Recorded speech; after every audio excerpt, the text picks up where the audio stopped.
Hi my dear CA final students, welcome back to the rocket revision series.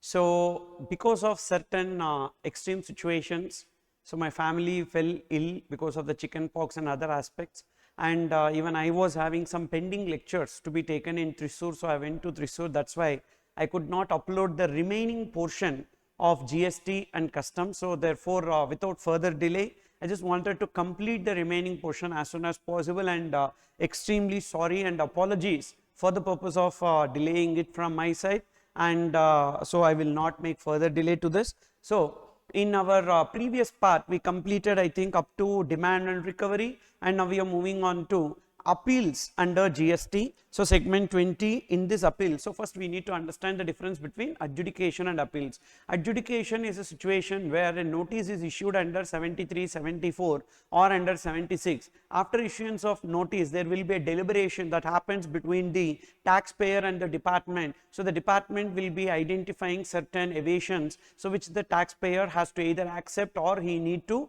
give the explanation. And after adjudication gets completed, so one order will be passed, and that is called as adjudication order or the demand order. So this adjudication order may or may not be favorable to the registered person, that is to the taxpayer. So if he is not satisfied with that particular adjudication order, he can go for appeal. So that is what appeal is about, and in the appeal there are multiple appellate authorities. So if you see here, the first thing is about appeals is that what is adjudication and what is appeal.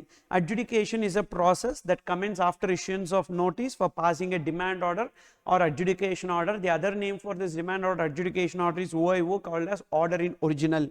And in this process, what will happen? Explanations will be offered by the noticee either in written or in person by requesting a personal hearing. At this stage, suppose if the noticee admits, yes sir, I need to pay the amount, so that amount can be paid along with the interest, and all the proceedings will be dropped. So otherwise an adjudication order will be passed. After passing adjudication order, the person to whom the order is served, if he is not satisfied with the order and he want to explain his view for the further authority or the higher authority, he can make an appeal to the higher authority to get an opportunity to explain that. And even sometimes department can also go for appeal against the order of the subordinate officer. So commissioner will go for appeal against the order passed by the officer below the rank of him, that is below commissioner refers to additional commissioner, joint commissioner, assistant or deputy commissioner or superintendent. And the outcome of the appeal, that is, once we go for appeal, the appellate authority will pass an order that is called as appellate order or order in appeals. And when you see adjudication authority, the adjudication authority starts with additional or joint commissioner. Commissioner will not come under adjudication authority. Below additional or joint commissioner, so we have assistant or deputy commissioner, and below that superintendent. Even this anti-profiteering authority will also be considered as adjudication authority, and they will also pass the order. Anti-profiteering refers to a situation where I have not passed on the benefit of reduction in rate of tax to my consumer, or I have not passed on the benefit of availment of ITC to my consumer by reducing the prices. If I am collecting the same price, thereby I am making more profit, that is called as profiteering. To avoid the profiteering, the anti-profiteering authority will pass an order. That order also equal to adjudication order. On that also appeal can be made. And when you see the appellate authority, the highest appellate authority is Supreme Court, and below Supreme Court we have High Court, and below High Court we have GST-80, GST Appellate Tribunal, and below GST-80 we have Commissioner Appeals or Additional Commissioner Appeals. And in this case of place of supply, so whenever there is a issue related to place of supply, we will go to Commissioner Appeals or Additional Commissioner Appeals, thereafter to GST-80, thereafter we will skip the High Court and directly we will go to the Supreme Court. So for place of supply we will not go for High Court. Whereas for any other issue, so first we will go to Commissioner Appeals, thereafter GST-80, thereafter High Court, and thereafter to the Supreme Court. And in the GST-80 there are two benches, that is, so we have principal bench, so that principal bench, national or regional bench, and state or area bench. So this national or regional bench is now called as principal bench. So this national or regional bench is there na, that is at present called as principal bench, whereas the state or area bench will be called as only state bench. So we have only two benches, that is principal bench and state bench. Principal bench will hear the issues related to place of supply, whereas state bench will hear the issues, other issues, and in GST-80. Thereafter, from principal bench the direct appeal will go to the Supreme Court. So that is what I have given. For the matters relating to place of supply after GST 80, the further appeal lies with Supreme Court. Okay, and then the provisions related to appeal to High Court and Supreme Court are governed under Civil Procedure Code. So we don't have the provisions related to that, but we have the provisions related to appeal to the first appeal authority and the second appeal authority, that is GST 80, and the first appeal authority, commissioner appeals or additional commissioner appeals. Now we are trying to understand the process that is involved here. The first appeal that we go is for commissioner appeals or additional commissioner appeals. But what is the difference here? When we will go for commissioner appeals and when we will go for additional commissioner appeals. So what happens is that below the rank of commissioner, if passes any order, that is additional commissioner or joint commissioner passes any order. So if the additional or joint commissioner passes any order, definitely we cannot go for additional commissioner appeals, because additional commissioner in authority, that is administration, then additional commissioner in appeals will have the same hierarchy. So therefore when additional commissioner or joint commissioner passes the order, the appeal will be with commissioner appeals. When below the rank of additional or joint commissioner, that is assistant commissioner or deputy commissioner or superintendent passes the order, so we will go for appeal to additional commissioner appeals. That is, so an officer passes, the next authority, the higher authority, that we will be going for appeal. That is the meaning of that. So when commissioner against the order of the additional or joint commissioner, we will go for commissioner appeals. Against the order of officer below the rank of additional or joint commissioner, we will go for appeal to additional commissioner appeals. What is the time limit? Suppose if the taxpayer is going for appeal, it will be 3 months and it can be a continuation of delay by 1 month. So 3 months plus 1 month continuation of delay. So this has a connection to demand and recovery. So once the adjudication order is passed, within 3 months they will not initiate any recovery. So therefore within these 3 months, either they need to make the payment or they need to decide for appeal. Otherwise the recovery will be initiated, but in this case that 3 months can be extended for a further period of 1 month in the appeal. So that 1 month continuation of delay subject to satisfaction by the appellate authority. Then as I said, your department also can go for appeal. So whenever below the rank of commissioner, that is this additional joint commissioner, assistant deputy commissioner, superintendent passes an order. So that order, so if the commissioner, their superior is commissioner, the copy will be sent to the commissioner. If the commissioner is of the opinion that the order is not passed properly or not considered certain material facts, then in that case, so he can go for review, that is he can make an appeal to the commissioner appeals. So that is also possible. So department also can go for appeal, but when department is going for appeal, what is the time limit? 6 months plus 1 month continuation of delay. If the taxpayer is going for appeal, 3 months plus 1 month. If the department is going for appeal, 6 months plus 1 month. So this is what generally we call as review. And whenever the appeal is made, only for the assessee, not to the department. For department there is no pre-deposit. The concept of pre-deposit is applicable only to the assessee. So whenever the taxpayer is going for appeal, he need to make a pre-deposit. How much is the pre-deposit for the first appeal?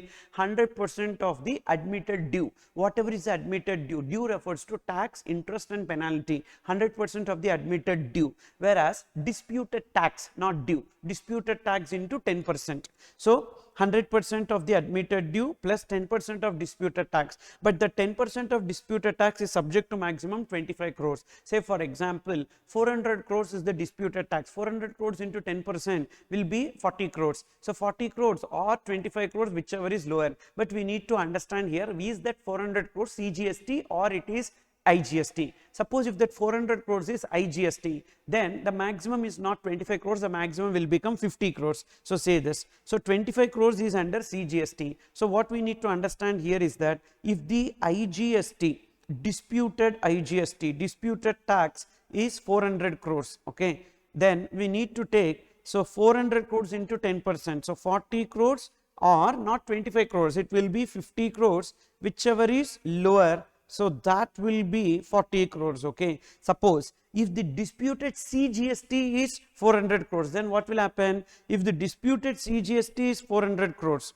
if the disputed tax, disputed CGST is 400 crores, then we need to take 40 crores or 25 crores, whichever is lower. So that will be 25 crores will be taken. You understood the difference? So therefore accordingly, this maximum amount of 25 is for CGST. If it is IGST, we need to take it as double.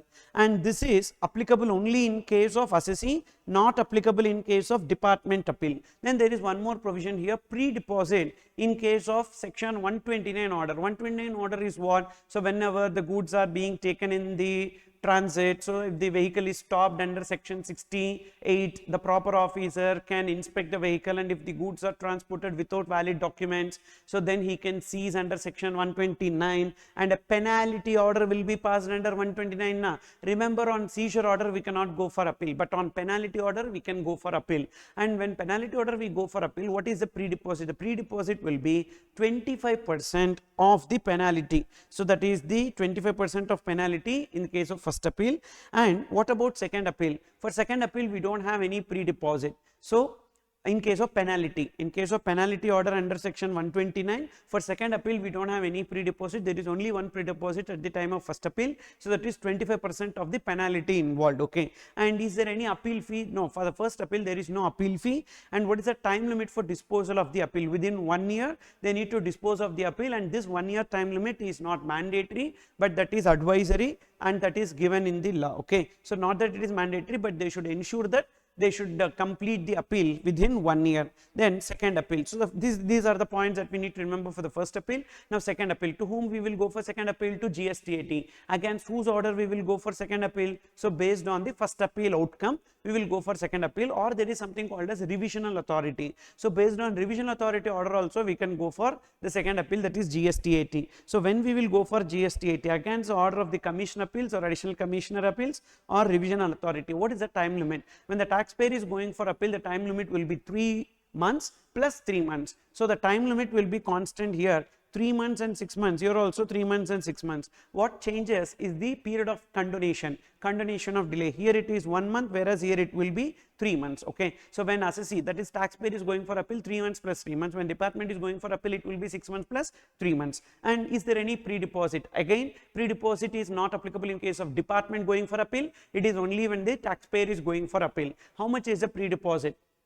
In the second appeal, whatever is the admitted due, so 100% of the admitted due plus 20% of the disputed tax in the second appeal. So that should be taken. 20% of disputed tax subject to maximum 50 crores should be taken. So what does it mean? Say for example, in the first appeal, so there is like tax, interest and penalty. So the outcome of the adjudication order in original, if you see, so adjudication order, so tax is 40 crores and interest will be as applicable 18% and the penalty will be 40 crores. Now what happens in the first appeal? So in the first appeal, so there is something called as admitted due. So what is that? Admitted. So what is admitted we need to see, and what is disputed we need to see. Okay, so here if you see in the first appeal, I am talking about the first appeal. So out of this 40 crores, say for example 10 crores is admitted and 30 crores is disputed,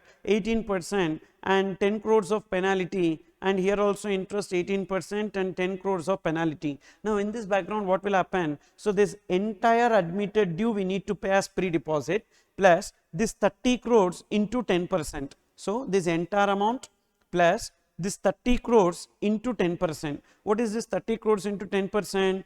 3 crores is being paid as a pre-deposit. So this entire 10 crores plus 10 crores plus interest 18%. So that plus additionally, so this 3 crores is being paid as pre-deposit. The extra amount what is paid is 3 crores. Now what happened in the first appeal? The first appeal we lost the case. Again we are going for the second appeal. So in the second appeal, what will happen is that the disputed and the admitted. Okay, so what is admitted and what is disputed? If you see, admitted out of 30 crores, say 15 crores is admitted, remaining 15 crores is only disputed, and applicable interest 18% and 15 crore penalty, here 18% and 15 crore. Now what will be the pre-deposit in case of second appeal? So this entire amount we need to pay as pre-deposit plus in this 15 crores. So in that 15 crores what we need to pay is 20%. So 20% of the disputed in the second appeal.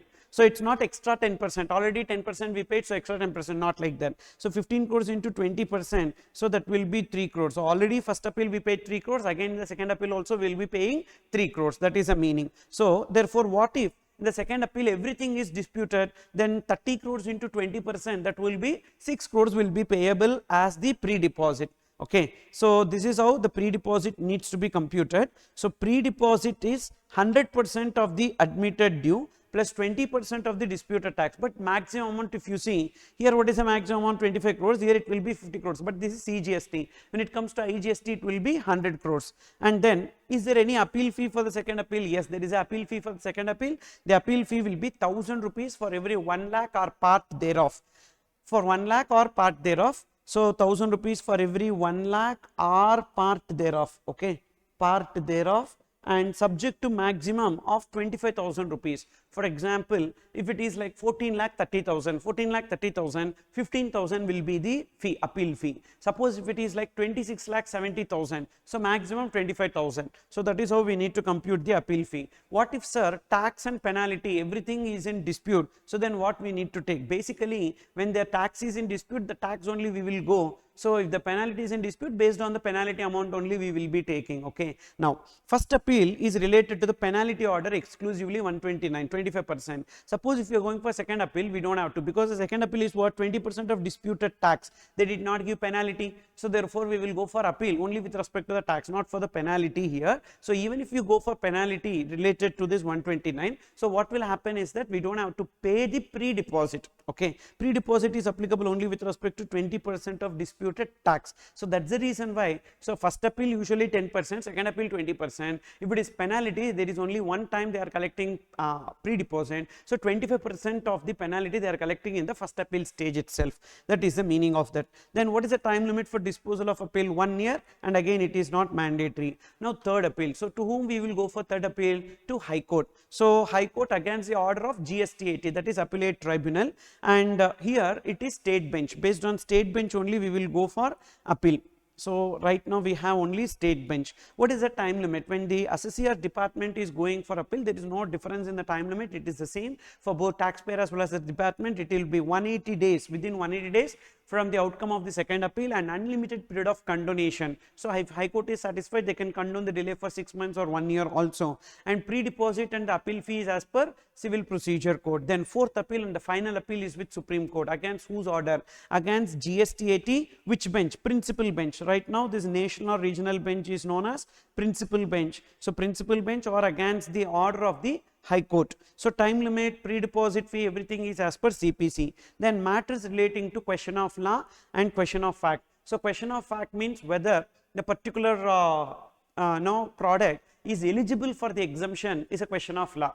Whether the particular product is eligible for the exemption is a question of law. But is that the particular product is a question of fact. Whether the goods are transported with e-waybill or without e-waybill is a question of fact. Okay. Whether the goods should be transported with e-waybill is a question of law. Whether consideration is involved or not involved is a question of fact. If the consideration is not involved, is it a supply or not? It's a question of law. So like that there is a difference. So who is the final fact finding authority? GST 80. Appellate Tribunal is a final fact finding authority. Only if there is a substantial question of law, we need to go to the High Court or Supreme Court. And what is the monetary limits for filing appeal? For assessee, with respect to GST 80. So whenever a taxpayer is going for appeal to GST 80, the tax amount involved in the appeal should be at least 50,000 rupees. If the tax amount is less than 50,000, GST 80 may refuse to admit the appeal. If there is a question of law, so maybe GST 80 may admit the appeal. For department, there is nothing like that. Then interest on pre-deposit. So we are making some pre-deposit. What happens? Some disputed tax 10% in case of first appeal, and second appeal 20% we are paying as pre-deposit. So suppose if we win the appeal, so then what will happen? This pre-deposit amount will be refunded to us. So what is the interest rate? 6% per annum. From when to when it will be calculated? From the day we deposited. Here it is not like refund provisions where we will make application and after 60 days if they are not giving from 61st day interest will be computed. Like that we don't have. So here what happens is that from the date we are making the deposit till the date we are getting the refund, so they will compute the interest in that case, and they have not given the time limit as to when they will release the pre-deposit, but the interest will be calculated for every day, that is from the date of deposit till the date of refund.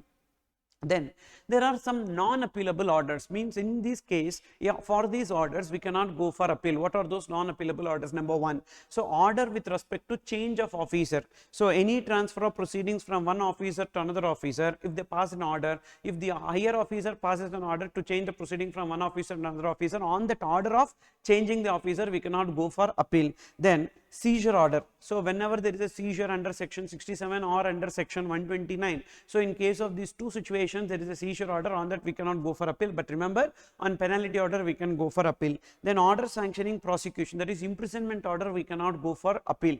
And final, because imprisonment order is given by the court, so on that we cannot go for appeal to the commissioner appeals. Then finally order sanctioning payment of dues in installments. So as per section 80, so we can make the payment of demand order in installments and maximum 24 EMIs we can pay. Suppose if the officer is giving 18 EMIs, we cannot go for appeal against that, stating that we need 24 EMIs. So therefore on this we cannot go for appeal. So this is important for short note. What are the 4 cases where we cannot go for appeal? So number 1, order of transfer of proceedings, number 2, seizure order, and number 3, imprisonment order, and number 4, so order sanctioning payment of dues in installments. Then next it comes to revisional authority under GST. So this is the reference which I have already given. So against the revisional authority order we can go for appeal to GST 80. So GST 80 you can go for appeal either against order of commissioner appeals or additional commissioner appeals or revisional authority. So who is that revisional authority? Basically revisional authority is like a whistleblower mechanism, wherein whenever the officer passes an adjudication order,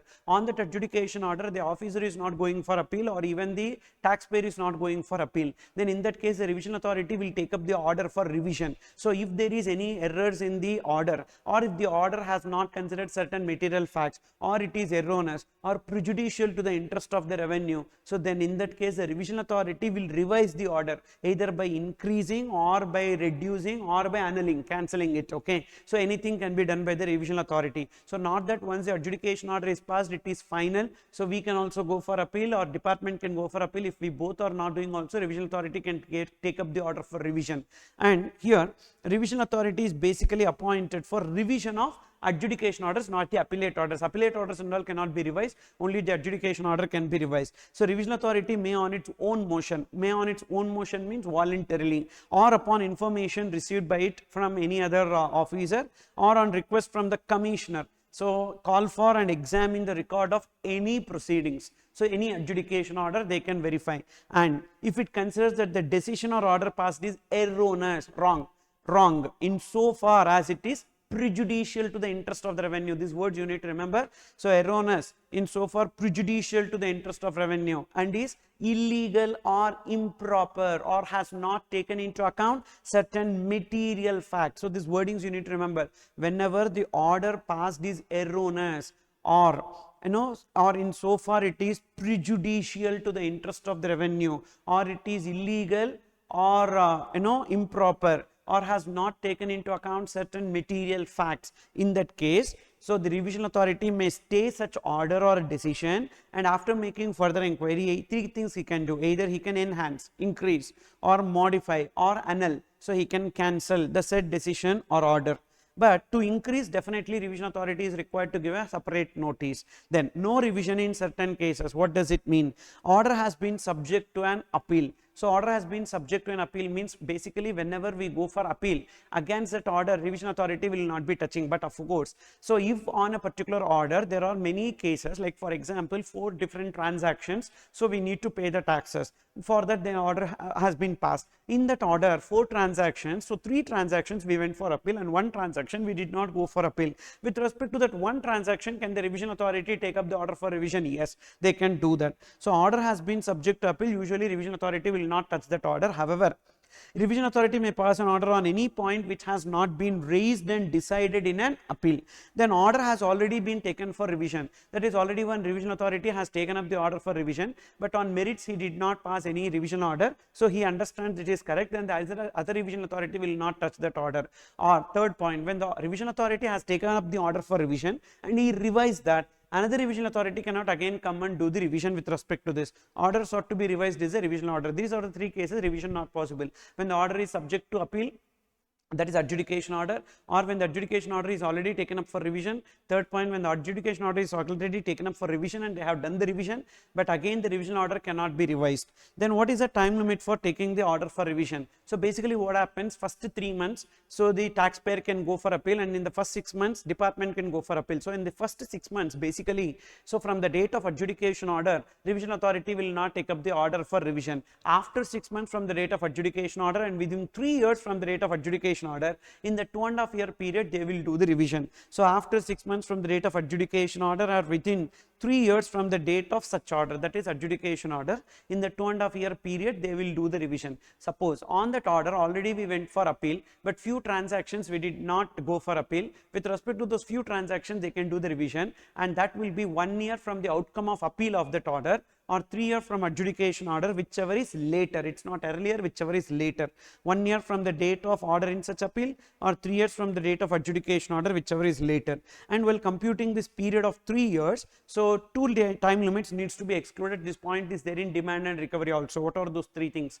2 things. If there is any stay that is granted, that stay period we cannot pass a revision order. So that stay period, so we need to add to arrive at that. So 3 years, say stay is granted for 6 months, then the revision order can be passed in 3 years 6 months. Then next one, suppose if there is any similar issue pending in any court, so that period also we cannot pass a revision order, so automatically so the revision order time limit gets extended. Say the similar issue is pending in the court for 8 months, so then 3 years 8 months will be taken as the time limit for passing the revision order.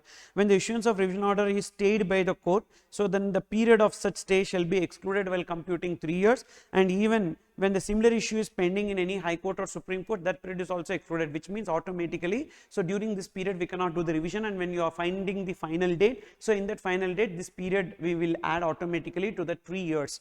Then next one, next we have, so what should be taken as the date of filing appeal, because date of filing appeal is so crucial, because within 3 months from the adjudication order we need to file the appeal, otherwise there is a continuation of delay, otherwise the appeal will be invalid. So therefore what will be taken as the date of filing the appeal? So basically whenever we are going the adjudication order, so once the adjudication authority gave a order and that adjudication order is already uploaded in the common portal, so then so the date on which we file the appeal, that date itself, so we will get a provisional acknowledgement, that date itself will be taken as the date of filing appeal. So whenever we file the appeal form, we get a provisional acknowledgement, the date of provisional acknowledgement is the date of filing appeal. Suppose if the adjudication order is not uploaded in the common portal, so by the officer who is passing the order, then we need to upload the self-certified copy of this adjudication order within 7 days from the date of filing the appeal form. If you are uploading this copy of the order within 7 days, then the date on which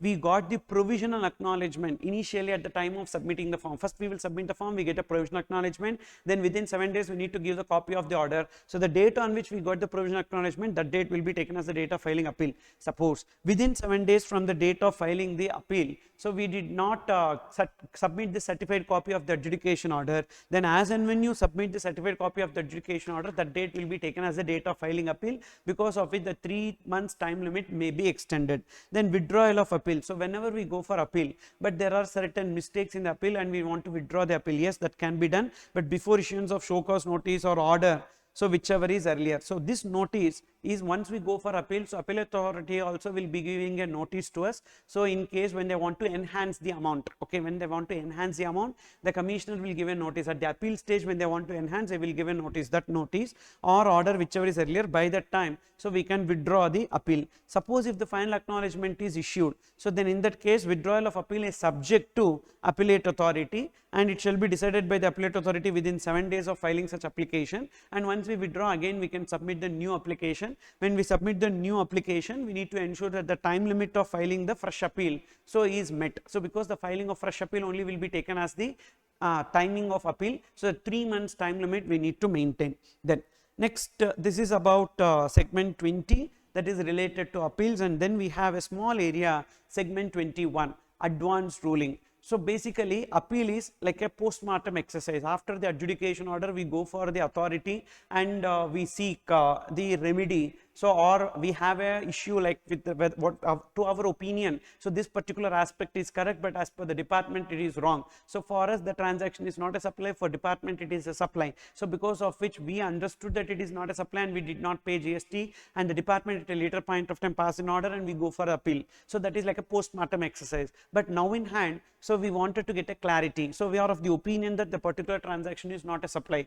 or we are of the opinion that we are eligible for an exemption notification, or we know that the rate rate of GST is 5%, not 18%, like that. So we follow certain assumptions or presumptions or certain interpretations. But is this correct or not? Tomorrow department may argue with respect to this. So to get a certainty with respect to this, we will go for advanced ruling. So what will happen in advanced ruling? So they will be pronouncing a ruling, and that ruling will be binding on the department. So we are asking the advanced ruling authority whether a transaction is supply or not a supply. For with the advanced ruling authority is telling that it is not a supply. Tomorrow department cannot say that this activity is supply and we need to pay GST. Okay, so that is basically what advanced ruling is all about. And in advanced ruling, we have two authorities: advanced ruling authority AAR and then AAAR, appellate authority for advanced ruling. So whenever we go for advanced ruling, and advanced ruling authority, that is AAR, authority for advanced ruling, pronounce a ruling, and we are still not satisfied with that ruling, we want to go for further appeal, so we can go to AAR, appellate authority for advanced ruling. So now this authority for advanced ruling so is not central advanced ruling authority, we have state wise. So they operate at a state level, and we have separate AAR for each state, and there is no central AAR.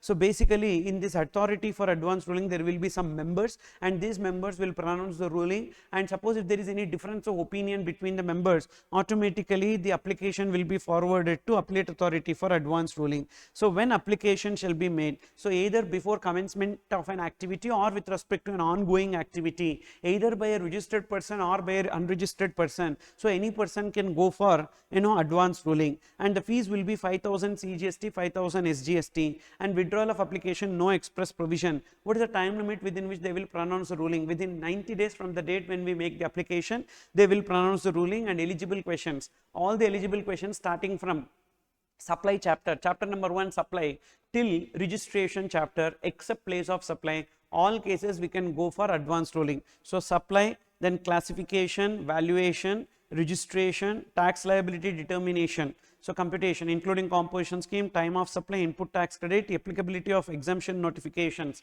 So all these cases, that is what supply to registration chapter, everything except place of supply. With respect to place of supply or returns and payment process or appeals, penalties, so these are some ineligible questions on which we cannot go for advanced ruling. And rejection of application, with respect to the case of that particular person, if the issue is pending before any authority or it is decided by any court or tribunal, then in that case, suppose if the case is already pending somewhere in the proceedings, so in that case the advanced ruling will not be interfering.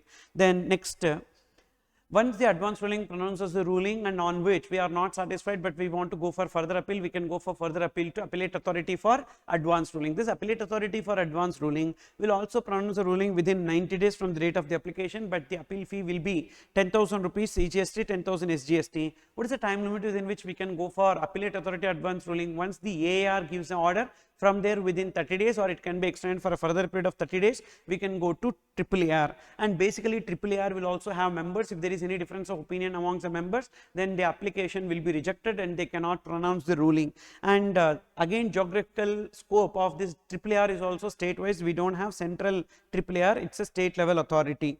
So then some special points in this regard: if a person is not satisfied with the ruling pronounced by AAR, then what will happen? So actually that is the end. Thereafter, if he needs to go to High Court or Supreme Court, he need to file a writ petition. So using writ petition, he can go to High Court or Supreme Court, but the regular appeal is not possible.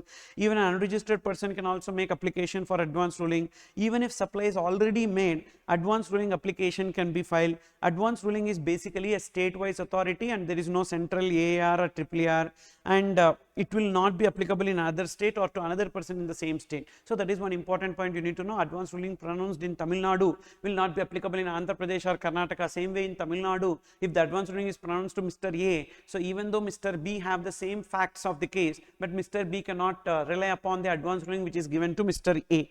So advanced ruling is binding only on the applicant and the department. Advanced ruling is valid till the time there is no change in the law. If there is any change in the law, the advanced ruling pronounced will not be valid. Also, if advanced ruling is obtained by suppression of facts or by fraud or material misrepresentations, then in that case the advanced ruling obtained will be void ab initio, and like as if the advanced ruling is not given, so the proceedings will be taken. So these are the points related to advanced ruling. Then we have segment 22, ethics and other provisions. So this is basically this ethics is a newly added chapter in May 24 exams. So there are a few questions so which could be tested in ethics under GST. So the first thing is about role of chartered accountant in ensuring ethics in GST.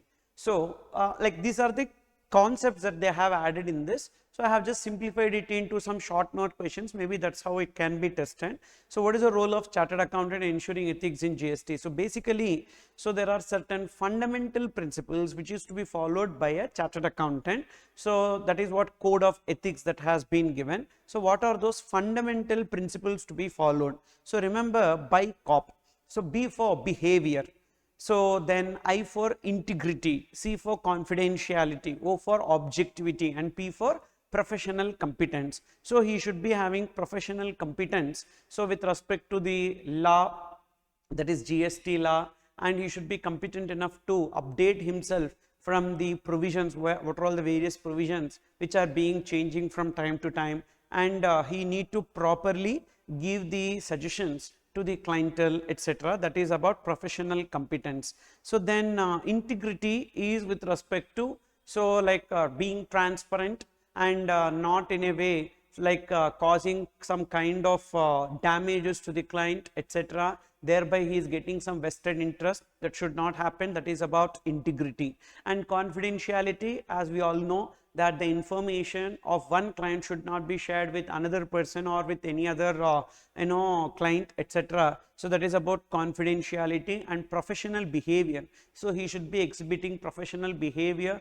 And finally objectivity, so he should not deviate from whatever is the issue that is being involved. So that is about this. These are the fundamental principles to be followed. So remember, BICOP. So behavior, somewhere in auditing you would have studied something, so that you explain and write. Okay, behavior, integrity, confidentiality, objectivity, and professional competence. Then next, what are the disciplinary action that can be taken against a chartered accountant for not following ethics? So under GST we have few provisions. What is that? Penalty under section 122 subsection 1 capital A. So that is a person who is beneficiary of offense, or at whose instance so invoice default, ITC default, or ISD default is committed. So then on that person, whatever is the ITC passed on or ITC availed, 100% of that amount involved or 10,000, whichever is higher, will be the penalty that is payable. Then 122 subsection 3, so that is a party to the offense, but he is not retaining any benefit. So basically, he at whose instance the offense is committed, but he is not getting any benefit, so abetting the commission of the offense. So 122 subsection 3, so that is up to 25,000, and general penalty up to 25,000.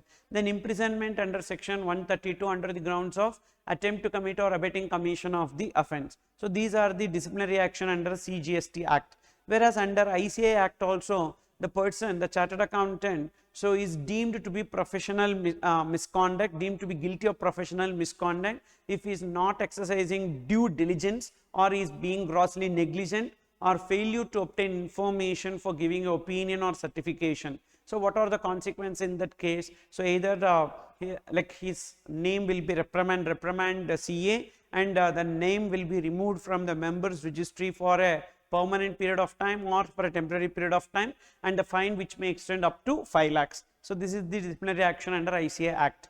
And then areas where CA has to ensure ethics in GST. What are the areas? So if you see, the entire practice areas in GST is divided into 3 for a chartered accountant, that is advisory, compliance, and litigation. So when it comes to litigation, so what is the role of the chartered accountant? He can appear before the tribunal, or he can appear before the appellate authority, and he can act as a authorized representative, appear before GST officer or appellate authority or GSTAT, but High Court or Supreme Court not possible. Then when it comes to compliance, so what are the activities that he will do? He will assist the client in filing the returns, like that, various aspects. So in that, you remember tracer. So compliance, tracer. T for TDS TCS related matters he will assist. Then returns, then anti-profiteering issues he will assist. Certifications, there are various certifications. Then e-waybill, TRACER, E for e-waybill, R for record. So remember tracer, T for TDS TCS, R for returns, then A for anti-profiteering, C for certifications, E for e-waybill, and R for records. So various accounts and records to be maintained, so those will be done by the chartered accountant. So this is about the compliance. Then when it comes to advisory, so in what areas, so he will be advising the clients. So remember, SURA, Sura, yes for structuring the transaction. So he will provide the advisory to the clients with respect to structuring the transactions, as to which way the transaction should be structured, so that provisional, as per provisions, it is correct, and even tomorrow there won't be any disputes related to this. Then number 2, understanding the client's operation. So he will advise the clients by way of understanding the client's operations and simplifying that to a greater extent.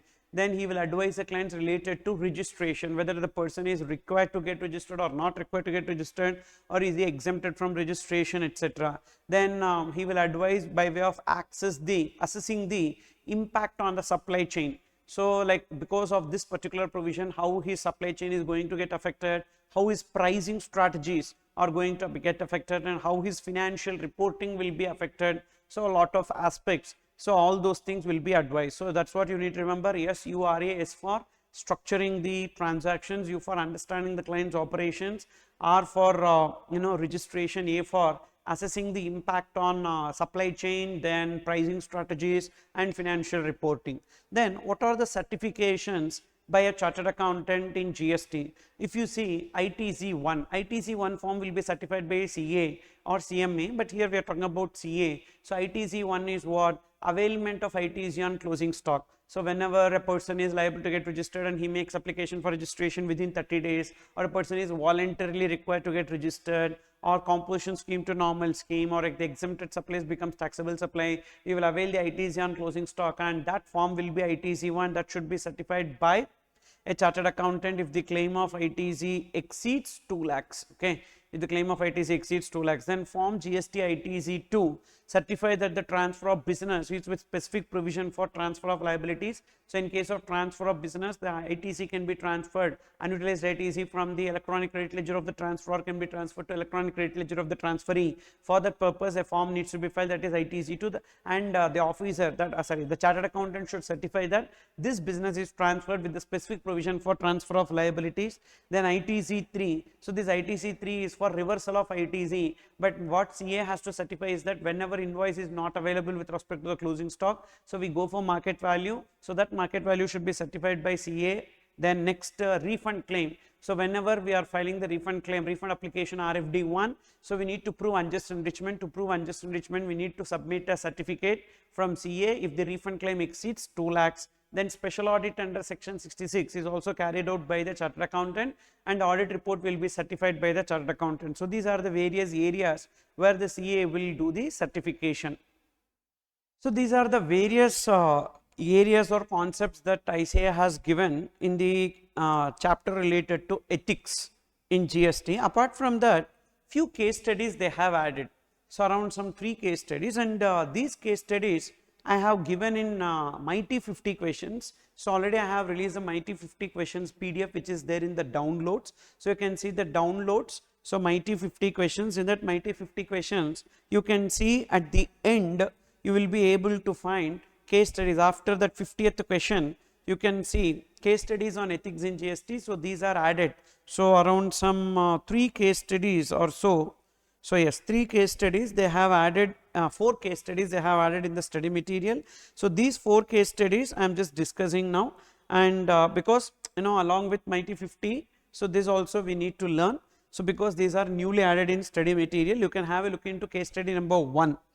Measures L & Co, a partnership firm with 2 partners X and Y. So L & Co is a partnership firm having 2 partners X and Y.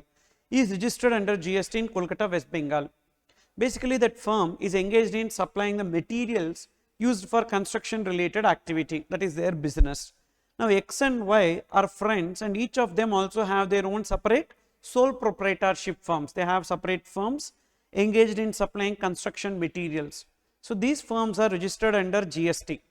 So that L & Co is also one partnership firm, and separately X and Y, who are the partners of L & Co, is also having separately the sole proprietorship firm. Mr. A is a tax consultant of the firm, and that firm L & Co. X gets an offer from a customer W Private Limited, so WPL, to issue some supply related bills to meet the budget allocated to WPL by their management in relation to civil works. So just the bills they have to give. So they don't have to supply the materials, just the bills, invoices they need to give. Mr. X shall earn a commission of 20% of the value of supply charged in the supply bills accepted by WPL. So usually a management of the company will be allocating some budget to spend. So what these people will do in the name of spending, so they will raise the bills, like they will request the bills. For example, this is a fraud which lots and lots of government undertakings will be doing. So even some temples, charitable trust, everyone will do this fraud. So what they do is that they need to spend some money. So how they can spend the money? So really they don't want to spend money, they want to eat the money. So for that they will do, so they will get a purchase invoice. So they will say that this is what we have purchased and we have spent some money on construction, etc. If you see lot of temples, so what they do is that they frequently go for renovation. Already temple will be there, but again they will renovate. So again they will demolish something and they will do the construction. Okay, so why they do that? Because in the name of construction, so they can spend some money, and in that money really not full amount will be spent. So lot of invoices like this they will be getting, and the person to whom the invoice is given, so they will give some commission also. Say 20% they are giving, 80% they will enjoy. Okay, so that is what is happening here. So X shall earn a commission of 20% of the value of supply charged in the supply bills accepted by WPL. X agrees to share 50% of his earnings with Y. So what X is telling, so I will get 20% of the bill. So in that 10% I will give it to you. So now we both using the firm, so we will raise the invoice to WPL. Okay. So with Y for undertaking the above project. Now that L & Co firm is there, na, that L & Co needs a bank loan also for expanding the business operations, and the supply bills issued by WPL to WPL will inflate the turnover of L & Co. So mainly because banks will be giving working capital loans based on your turnover. If a turnover is so good, so they will be giving the working capital loan. So how to create the turnover, increase the turnover? So we can just raise the bills. So therefore the turnover will be inflated. So they will inflate the turnover of L & Co. Mr. X and Y sought advice from their tax consultant, Mr. A, as to how to execute the above project for supply bills to be issued to WPL. Based on the guidance provided by A, it is executed as follows. So what is the fraud that they are doing? First, L & Co will issue supply related bills for steel, jellystone and cement for 280 lakhs to X. X is a partner. So firm will be raising invoice to the partner, wherein the delivery site shall be WPL, bill to ship to transaction. Invoice is raised to X, but the goods are delivered to the WPL site. Now X will avail the ITC on that invoice and utilize the ITC on the bill of 280 lakhs and shall separately enter into contract with WPL for supply of steel, jellystone and cement to be used for construction of foundation of plant and machinery for 280 lakhs. Further, X in his individual capacity shall issue labor work related bills for 40 lakhs for the assembly and erection work relating to construction of foundation of plant and machinery undertaken at the site. So they got the purchase invoice. Who? X got the invoice. Actually it's a fake invoice. X got the invoice and X is in turn raising invoice to WPL for the 280 and 40 lakhs. Okay, and without actually providing any service. WPL will avail the and ITC, avail and utilize the ITC on the bills of 280 and 40 used for underlying supply of goods. All inventory registers are updated duly by L & Co without any actual movement or supply of material. Okay, and some e-way bills are also generated on behalf of X for the supplies made to work site of WPL. There is no movement, but to create a movement, so they created the e-way bills also, and accordingly inventory registers and all got altered. So Mr. A assures X and Y that inventory registers are up to date for material movement, complaints pertaining to e-way bill has been taken care of, and money shall be duly realized as per the bills issued. Money will be realized. Okay. So then X approached his friend Mr. P, a practicing chartered accountant, for seeking his help in the above arrangement. However, P makes Mr. X conversant with the following GST implications that may arise in the above arrangement. If you see here, first, an invoice is raised by L & Co to Mr. X. What is the implications on that? So first of all, an invoice is only raised, but there is no supply. because of which what will happen? Will there be any demand and recovery on L&Co? No. So L&Co is not having any liability. So but L&Co is committing a offence. What is that offence? Section 122 subsection 1, invoice default. So they are giving invoice without supply of goods. So therefore it is an offence, and for which penalty will be applicable. An invoice without supply of goods will also leads to imprisonment, and imprisonment amount is 280, more than 2 crores. So the imprisonment will be up to 3 years plus fine and a new imprisonment of 6 months. So that is the implication on L&Co. So issue of invoice by L&Co to Mr. X, since there has only been issuance of tax invoice by registered person L&Co to registered person Mr. X without the underlying supply of steel, jellystone and cement, therefore such activity does not satisfy the criteria of supply. First of all, it is not a supply. But sir, firm and partner, when they become related? No. Firm and partner are not related. Partners of a firm are only related, but firm and partners are not related. Okay. So therefore it is not a supply. As there is no supply by L&Co to X in respect of such tax invoice in terms of provisions of section 7, no liability arises against L&Co for the said transaction. Accordingly, there won't be any demand and recovery under section 74 on L&Co. Okay. And therefore the registered person L&Co shall however be liable for penal action under 122 subsection 1 for issuing invoice without actual supply of goods. What is that? Invoice default. And however be liable for penal action, this offence is also punishable with imprisonment. Sir, how the firm will be punishable with imprisonment? So that's where we have one section which says that whenever a firm is committing any offence for which there is a imprisonment, now we will pierce the wheel and we will see the person who is in charge of the affairs of the firm, who is at X and Y, and X and Y will undergo imprisonment for a period which may extend to 3 years with fine in terms of section 132. Okay, that is what we need to write, but they have not given. But when you are writing the answer, you write so X and Y. The firm cannot be imprisoned, na? So only the X and Y. Then next, then what happens here? X is availing and utilizing the ITC. So X avail the ITC and utilize the ITC for the liability. Again, that liability is also a fake liability. He just gave a bill to WPL. So now what is the issuance of invoice by X to WPL? Again same. So there is ITC availed, but that ITC availed against a fake liability utilized. So first of all, there is no tax liability that he need to pay. So demand and recovery under 74 will not get attracted.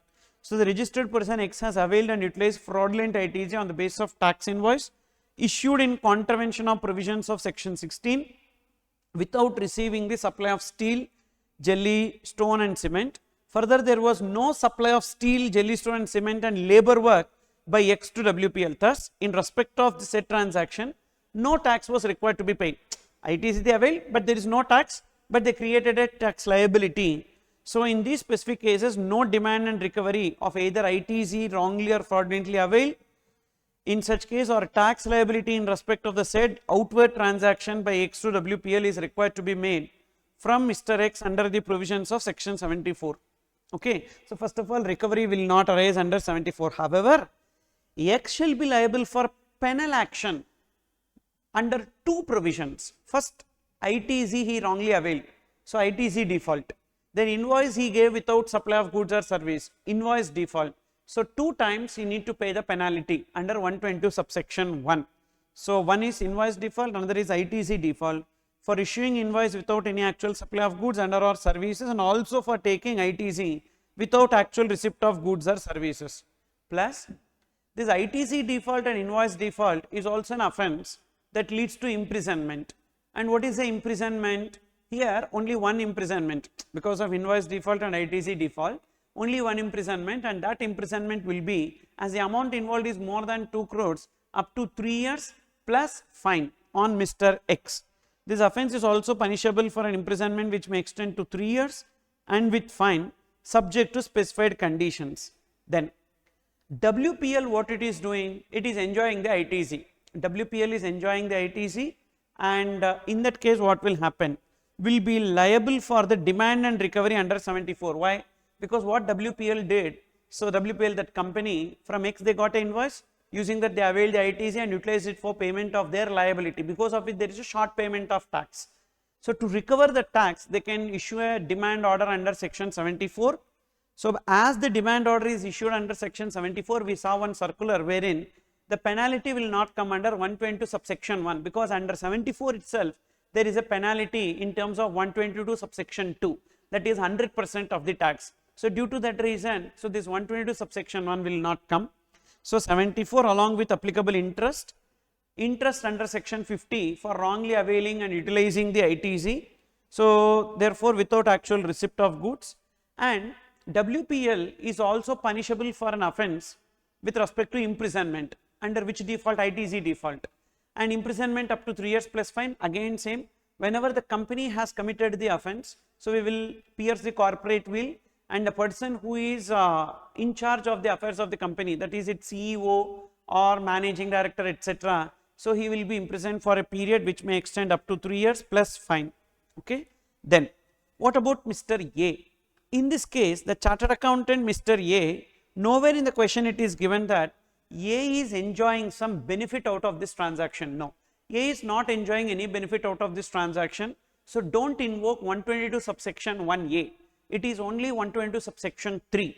So 122 subsection 1A, who is a beneficiary of an offence and at whose instance the offence is committed, so then only there will be penalty under 122 subsection 1A. But here it is only 122 subsection 3, up to 25,000 rupees penalty that will be applicable. But even imprisonment is also possible. So under abetting to commit an offence, so abetting to commit invoice default, ITC default, and the amount exceeds 2 crores, so there is an imprisonment that is possible on Mr. A also. So Mr. A, who advised for designing the above business practice, shall also be liable to penalty in terms of 122 subsection 3, as he has aided or abetted the offence, and is also punishable with an imprisonment subject to specified conditions. And moreover, even as per ICA Act, it will amount to tantamount to professional misconduct, not only in GST law but even as per ICA Act. So as he is not following proper due diligence and he is abetting to commit offences, so that will become professional misconduct. He is guilty of professional misconduct, and the fines as per ICA Act also will be applicable, which we have just now discussed. Then we are moving on to case study 2. So in case study 2, we have a question related to the OIDR services. See this, Doodle LLC is an entity registered in Germany and is engaged in providing online services across multiple countries including India. The service offerings include certain services which are covered within the purview of OIDR, Online Information Database Access and Retrieval Services, liable to GST in India. So when OIDR supplier is located outside India and making supplies to recipients in India, so and if the supplier is liable to pay GST, so they have to register in India or they can appoint a representative. That's what the provision says. So since Doodle LLC does not have any place of business in India, it appointed one of its employee, Mr. X, as its authorized representative for all the purposes in India, which includes undertaking GST compliances and also as authorized signatory for any other regulatory compliances in India. So X is the authorized representative and authorized signatory of that OIDR supplier located outside India. Mr. X is a partner in XYZ Associates LLP. So he is also a partner, he is also having a partnership firm. Post appointment of X, following chain of events unfolded. What X is doing, X being an authorized representative of Doodle LLC, made an application for registration as an OIDR service provider. So definitely, so because the registration should be done in India and undertook other GST compliances, subsequently X started filing the monthly GST returns and made payment of applicable GST in India on behalf of Doodle LLC. Up to that is perfect, no mistake. In lieu of such services, X was being remunerated a fixed sum on monthly basis as professional fee. So as X is doing all these things as authorized signatory, the Doodle Incorporation paid some money to X as a professional fee. The appointment of Mr. X was in his personal capacity and not a professional service contract with his partnership firm. So actually X only is appointed as the authorized representative. So that's a personal contract. But what happens is that for recovery of amount of fixed monthly remuneration from Doodle LLC, the invoices as export of services were issued by X in the name of his partnership firm. So X is an employee, but employee received some fixed remuneration. So what happened here? So he has a partnership firm now, XYZ Associates. So he made an invoice by XYZ Associates to the Doodle Incorporation, treating it as export of services. Supplier in India, recipient outside India, and OIDR location, commission services, agent services. So therefore here, so a recipient located outside India. So due to that reason, so it is export of service. Like that they created a invoice were issued by X in the name of his partnership firm. As it is export of services, even refund was also claimed. Refund benefit was claimed by partnership firm of X for the input tax credit against such export of service invoices. Okay, so complete big fraud he has done.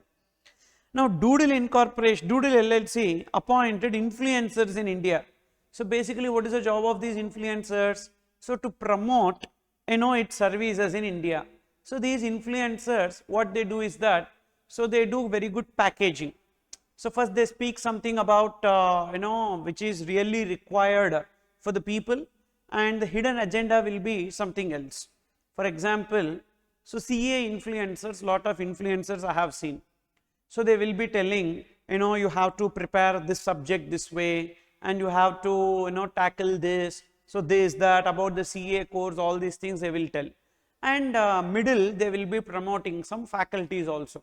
So they will be telling you buy this faculty's lectures, it will be good, or you buy this test series, or you buy this mentoring package, or after completion of CA, so we will train you for interview, so you attend the sessions, but you will be payable some amount, like that. So lot of things they will be underlying that will be there, and influencer marketing is something which is happening in India right now. So Doodle Incorporation appointed influencers in India to promote its service in India. The tax invoices of such influencers were received by Mr. X in the name of XYZ and Associates. Actually, who received the services? Doodle LLC. But so this X asked influencers to raise invoices in the name of the partnership firm, and input tax credit was availed by the partnership firm, and the said ITC was utilized for further supply of services. Means that ITC is utilized for payment of some liability, that partnership firm will have some liability na, for that it is utilized. However, the actual service recipient in such case was Doodle LLC. Subsequently, Doodle LLC was required to submit certain affidavits and accounting records before the office of the Enforcement Directorate. Being an authorized representative or signatory of Doodle LLC, Mr. X approached Mr. P, a practicing chartered accountant, to prepare the affidavits and accounting records which included critical information, financial information and data of Doodle LLC, and he elaborated the entire arrangement among Doodle LLC, Mr. X and XYZ and Associates LLP to Mr. P. So everything he explained to Mr. P, the chartered accountant, what is happening. He further requested Mr. P to certify and attest such records which would be prepared and compiled by P in the capacity of a practicing chartered accountant. Now, what will happen in this case? First, if you see, related to that export refund. So, incorrect issuance of invoice as export of services by that partnership firm. First of all, that firm has not provided any services, but the invoice is raised without supply of goods or services. So, that is an offence. Invoice without supply. Invoice without supply is an offence. Moreover, they are claiming the refund also erroneously. So that erroneous refund. So on the partnership firm, there will be two penalties. One, invoice default. Another, erroneous refund. You can see X was appointed as authorized representative and signatory in his personal capacity to undertake the compliances. However, the consideration for such services were received at the behest of invoices issued in the name of his firm. Further, the invoices were issued as export of invoice, export of service, and corresponding refund of ITC claimed by X. The act of X is punishable as follows along with the firm. First, X supplied services without any invoice. First, what is happening? X is supplying invoice, but who raised the invoice? Firm has raised invoice. Means supply without invoice. First we will see X and then we will see firm. First for X, if you see, he supplies the services. And nowhere it is given that it is a salary and it is excluded from supply. Suppose if it is given that he is an employee and the relationship is employer-employee, services by employee to employer in the course of employment is excluded from supply, that is not given in the case. So which means that he is making a supply without invoice, he is not raising invoice. So because of which he is having a liability, but he did not pay the liability. To recover that liability, the demand and recovery will be under section 74. So therefore, recovery will be made from Mr. X, notwithstanding the fact that firm is paying. See, on behalf of you, if I pay tax, it does not mean you paid the tax. You should only pay tax. I paid tax means unnecessarily I paid, okay. But you have to pay tax. I paid means it does not mean that you paid. So you are relieved. You have to pay the tax. Like that, X have to pay the tax, and because supply without invoice, so that is also an offence under 122 subsection 1, and X is punishable. So for the offence with a penalty, plus supply without invoice is also an offence which attracts imprisonment. But if the amount exceeds 2 crores, if the amount exceeds 1 crore, there is no imprisonment. If the amount exceeds 2 crores, imprisonment is there. Supply without invoice. See that. X has supplied services to Doodle Incorporation without any invoice. He shall be liable for demand and recovery because he has to pay the tax, and recovery under 74, and even the penal action also will be there. So because even if the contention is made that invoice was issued for such service by firm of X, the same shall be treated as incorrect invoice or false invoice, as both X and XYZ associates are separate persons. Yes. So X is separate, XYZ firm is separate, okay. Partner is separate and partnership firm is separate. Since they are separate persons, invoice is raised by the firm, so the firm will have a demand and recovery? No, because they have not made supply. Firm has not made supply, so recovery is not there on firm, but penalty will be there on firm because they gave invoice without supply. So therefore, that will be offence 122 subsection 1 2 and even refund also. So they have claimed erroneously. So 2 offences. Invoice issued by the firm shall be considered as invoice without supply of services, and penalty will be there under 122 subsection 1. Plus they claimed incorrect refund. They are not supposed to get the refund. They got the refund, erroneous refund. So that is also there. Plus there is imprisonment also. Under which grounds? Invoice without supply, that attracts imprisonment. Even erroneous refund also attracts imprisonment. So depending on the amount of default involved and subject to specified conditions. Usually when 2 offences are committed which attracts imprisonment, so that offence which attracts highest imprisonment will be applicable. The lowest imprisonment will be gone. For example, imprisonment up to 1 year and imprisonment up to 3 years. One refund offence, imprisonment up to 3 years, and invoice default, imprisonment up to 1 year. So 3 years only will be applicable, okay. Then next, availment of input tax credit without actual receipt of services. Second issue. What happened? Influencers raised the invoice to the partnership firm instead of Doodle LLC, and the partnership firm has taken the ITC and utilized for payment of the liability. Again, on the partnership firm, there will be penalty under 122 subsection. So 1, no, because there is a utilization. So 74 recovery will come. When 74 comes, 122 subsection 1 will not come. So XYZ and associates received invoices from influencers who were actually providing services to Doodle LLC.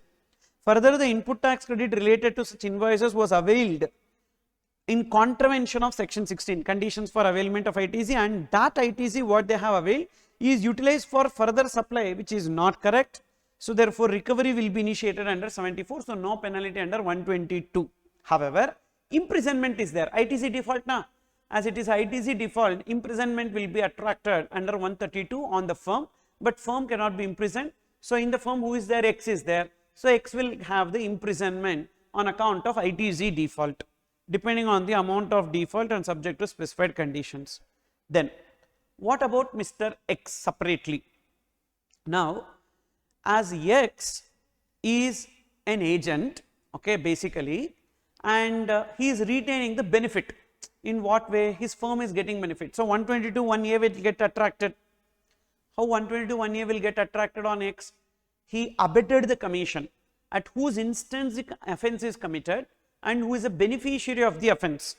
Mr. X was fully involved in wrongdoings in terms of the business transactions of Doodle LLC in India. Further, he was authorized representative and signatory of Doodle LLC in India. He is liable to penalty under 122(1)(a) and 122 subsection 3. Why 122(1)(a)? Because he retains the benefit. 122(3) because he is an authorized signatory. He is a party to the offence. So both the sections will come. Since he is involved in aiding and abetting offences committed hereunder at his instance, and he also derived monetary benefits from such practices. So 122(1)(a) will come. 122(3) because he is a party to the offence and he is an authorized signatory. So then what about the punishment to X because of this? Yes, 132, abetting to commit an offence is also an offence attracting imprisonment. Sir, this many imprisonments will be there on X. No, I told you, na, whenever there are many imprisonments, not that. So 3 years plus 3 years plus 3 years, not like that. So overall 3 years will be the imprisonment that will be applicable in this case, depending upon the amount of default involved and subject to specified conditions. Now the chartered accountant Mr. P is there. What if the chartered accountant is certifying the affidavits, etc., financial records or accounts and records? Then the chartered accountant is guilty of professional misconduct, and the chartered accountant will not have any penalty under CGST Act, but it will come under guilty of professional misconduct for signing the documents which is not GST related documents, some financial records. So guilty of professional misconduct. See that. So 122(1)(a), then this is on X. If the chartered accountant takes up the assignment offered by X and also attests or certifies the documents, so then he is guilty of professional misconduct, but these are not GST related certifications. So GST related offences and penalties will not be applicable. So that is about case study 2. Then case study 3. Case study 3, ABC and Associates LLP, a firm of chartered accountants, was empanelled with the Commissioner of GST for appointment as special auditor under section 66. X Limited, a registered person under GST, was selected by the office of the Commissioner for special audit under section 66 for a financial year on account of irregularities noticed during the scrutiny of returns. So as per section 66, there is something called a special audit, and this special audit is done by a chartered accountant or cost accountant who is selected by the Commissioner. So the CAs are required to empanel themselves with the Commissioner of Central Tax, and the Commissioner of Central Tax, whenever they identify irregularities with respect to input tax credit or valuation, so they will order for the special audit, and whichever firm that is empaneled, they will select that firm and they will direct that firm to get the audit completed. And basically for this audit, the expenses will be borne by the department. So the Commissioner office only will be bearing the expenditure. So client is not required to pay any amount in relation to that. Okay. And also one important condition is also there in case of special audit, that so whenever the audit is given to that CA firm or their relatives, etc., should not be holding any position in the auditing. So in this case, X Limited is the auditee and the CA firm is ABC and Associates. In that ABC Associates, the partners will be there, na? That partners or relatives of that partners should not be anyway connected to this X Limited. Okay. So X Limited registered person was selected by the office of the Commissioner for special audit for a financial year on account of irregularities noticed during the scrutiny of returns. ABC was nominated by the office of the Commissioner for special audit of X Limited. Assume that the following events unfolded in relation to appointment and audit procedure. First one, the appointment of special auditor was based on the undertaking furnished by the firm that the partners of the firm or any of their relatives are not directly or indirectly related to the auditing. However, while submitting the declaration in relation to such appointment, if ABC fails to disclose the fact that spouse of one of the partners of ABC is working under full-time employment as head of tax department of the auditee, that is X Limited, so what will be the implications? So actually there is no GST related implications here, but there is a condition for the audit that they have to disclose, but as they have not disclosed that amount to like misstatement or suppression of fact, and that will be affecting the independence of the audit, and the auditor, the audit firm is deemed to be professionally misconduct. Okay, that is basically that. Then material discrepancies in the valuation of stock transfer to related parties by the auditee were noticed by ABC. If ABC fails to disclose these material discrepancies in the audit report submitted to Officer of Commissioner, what will be the implications? For this first point and second point, non-disclosure of certain information, so false undertaking submitted before the office and the audit engagement undertaken on the basis of such undertaking. So what will happen? So here GST related provisions we don't have, but the appointment of the special auditor in this case, so it will affect the independence of the audit team. Independence of the audit team. So there is a threat of independence here, and moreover this firm, by not disclosing the fact, so the firm is guilty of professional misconduct. Firm and its partners are guilty of professional misconduct. So the essential terms of the appointment of special auditor included the partners or any of the relatives of the partners are not directly or indirectly linked to X Limited. If the spouse of one of the partners is working as head of the tax department, non-disclosure of the said undertaking, fact in the undertaking and other engagement documents, and accepting such engagement tantamount to submission of false undertaking by a chartered accountant firm to government authorities. Okay. Then next, second one, the material discrepancies in the valuation of stock transfer, and one more point also, you see the input tax credit claimed by X Limited, that is auditee. So under form ITZ 1, that is the auditee X Limited has taken some ITZ on the closing stock. They have filed ITZ 1. That ITZ 1 was certified by one of the associate firms of ABC in favor of X Limited, even though they are not eligible to take ITZ, but they have certified that they are eligible to take the ITZ. Who certified? One firm which is associate of ABC, this chartered accountant firm. Such certificate was based on incorrect facts and against the eligibility criteria for input tax credit as per section 18. However, if ABC fails to exercise the due diligence, okay, even though the associate is doing, but they should exercise the due diligence, and they need to mention in the audit report that this ITZ should not be availed, and the certificate is taken on record by ABC as an audit procedure and is relied upon at the time of finalization of audit report and submission of findings. What will be its implications? Then fourth point, if you see, ABC receives a consideration of 5 lakhs from X Limited in the name of special audit conducted. This point is clear. What is that? First of all, the fee should be collected by the auditor from the commissioner department, not from the client.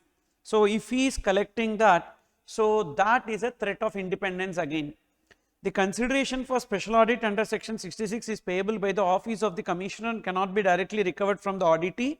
In the present case, that 5 lakhs received from X Limited is an offence under GST provision, but we don't have any specific penalty. Due to that reason, section 125 general penalty will be applicable.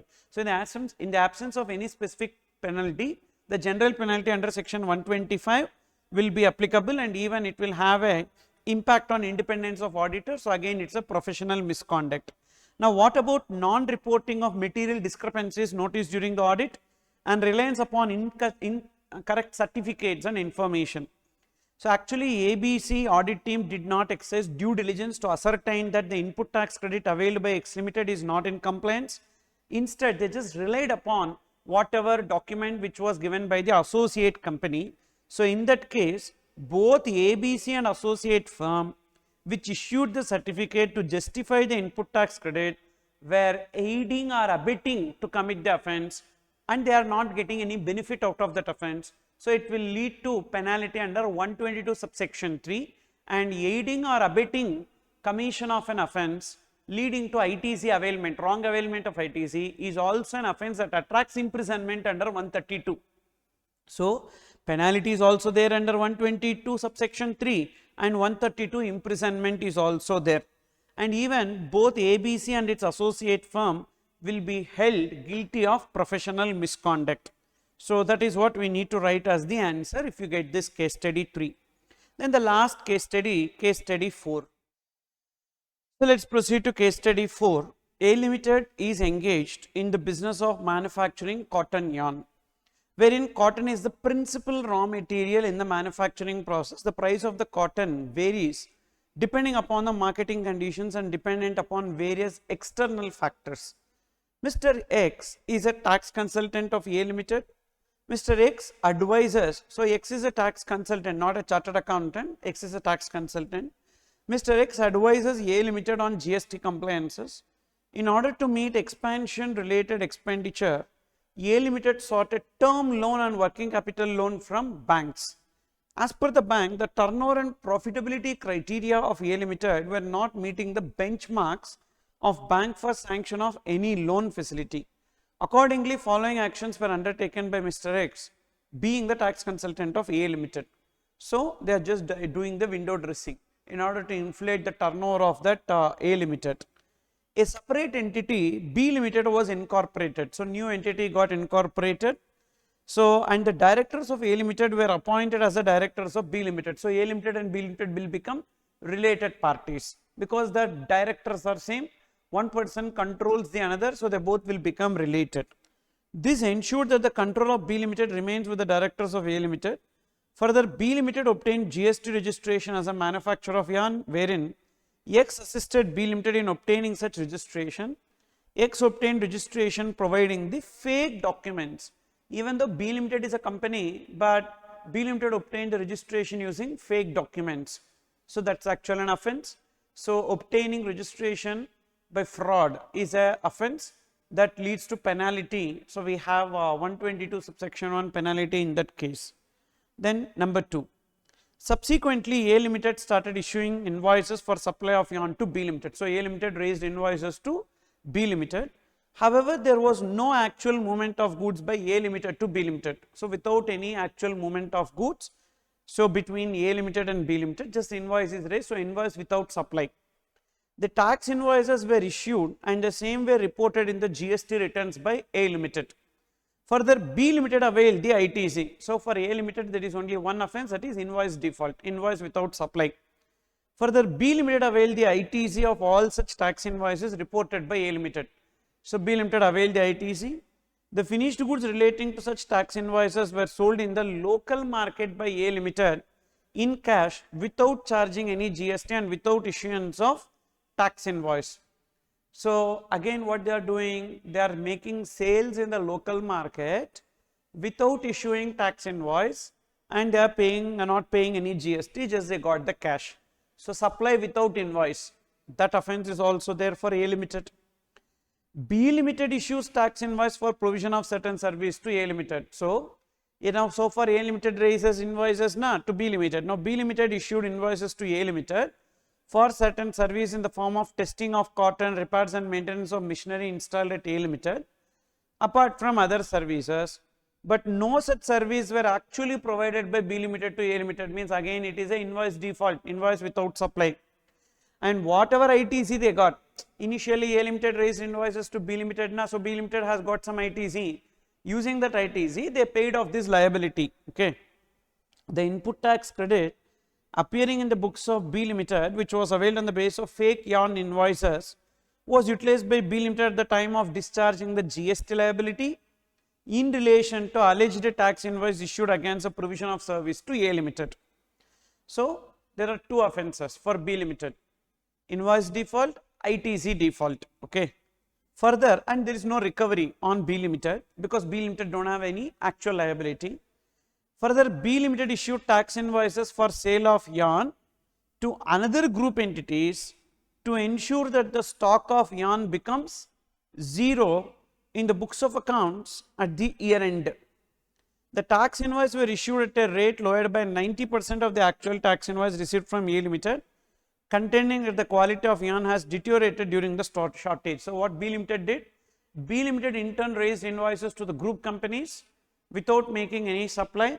So just the invoice has been raised. Okay. So then next, Mr. X was aware of the aforesaid actions of A Limited, B Limited. Further, the GST returns were filed by X for both the companies, but X is not retaining any benefit out of this. So on X there will be only 122 subsection 3 penalty. A Limited approached Mr. P, a practicing chartered accountant, to issue relevant certificates to the bank certifying the turnover of A Limited and B Limited as genuine turnover to ensure that the required loan amount is sanctioned to A Limited. A Limited elaborated the entire arrangement as made by it with regard to B Limited. Mr. P apprised A Limited of the following GST implications that may arise. So what are those GST implications?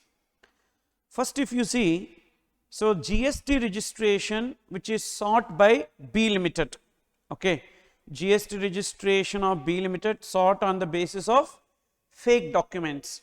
So B Limited is actually a company and that should have got proper registration. Because of the fake registration on B Limited, there is a penalty which is on account of registration default. Okay, that is one penalty.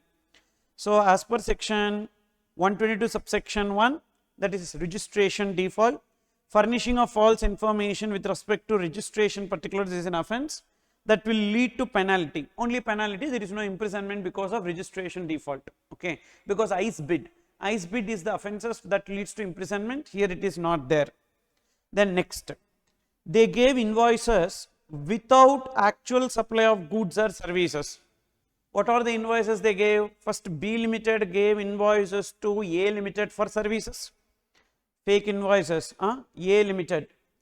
So first A Limited gave it to B Limited. That is an offence, invoice default.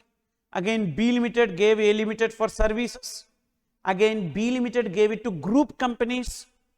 Okay. So these 3 invoices means how much ever is the tax involved in this amount of invoices, amount of tax involved in these 3 invoices, or 10,000, whichever is higher, that will be the invoice default. That much penalty will be payable. And in this case, as there is invoice default, that definitely that will lead to imprisonment also. If the amount exceeds 1 crore, okay, invoice without supply 1 crore, so automatically imprisonment also gets attracted. That's what it is given. The aforesaid actions are liable for penal action, penalty will be there. Also it will lead to imprisonment depending upon the amount of default. 132 is imprisonment. Then next, fraudulent input tax credit availment. So B Limited is availing the ITC and again utilizing that ITC for making payment of a fake liability. So in that case, recovery under section 74 shall not arise. So that paragraph we need to write up to this. So up to this, it is about how they avail the ITC and utilized. So therefore, these provisions of 74 will not be attracted. No tax was required to be paid in respect of said transaction. Therefore, no demand and recovery will be arising as per 74. However, there will be penalty under 122, 2 cases. So first invoice default, then ITC default. So first for availing the ITC there is a offence. Again for issuing invoice without supply there is an offence. Okay. And as ITC default and invoice default leads to imprisonment. So therefore on B Limited there is imprisonment also. Okay. Then next one. Incorrect information in GST returns and falsification of books of accounts. So these returns filed by them were not backed by the proper information, like not genuine data. So who is doing this return filing things and all? So A Limited and B Limited. So that will leads to falsification, books of accounts default. Books of accounts default is also an offence that leads to penalty and it will also lead to imprisonment. Yes, books of accounts default lead to imprisonment up to 6 months or fine or both. That is also applicable because they are not properly maintaining the books of accounts and making the fake books of accounts, because of which penalty is also applicable and imprisonment also applicable. And what is the imprisonment? 6 months or fine or both if it is first time, subsequent up to 5 years plus fine.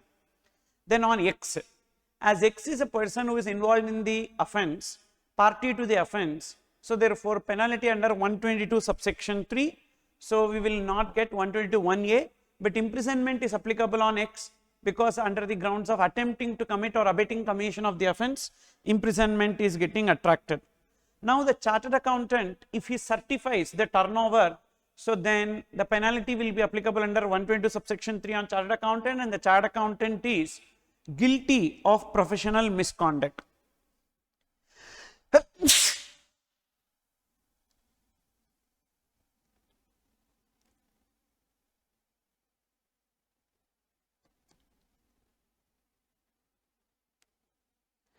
So these are the case studies that we have related to this ethics, case studies on ethics. Now we will move on to our regular discussion.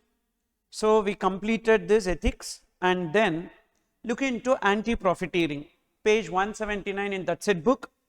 So anti-profiteering is given under section 171 of CGST Act. There are two situations where the anti-profiteering provisions are applicable. Number one, there is a reduction in GST rate, but the benefit is not passed on to the recipient.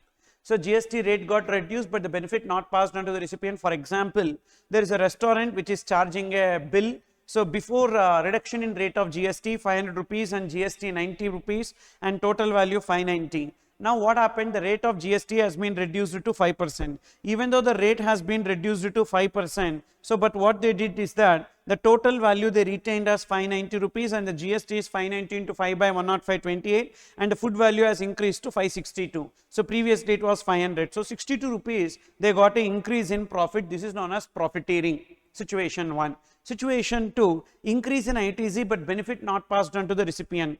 That is before ITZ, before like old ITZ was 15,000 and new ITZ is 25,000.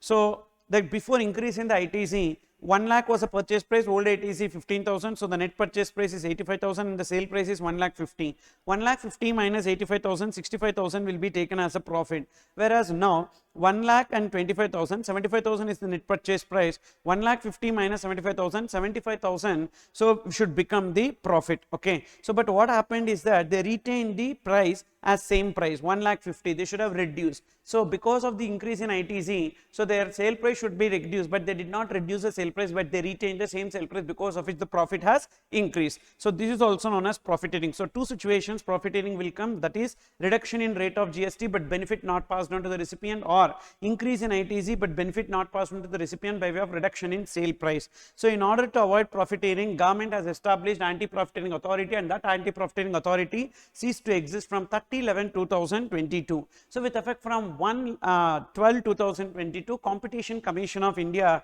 is established to regulate the profiteering. And what are the functions of this Competition Commission of India? Number one, to identify so whether the benefit has been passed on to the consumers by way of reduction in sale price or not. So to determine whether the benefit has been passed on to the recipient, and to identify the registered person who has not passed on the benefit. Thereafter by order, they will order so that particular person who has not passed on the benefit to either reduce the prices prospectively or return to the recipient the benefit not passed on. So suppose if that benefit could not be given, then the amount will be credited to Consumer Welfare Fund, and thereafter imposition of penalty. What is the penalty? 10% of the profited amount will be taken as the penalty, and there will also be leading to cancellation of registration. So this can be done by the anti-profiteering authority, and in cancellation of registration, contravention of provisions, we have seen violation of anti-profiteering order, thus will lead to cancellation of registration. And this penalty is 10% of the profited amount. Suppose if that penalty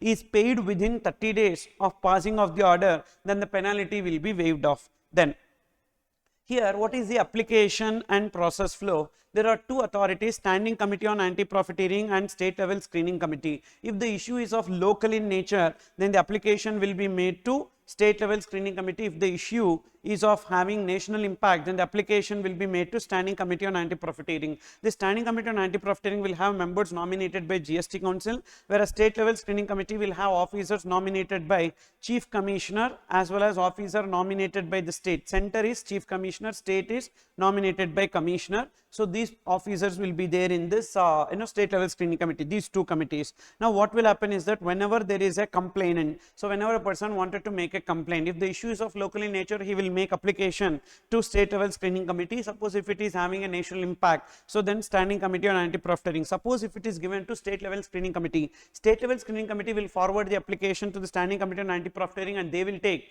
3 months plus 1 month.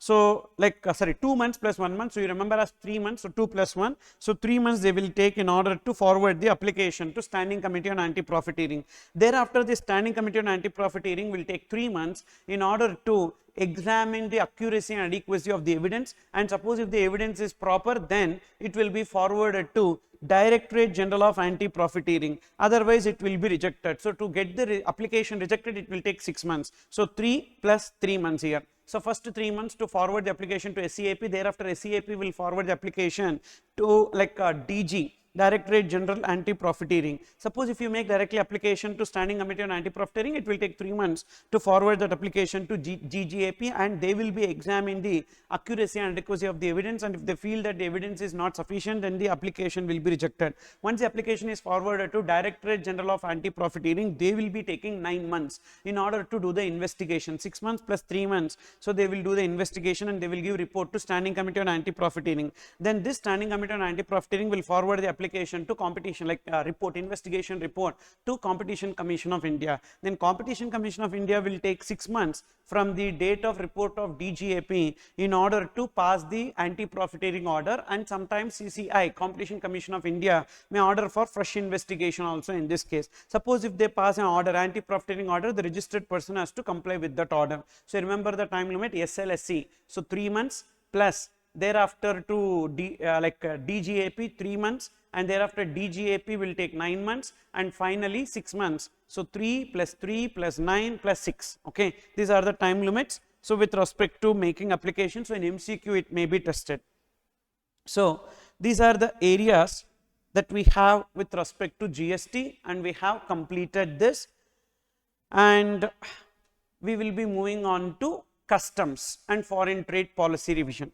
Now we are starting the revision related to customs and FTP, and customs and FTP, there are no much amendments compared to November 23 to May 24 exam, so it will be the same, and mostly May 24, November 24 also the same portion might be applicable.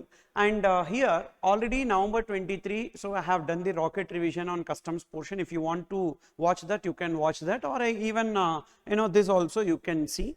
And page number 181, you can have a look into segment 23, taxable event under customs. So first we need to understand in customs, the Customs Act is 1962 and the Customs Tariff Act is there, that is 1975. Customs Act contains the procedures and the provisions relating to import and export, what is the value, etc.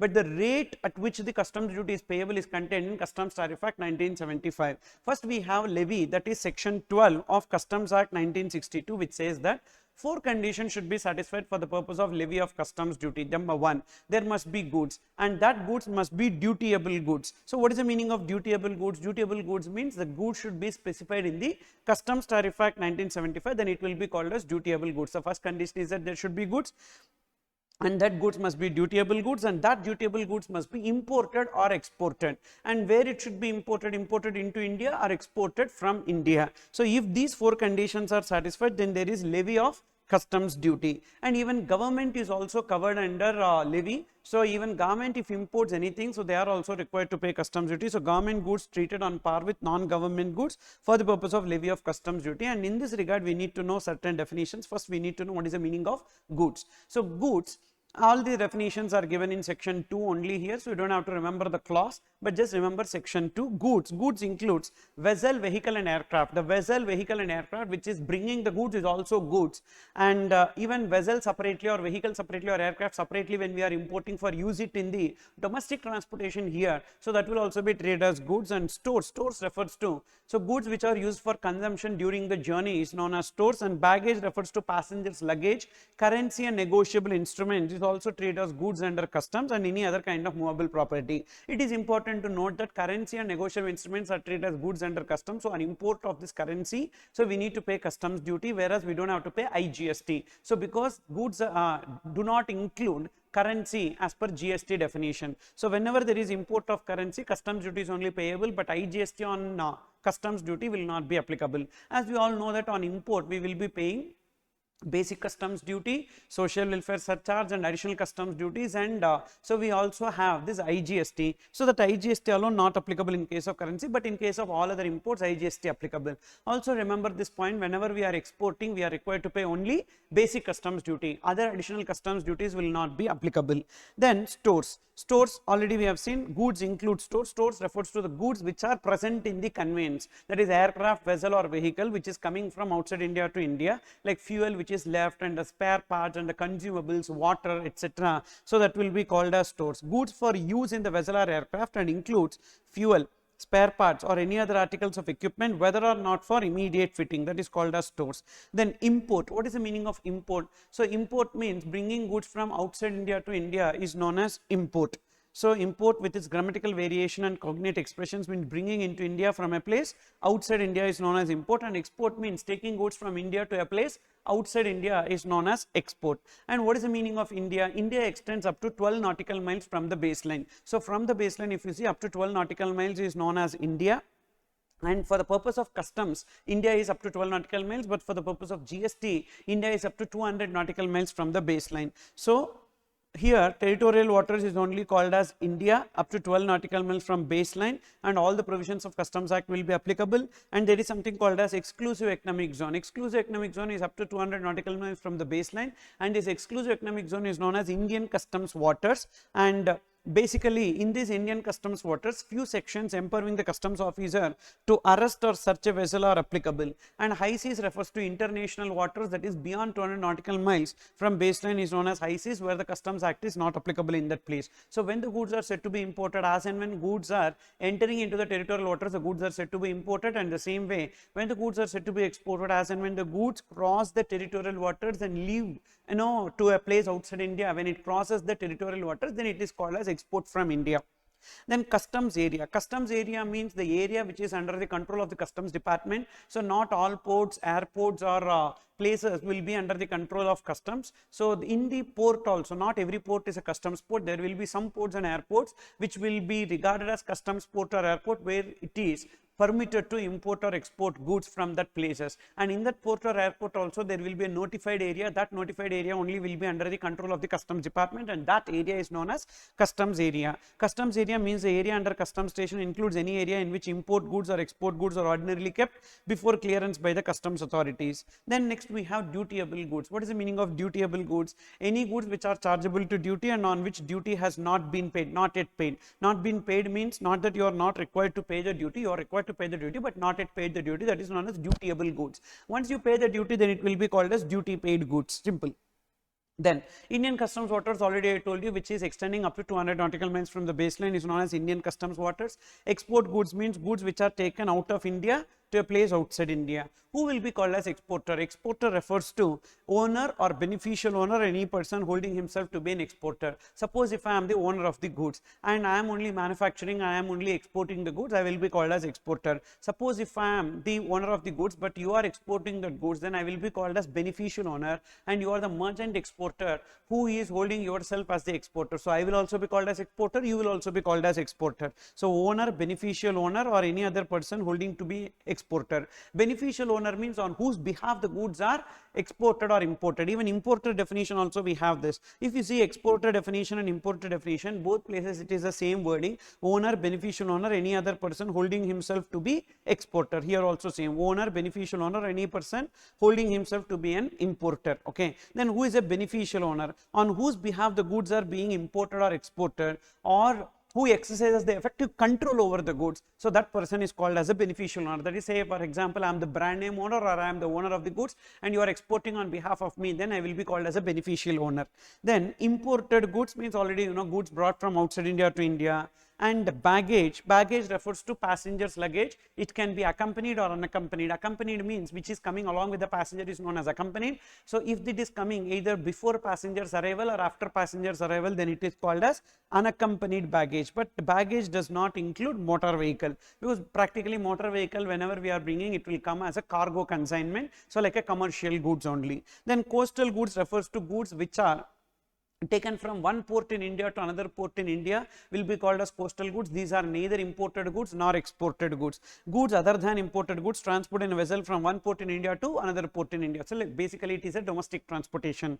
Then foreign going vessel or aircraft. So basically any vessel or aircraft which is taking goods or people from India to outside India is known as a foreign going vessel or aircraft. So it attains some importance because in case of stores we will learn this provision. So whenever a person is selling goods to a foreign going vessel or aircraft, it will be treated as deemed export as per customs. So therefore it is treated as export for the purpose of customs, but it is not treated as export for the purpose of GST, but it is treated as export for the purpose of customs. So due to that reason, so all export benefits are available in case of sale to a foreign going vessel or aircraft. So what is a foreign going vessel or aircraft? Any vessel or aircraft which is going from India to a place outside India carrying people or goods is known as a foreign going vessel or aircraft. But it also includes a navy vessel of foreign government taking part in any navy exercises in India, or any vessel engaged in fishing or other operations beyond territorial waters, because beyond territorial waters means outside India, and any vessel or aircraft proceeding to a place outside India for any purpose. So that is basically Indian navy vessels or Indian aircrafts. So military aircraft, so which are going to outside India, will also be called as a foreign going vessel or aircraft.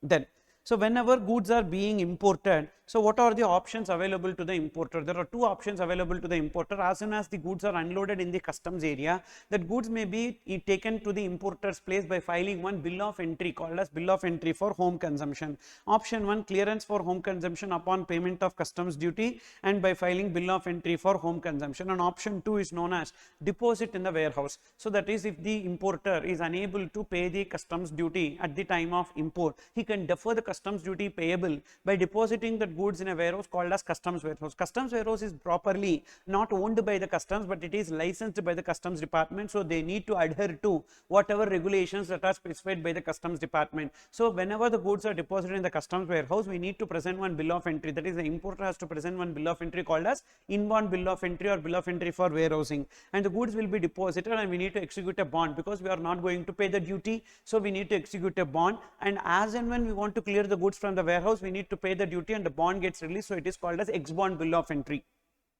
Deposit in warehouse without payment of duty by filing inbound bill of entry, and clearance from warehouse upon payment of custom duty by filing ex-bond bill of entry. And basically without filing any bill of entry, that is either bill of entry for home consumption or bill of entry for warehousing, goods cannot be cleared from the customs place. The unloaded goods cannot be cleared for home consumption or warehousing.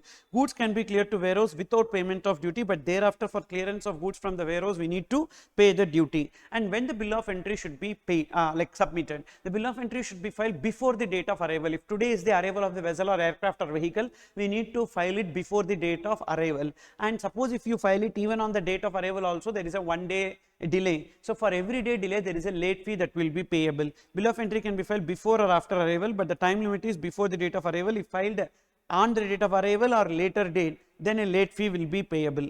And then as clearance from the warehouse is the taxable event. So what is a taxable event? That is when there will be levy of customs duty attracted at which point of time. So as and when you clear the goods from the customs area for home consumption, or as and when you clear the goods from the warehouse for home consumption, at that point of time, that is either at the time when you file the bill of entry for home consumption or you file the ex-bond bill of entry, at the time only the taxable event gets attracted. Suppose at the time of import, if the goods are chargeable to customs duty, but at the time of clearance from the warehouse, if there is an exemption, are we required to pay customs duty or not? No, we are not required to pay customs duty. Same is the case at the time of import, the goods were exempted from payment of customs duty and we deposited the goods in the warehouse, and thereafter at the time of clearance from the warehouse, the goods became dutiable. Are we required to pay customs duty? Yes, we are required to pay customs duty in that case. Customs warehouse, already I told you, basically customs warehouse is a warehouse which is not owned by the customs department, but basically it is licensed by the customs department to act as a customs warehouse.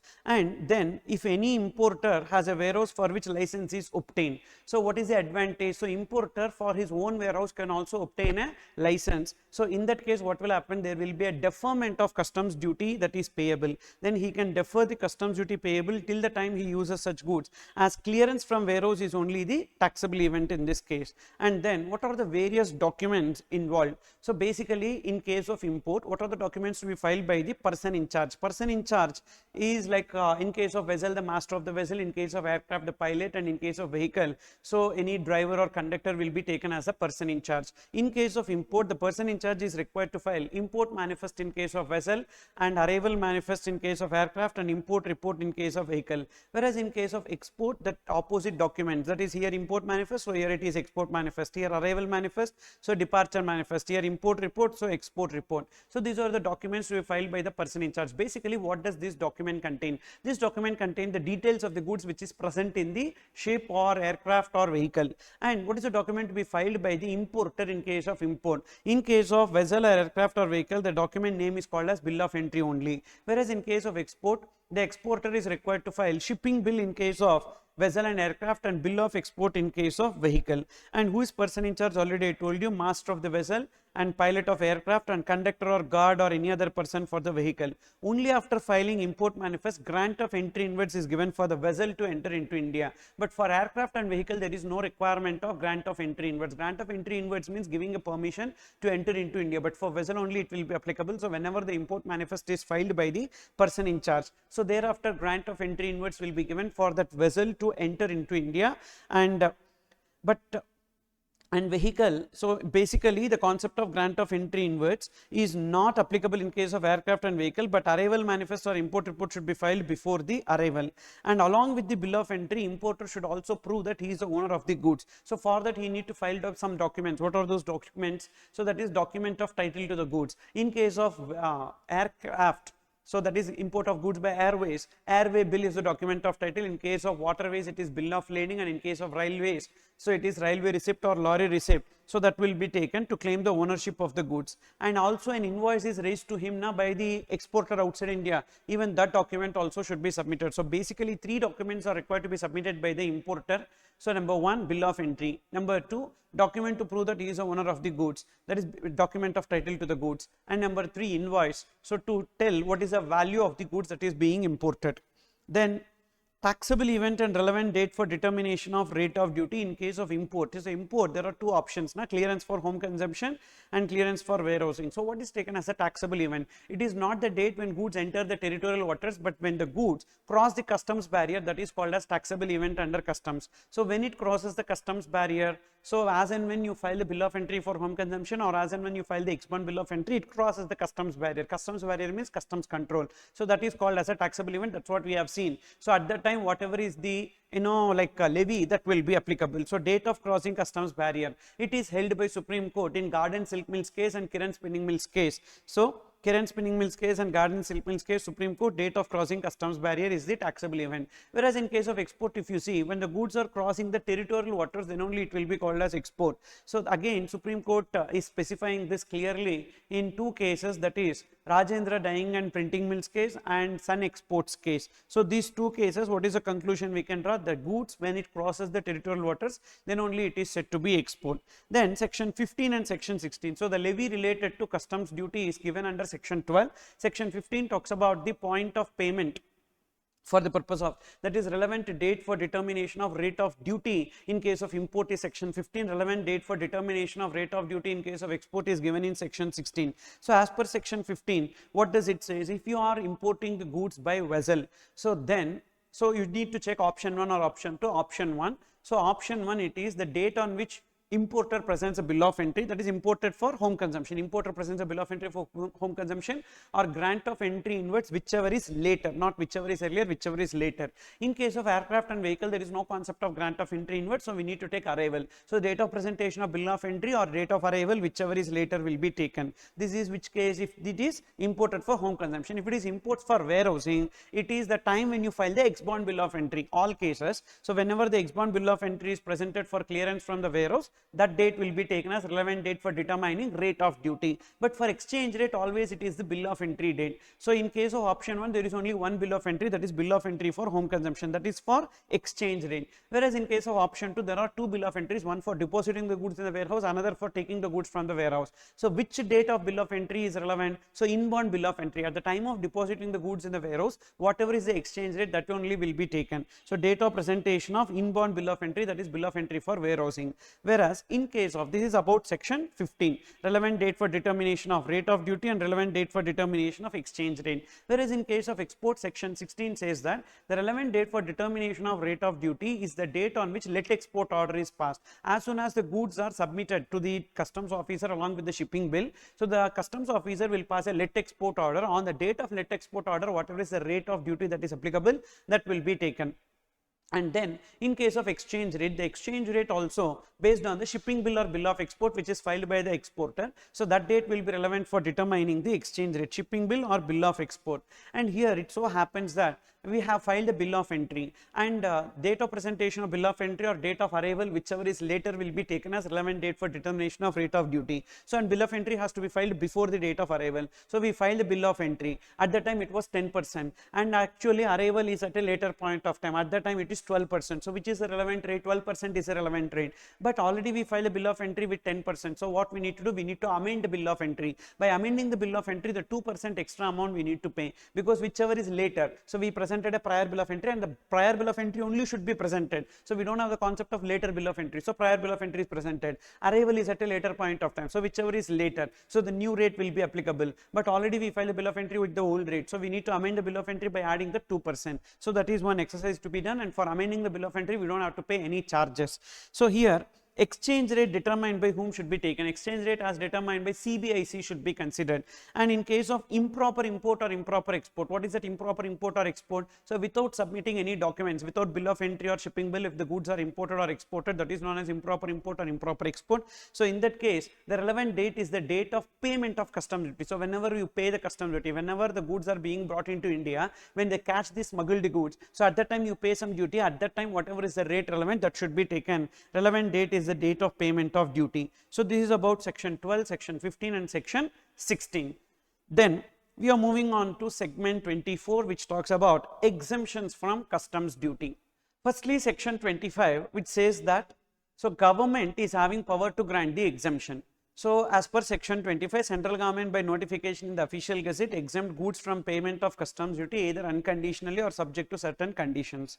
And these exemptions, we don't have the specific exemptions like this product is exempted or not from import or export, like that we don't have, but they have given broadly certain exemptions. In that, the first area that we have is with respect to section 13, 23 subsection 1 and 2 and then 22. So what is this all about? So section 13 talks about no duty on pilferage. So whenever the goods are imported and that goods are pilfered, pilfered refers to petty theft. In that case, we don't have to pay the customs duty. Then section 23 subsection 1 is applicable when the goods are destroyed. So because of any accident on account of natural causes, etc. So then in that case, so when the goods are destroyed or abandoned, so we will be getting remission of duty. Remission of duty means first we need to pay the duty and we need to prove to the satisfaction of the officer that the goods are destroyed. So then thereafter they will be giving us the refund. That is with respect to 23 subsection 1 when the goods are destroyed. But when the goods are not according to the specifications, in that case you don't need that goods, so you don't have to pay the duty. So then it will be called as relinquishment of title to the goods. So you will be giving away the title to the department, so therefore you don't have to pay the customs duty. That is known as relinquishment of title to the goods. And then section 22 is applicable in the situation when the goods are damaged, not destroyed, but the goods are damaged, which means that there is a reduction in the value of the goods. So on account of the damage, then proportionately to the value of the damaged goods, you need to pay the customs duty. So for example, 100% goods means whatever is the customs duty payable. After damage, the goods capacity or value will not be 100%, it will be reduced. So proportionately you will pay the customs duty, that is known as abatement. So basically, when which section will be applicable? When 13 is applicable, when the goods are pilfered, and when section 23 subsection 1 is applicable, goods are lost, destroyed or abandoned. When 23 subsection 2 is applicable, goods are not conforming to the specifications. And when section 22 is applicable, damage or deterioration to the goods. Deterioration is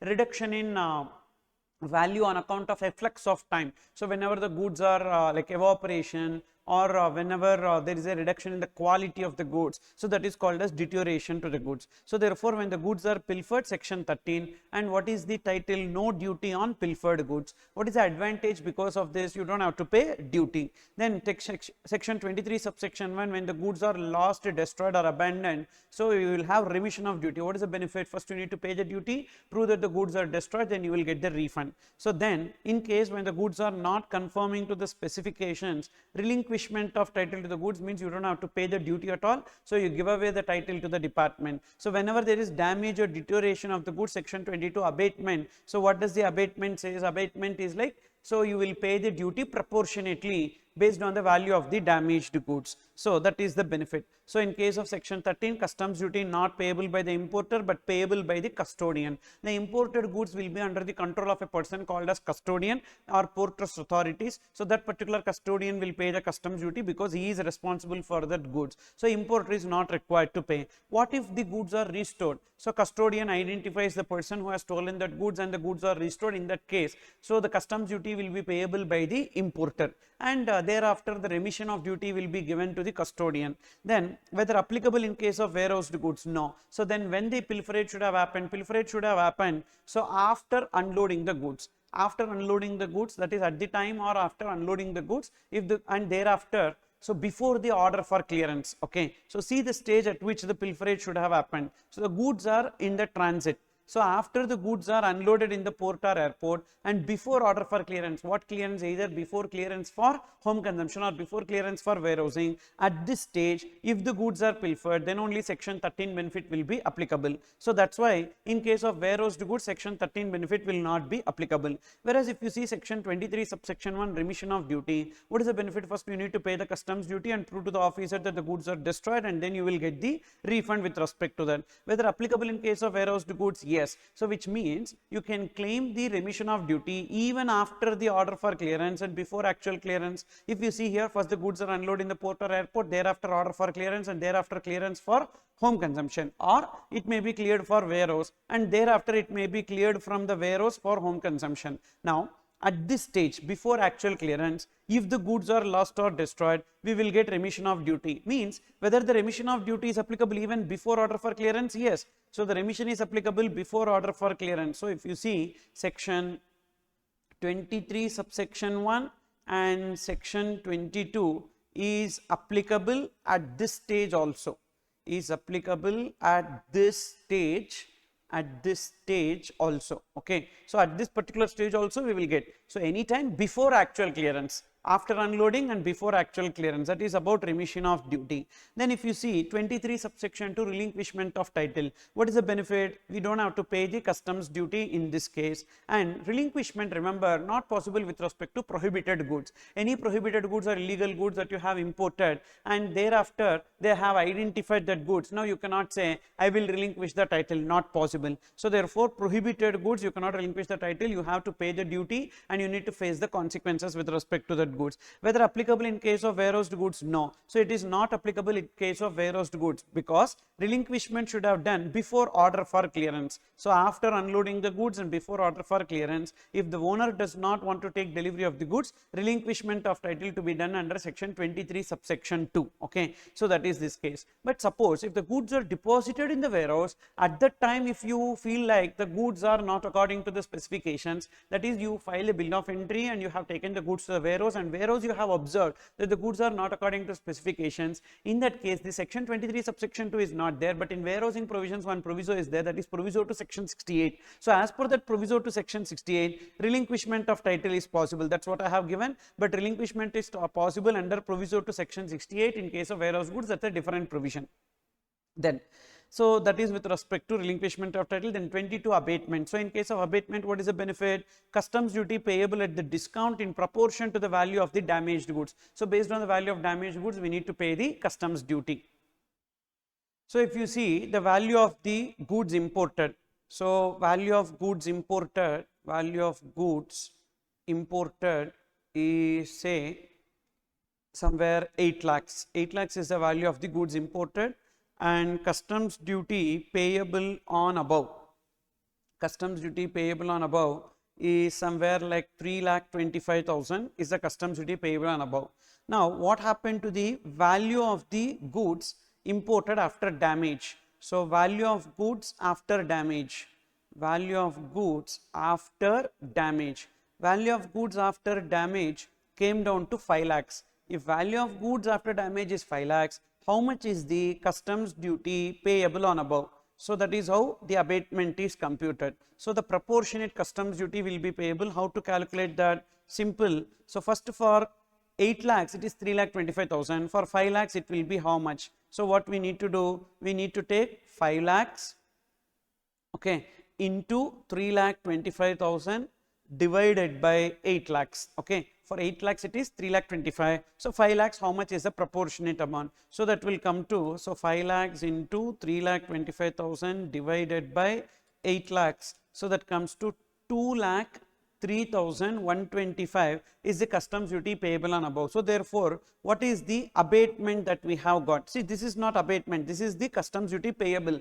based on the damaged value of the goods. So, what is the abatement? 3,25,000 minus 2,03,125 will be taken as the abatement. Okay, so that difference will come to 1,21,875 is taken as abatement. So this is how proportionately the abatement will be computed. So we need to take customs duty equals to value after damage into original customs duty divided by value before damage. So that's how we need to compute. Whether it is applicable in case of warehoused goods, yes, in case of damage, but not in case of deterioration. When the deterioration should have happened?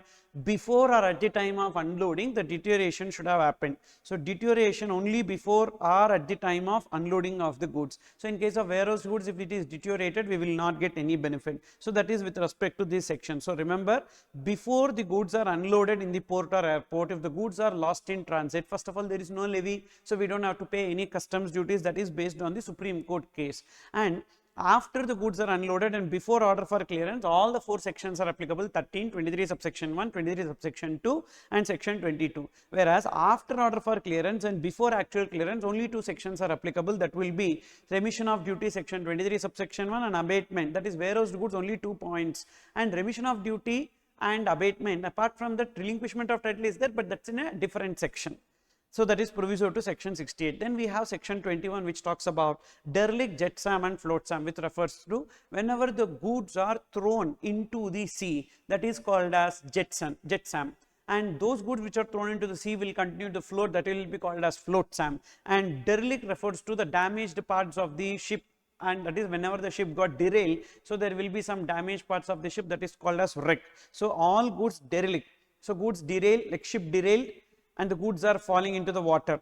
Then jetsam, goods thrown into the water to save the ship from sinking. Flotsam, those goods which are thrown into the water will continue to float. And wreck refers to damaged parts of the ship. If these goods are brought into the shore, okay, so brought into or coming into India, shall be dealt as if these goods are imported by the person into India, unless the goods are exempted goods, as if they were imported into India, unless proved to the satisfaction of the officer that they are entitled to be admitted duty free. That is about section 21. Then section 20 talks about re-importation of goods. So in this regard, there are 2 notifications: notification 45/2017 and notification 60/2018. What does notification 45/2017 says? First, a person is importing the goods. Whenever he imports the goods, he will pay the customs duty on those goods. So those goods are exported. So whenever the goods are exported, thereafter it is subsequently re-imported. So the first is import, then export, and thereafter re-import. Import, export, re-import. Import, export, re-import. Okay, first there is a import and thereafter there is a export, and thereafter there is a re-import. In case of import, custom duty is payable. In case of export, what is that person doing? Is he claiming any incentive at the time of export? Yes, he is claiming incentive at the time of export. So at the time of re-import, so he should pay only that incentive what he claimed at the time of export. That is sufficient. He don't have to pay any customs duty on this re-importation. Same way, at the time of export, if the goods are exported for repairs and thereafter it is re-imported, at the time of re-import, that person is required to pay a customs duty on fair value of the repairs carried outside India, plus freight and insurance both ways. So from India to outside India to India, that should be taken as a value for payment of customs duty. If export for repairs, upon re-import the customs duty will be payable. How much is the customs duty payable? Fair value of repairs. So why they use the word fair value of the repairs? If the goods are sent outside India for repairs, it may be covered under warranty. When it is covered under warranty, so we don't have to pay any amount towards that, but even then we need to take what could be the value. If it is not covered under warranty, that should be taken, plus freight and insurance both ways should be added, that should be taken as a value for payment of customs duty. Suppose at the time of export, so import and at the time of export, suppose if it is happening that we are neither claiming any incentive nor it is exported for repairs, but normally it got exported and it is re-imported, are we required to pay any customs duty on re-import? No, we don't have to pay any customs duty on re-import. So that is based on this notification 45/2017. But they gave one condition. What is that condition? From the export to re-import, what is the time limit within which the goods should be re-imported? 3 years, and it can be extended for a further period of 2 years. So that is this, and we have some notes in this regard. Even IGST will be payable on the same value, not only the customs duty but also IGST is also payable on fair value of repairs plus freight and insurance both ways. Suppose if export is subject to export duty, at the time of export if we are paying export duty, upon re-import whatever customs duty we paid at the time of export, we will be getting it as a refund. So that is refund under section 26. So that is this point. If export is subject to export duty, then upon re-importation we will get the refund of customs duty paid at the time of export as per section 26. If the goods are exported under duty exemption or any duty remission schemes, etc., then in that case the time limit for re-importation is 1 year, plus it will be extended for a further period of 1 year. And if the goods are exported or not subject to any incentive, so at the time of export we did not claim any incentive or exemption and not exported for repairs, then upon re-import the customs duty is not at all payable in that case. And the fifth point is that exported goods and imported goods must be same and the ownership should not have been changed. So the ownership should remain the same. And concession under this notification is not applicable to 100% TOU. Why? Because anyhow imports by 100% TOU, we don't have to pay customs duty. Also unit in free trade zone, also we don't have to pay customs duty on import. And public or private warehouse, we don't have to pay customs duty when we keep the goods in the public or private warehouse. And tobacco and petroleum products, so these are some notified goods on which, so the concession under this notification is not applicable. And then in case the goods are taken outside India for exhibition purposes, so this point we have seen in GST that upon bringing it back within 6 months from the rate of export, on re-import customs duty not payable. Why? Because at the time when it is taken outside India for exhibition, we have not claimed any incentive, nor it is exported for repairs. At the time when it is imported back, we don't have to pay customs duty with respect to these goods. So that is in case of notification 45/2017. Then we have notification 60/2018. What does it say? So here the first is export. So first we are making export and those goods are imported and then it will be re-exported. So then in that case, what are the concessions that are available? So at the time of export, from export to import, it should be within a prescribed time limit. What is the time limit? In case the goods are exported for reprocessing, or that is whenever the goods are exported, why is it coming back? So is it because of remaking, refining or reprocessing, because of the manufacturing defects? Then it should come back to India within 1 year. Suppose if it is for repairing or reconditioning, it should be coming back to India within a period of 3 years. In case of notified goods, it will be 7 years. So there are some notified goods, we don't have to remember what are those notified goods. In case of that notified goods, it will be 7 years. In case of other than notified goods, it will be 3 years, and 10 years in case of Nepal and Bhutan. This is the time limit within which the exported goods should be imported. So for what purpose? Either repairs or reconditioning. And from the time it is imported, it should be re-exported. After doing that repairs, reprocessing or refining, reconditioning, etc., it should be re-exported. What is the time limit for that? 6 months. Plus it can be extended for a further period of 6 months. And here some conditions are there. So what is the benefit? First of all, here at the time of export to import and they can again re-export, here you are making import now. On this import, customs duty is not payable, and the condition is that import goods and re-export goods should be same, and importer at the time of importation executes a bond. So that is with respect to this. So notification 60/2018, export, then import, and then re-export. Now see this, suppose if there is any loss of imported goods during such operation, that is from the time we exported to the imported, or again from the time we imported to the re-exported, if there is any process loss at this stage. So this process loss is okay, and we don't have any restriction under this notification. That's what it says. If any loss of imported goods is noticed during such operation, that loss shall be exempted from whole of the customs duty, subject to satisfaction of ACDC, even if the quantity re-imported is short or low, as long as the nature and variety is same. Okay, so then next we have this 21, already we discussed. 24, denaturing or mutilation of goods. If you see here, section 20, which talks about concession with respect to re-importation, 21, derelict jet SAM, float SAM, and 22 talks about abatement, 23, relinquishment of title and remission of duty, and 13 is a different section, no duty on pilfered goods, and 24 talks about denaturing and mutilation of goods. In case of denaturing and mutilation of goods, what happens is that,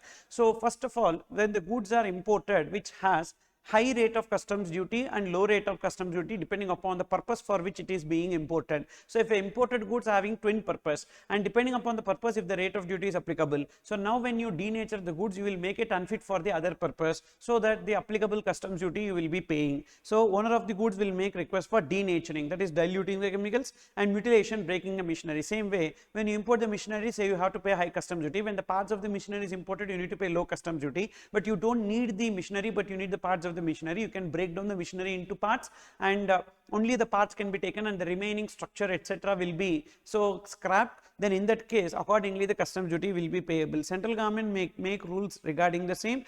Duty is payable as if the goods are imported in the denatured or mutilated form. That is about section 24. So these are the various exemptions that we have. Then section 25 talks about classification of goods and types of customs duty. So basically in this classification of goods, so it talks about gender interpretative rules. That is, a classification refers to identifying the imported goods or exported goods in the appropriate place in the tariff is known as classification of the goods. So in this regard, we have some general interpretative rules, also known as rules for interpretation of tariff. In that, the rule 1 says that the titles of the sections are only for the reference, so headings etc. So you cannot classify the product based on the headings or subheadings. So you need to check the relevant section notes and the chapter notes, and based on the section notes and chapter notes only the product needs to be classified. And rule 2a says that any reference to complete goods also includes incomplete or unfinished goods. So for example, we are importing a car without tire or a car without seat, so that should be classified along with the car only. So incomplete goods or unfinished goods having the essential character of finished goods will be classifiable under the finished goods. Then next 2b says that any reference to a material includes combination of that material with the other material. For example, if you are importing coffee with chicory will also be classified along with coffee only. So any reference to material includes combination of that material with other material. Then 3a says that when there is a specific heading and when there is a general heading, we need to prefer specific heading over general heading. For example, we are importing electric shaver, and that electric shaver, so we have two headings. One is shavers and hair clippers, which is a specific heading, and another is a general heading, electromechanical domestic appliance.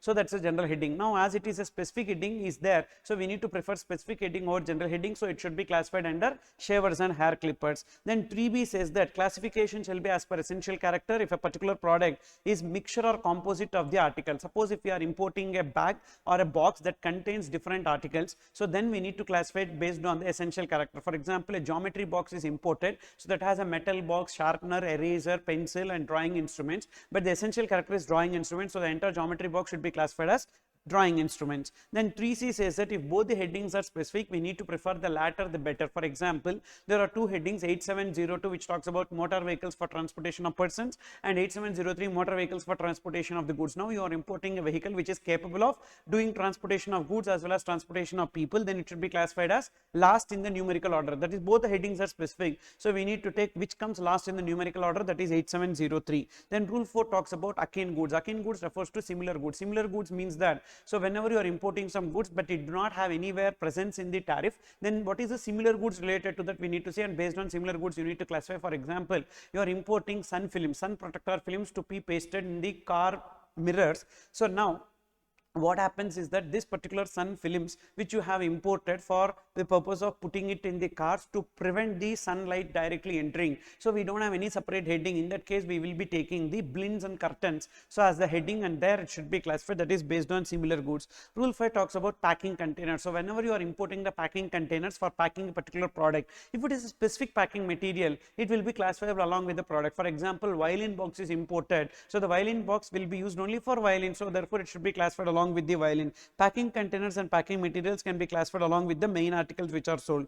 Then rule 6 says that goods should be compared at the same level only, so heading under one chapter should be compared at the another heading of the same chapter. So goods can be compared at the same level only, that headings are subheadings, but one heading with chapter cannot be compared with another chapter.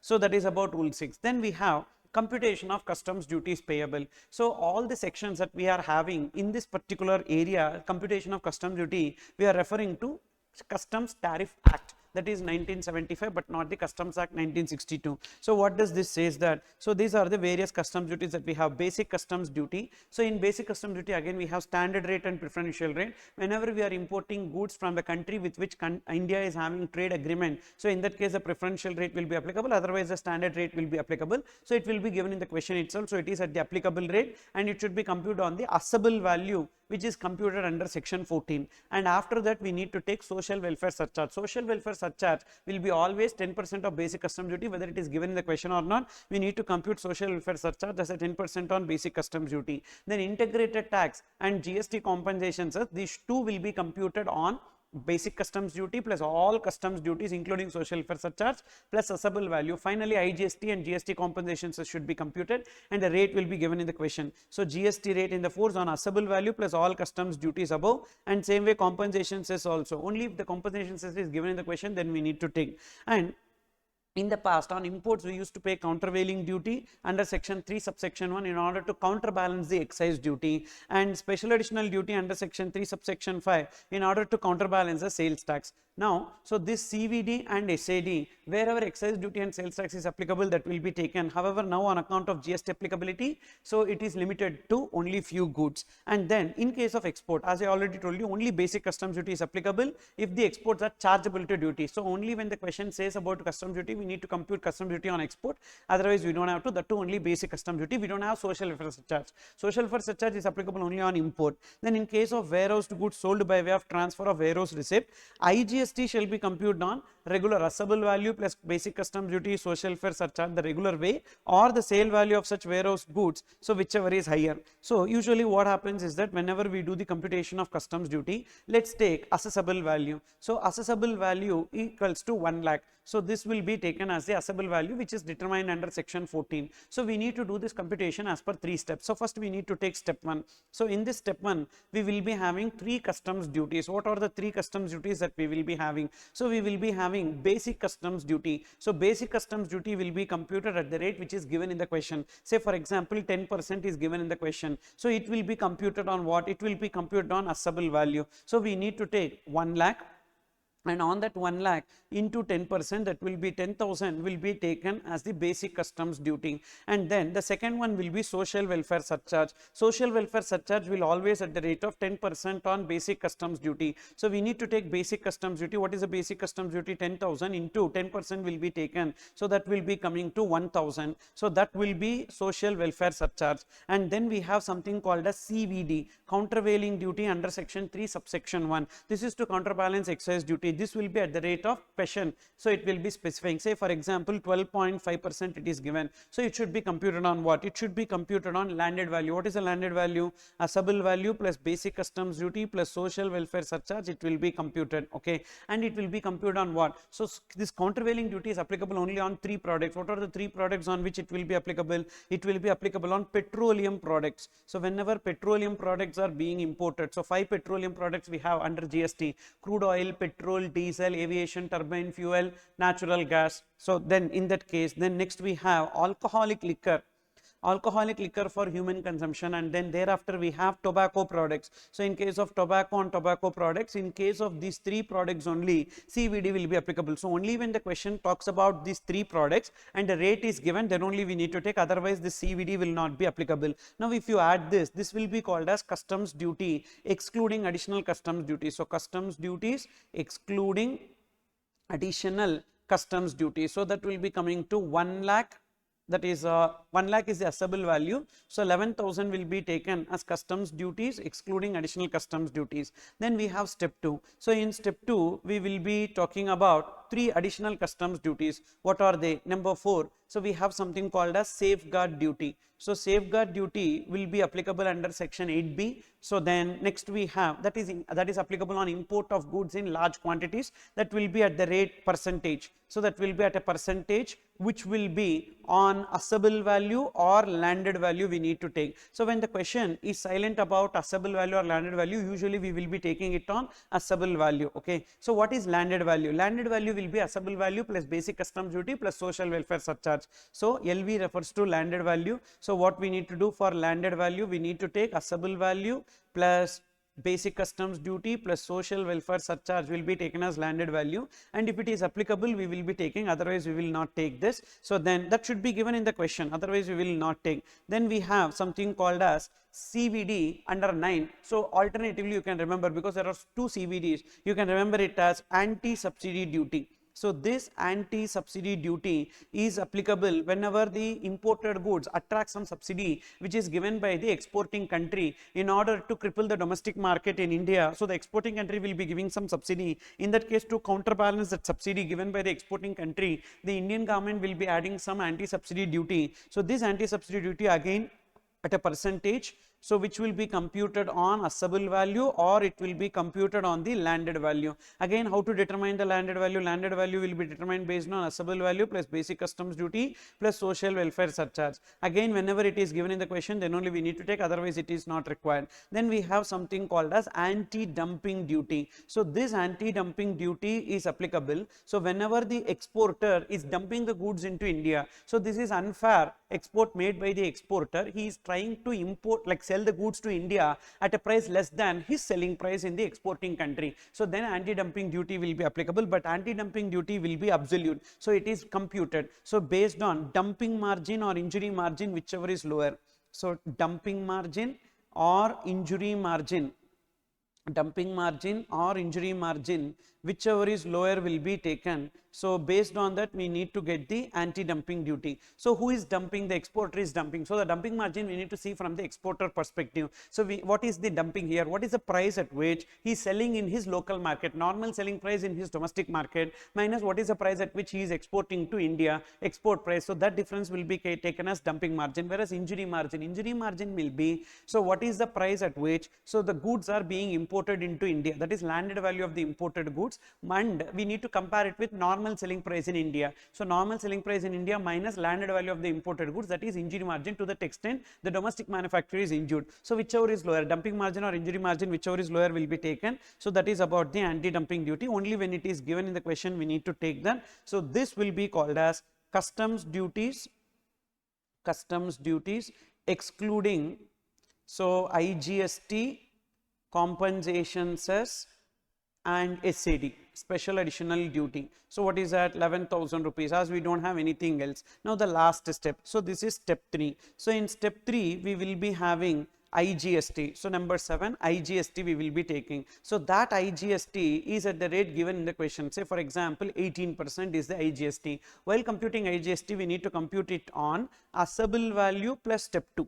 So whatever is the step 2 total. So assessable value plus step 2 total should be taken. For example, assessable value is 1 lakh plus step 2 total will be 11,000. So on that we need to take 18%. So 1 lakh 11,000 into 18%, that will come to 19,980 will be taken as the IGST. And then we will be having compensation cess. Compensation cess only if given in the question we need to take, so that will be given, and again it should also be computed on assessable value plus step 2 total, that should be taken, and only when it is given in the question we need to take, and we don't have to add GST while computing the compensation cess. So then we have something called as, so last one, SAD, but this SAD is at the rate, again it will be given in the question, so that should be computed on same assessable value plus step 2 total. But remember, this SAD is applicable only in case of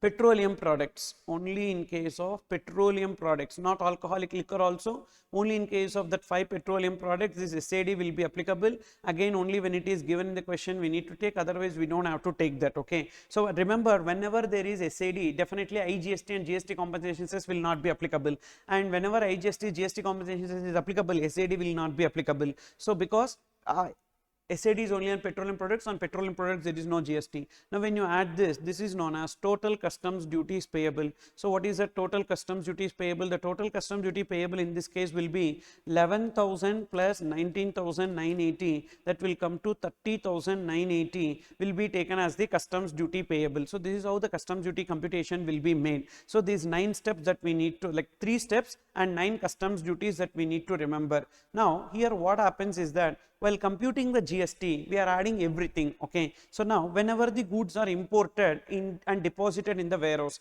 and when the imported goods are so deposited in warehouse and thereafter it is transferred, the document of title is transferred to some other person. Say for example, Mr. A is importing the goods and that imported goods are kept in the warehouse. Okay, so imported goods. So these imported goods are kept in the warehouse, customs warehouse. Okay, these goods are deposited in the customs warehouse. When the goods are deposited in the customs warehouse, what A is doing? A is not clearing the goods from the warehouse, but A transferred the document of title. Transfer of documents. So A made the transfer of documents to Mr. B. So now who will be clearing the goods from the warehouse? Mr. B will be clearing the goods from the warehouse. So now when Mr. B is clearing the goods from the warehouse, so Mr. B files the ex-bond bill of entry. So to clear the goods from the warehouse. Okay, ex-bond bill of entry to clear the goods from the warehouse. Now what happens is that how to compute the customs duty payable? Now we need to understand here. So what is the value of the imported goods? Say the value of the imported goods is, say 1 lakh rupees is the value of the imported goods, and whereas transfer of documents for rupees 1,20,000. So now Mr. B is required to pay customs duty on what? So that is where the question is. So this is transfer of warehoused goods by way of documents of title. It is not that Mr. A is clearing the goods. Mr. B is filing the ex-bond bill of entry in the warehouse and he is clearing the goods from the warehouse. Okay, so from the warehouse the goods are cleared by B. So goods cleared by B, goods cleared by Mr. B by paying customs duty. By paying customs duty. Now what is that customs duty that Mr. B is required to pay? So what will be taken as the assessable value here? The assessable value will be taken as 1 lakh, no doubt. The assessable value will be taken as 1 lakh, but what happens to the IGST computation only, it will differ. So basic customs duty will be how much? So the basic customs duty will be, say at the rate of 10% we will take, so 10,000 rupees. Social welfare surcharge will be 1,000, no doubt about that. But while computing the IGST, so we have a computation. What is that we need to do? So say IGST is at the rate of 18% and we don't have any other customs duties. First we need to take A. What is that A? 1,11,000. So we need to take 1,11,000, or B. What is B? 1,20,000. What is the transaction value at which the goods are sold by A to B? So that is 1,20,000. Whichever is higher we need to take, and whichever is higher into 18% will be taken as a customs duty payable. So whichever is higher is what? 1,20,000. 1,20,000 into 18%. So that is 21,600 will be taken as customs duty, like IGST. So the total customs duty will be 21,600 plus 11,000. That will be 32,600. If you see the previous computation, so if the assessable value is 1 lakh, we are having a customs duty of 30,980, but in this case when the assessable value is 1 lakh, the customs duty is not 30,980, 32,600. Why? Because in this case what has happened, Mr. A did not clear the goods, Mr. B has cleared the goods. Mr. A filed the inbound bill of entry. So basically at the time of deposit of goods in the warehouse, so Mr. A filed inbound bill of entry and ex-bond bill of entry is filed by Mr. B. As ex-bond bill of entry is filed by a person other than who filed the inbound bill of entry, so in that case the IGST will be computed based on regular value. What is the regular value? Assessable value plus basic customs duty plus all customs duties, okay, or transaction value at which these goods are sold by way of transfer of documents to the title, that is 1,20,000, whichever is higher. So on that the IGST rate should be multiplied. So this is what I have given here. In case of warehoused goods sold by way of transfer of warehouse receipt, IGST under custom shall be computed on the assessable value plus basic custom duty plus social welfare surcharge or sale value of such warehouse receipt, whichever is earlier. Suppose in this example, what if Mr. A is only clearing the goods from the warehouse? In that case, Mr. A will pay the regular way. So what is that regular way? 30,980. That is basic custom duty 10,000, social welfare surcharge 10,000. IGST will be computed on 1,11,000 only. Okay. So because if a different person is clearing, then only it will happen. What if Mr. A is selling to Mr. B for 90,000, then what will happen? So then 1,11,000 or 90,000, whichever is higher. So 90,000 only will be taken or 1,11,000. 1,11,000 will be taken and on that 18% will be multiplied. So don't forget this provision. Then where basic customs duty is nil, social welfare surcharge is also nil. So we don't have to take any social welfare surcharge.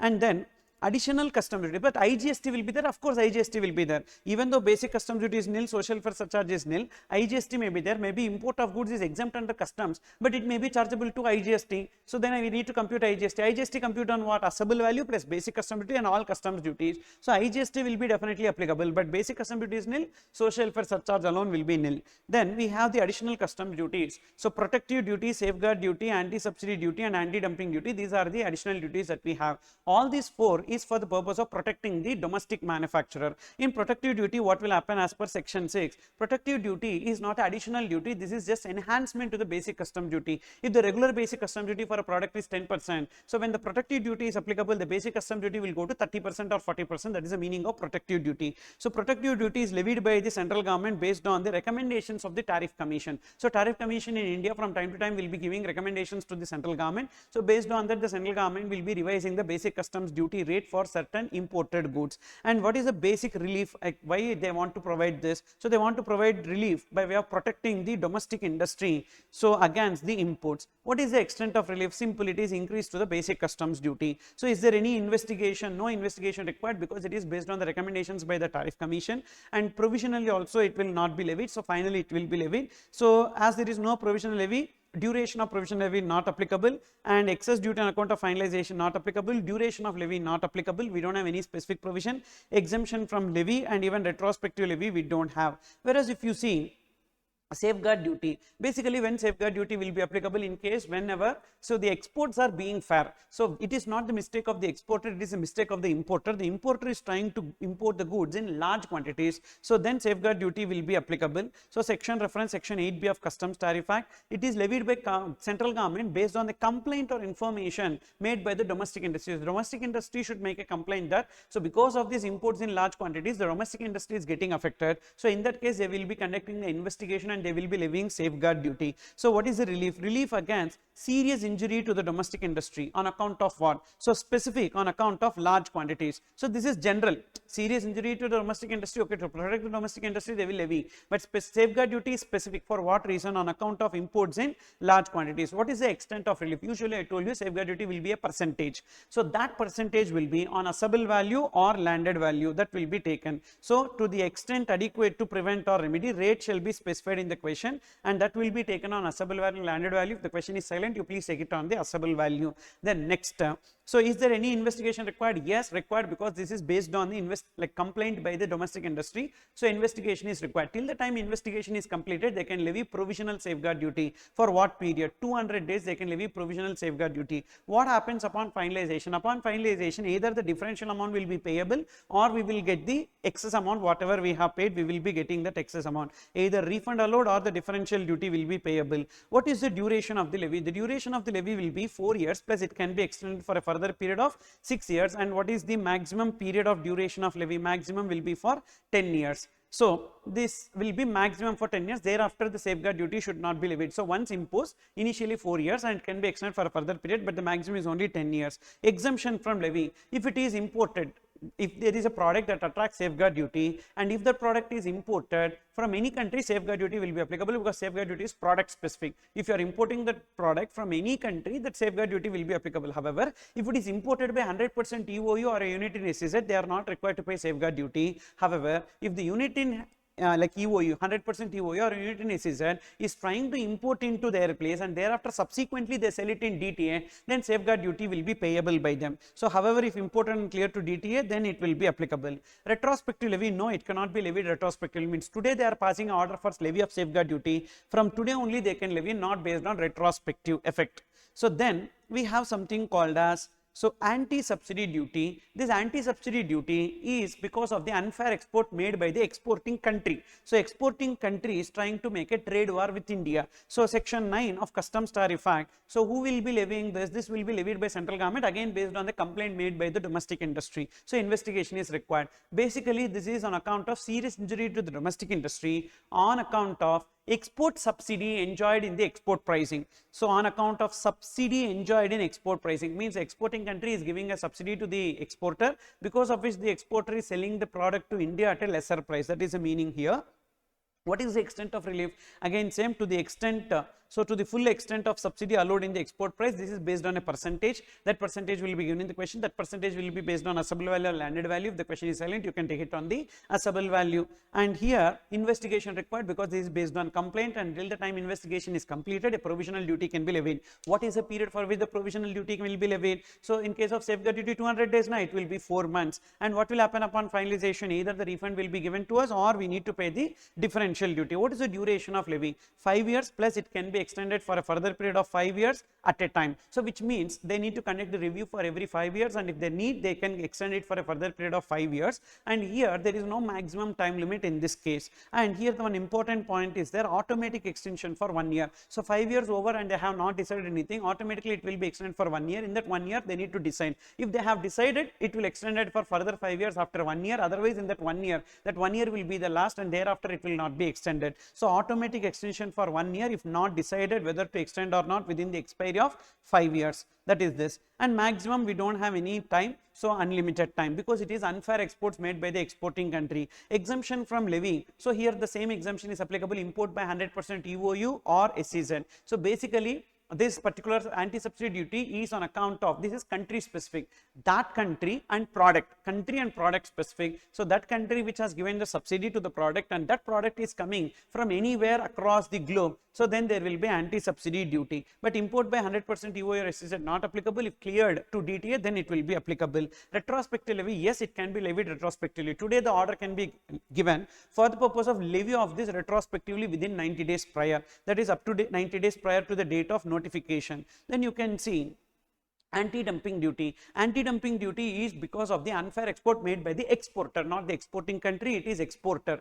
So then it will be like, so that particular exporter who is giving the goods to India, he is trying to dump the goods into India, and as per section 9A, so it is also levied by central government based on the complaint made by the domestic industry. So it is serious injury to the domestic industry on account of imports of goods at a cheaper price. And what is the extent of relief? So basically anti-dumping duty will be lower of dumping margin or injury margin. So dumping margin will be normal selling price in the exporting country minus export price to India, whereas injury margin will be normal sale price in India minus landed value of the imported goods. What will be taken as a landed value? Assessable value plus basic customs duty and social welfare surcharge will be taken. So that difference will be taken as the anti-dumping duty. Say for example, there is an exporter, and that exporter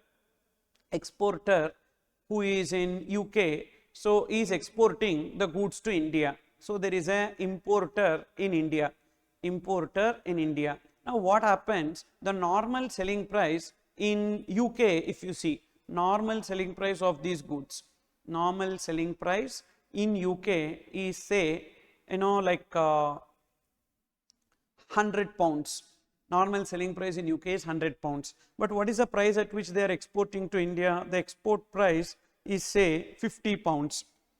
Now in this case, what will be taken as the dumping margin? So when they are selling at 100 pounds. Why are they exporting for 50? So therefore there will be a dumping margin.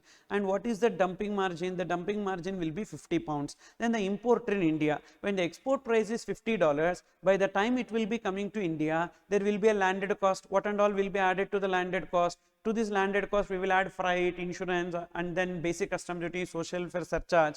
The landed cost came to 90 pounds. Whereas, what is the normal selling price in India? So, normal selling price in India is, say, normal selling price in India is, say, 125 pounds. So, now the difference if you see, so that is called as injury margin. What is the injury margin? The injury margin will be 125 minus 90, that will be 35 pounds will be taken as injury margin. So, what will be the anti-dumping duty? So, whichever is lower. So, dumping margin or injury margin, whichever is lower, so that will be like 35 pounds will be taken as the anti-dumping duty. So, this is how we need to calculate anti-dumping duty. Now, what if this normal selling price in the exporting country is not available? Then what we need to do in that case? So, in that case, that exporting country is making to a third country. So, that third country price will be taken as a normal selling price in the exporting country. Suppose if that export, like selling to third country is also not there. See, normal selling price in exporters country we will take. Suppose if it is not there, what is the price at which they are selling to a third country will be taken. If that is also not there, then we need to ascertain the cost of production plus usual profit margin, like that. So, we need to ascertain what is the value of those goods. So, cost of production plus usual profit margin, that will be taken as the normal selling price in that exporters country. So, that is what I have given here. So, basically what will happen? So, in this case usually it will be dumping margin or injury margin, whichever is lower. But if the normal selling price in exporting country is not available, remember we need to take export to a third country, or we need to take cost of production plus usual profit margin. And investigation, yes, of course it is required, and provisional duty ends until completion of the investigation. Provisionally it can be levied. What is the duration of provisional levy? For a period of 6 months. And excess duty on account of finalization, yes. So, either the refund will be allowed or the differential duty will be payable on account of finalization. Then what is the duration of levy? Here same, it is 5 years plus 5 years after review and unlimited time, and here within automatic extension for 1 year within 5 years if they have not decided. And exemption same, and even retrospective levy also it will be the same. So, the provisions of anti-subsidy duty and anti-dumping duty will be same, and basically these two talks about import of goods at a lesser price, one because subsidy given by the exporting country, another dumping by the exporter, and that is why whenever anti-subsidy duty is levied, anti-dumping duty will not come. So, anti-subsidy duty and anti-dumping duty are mutually exclusive. Out of these two, any one only will be applicable. Then see this notes. In case of import in large quantities, government can resort to tariff rate quota. There is a concept called tariff rate quota rather than safeguard duty. Tariff rate quota means fixing as to how much quantity of imports can be made by a person. So, that is known as tariff rate quota as a safeguard measure instead of safeguard duty.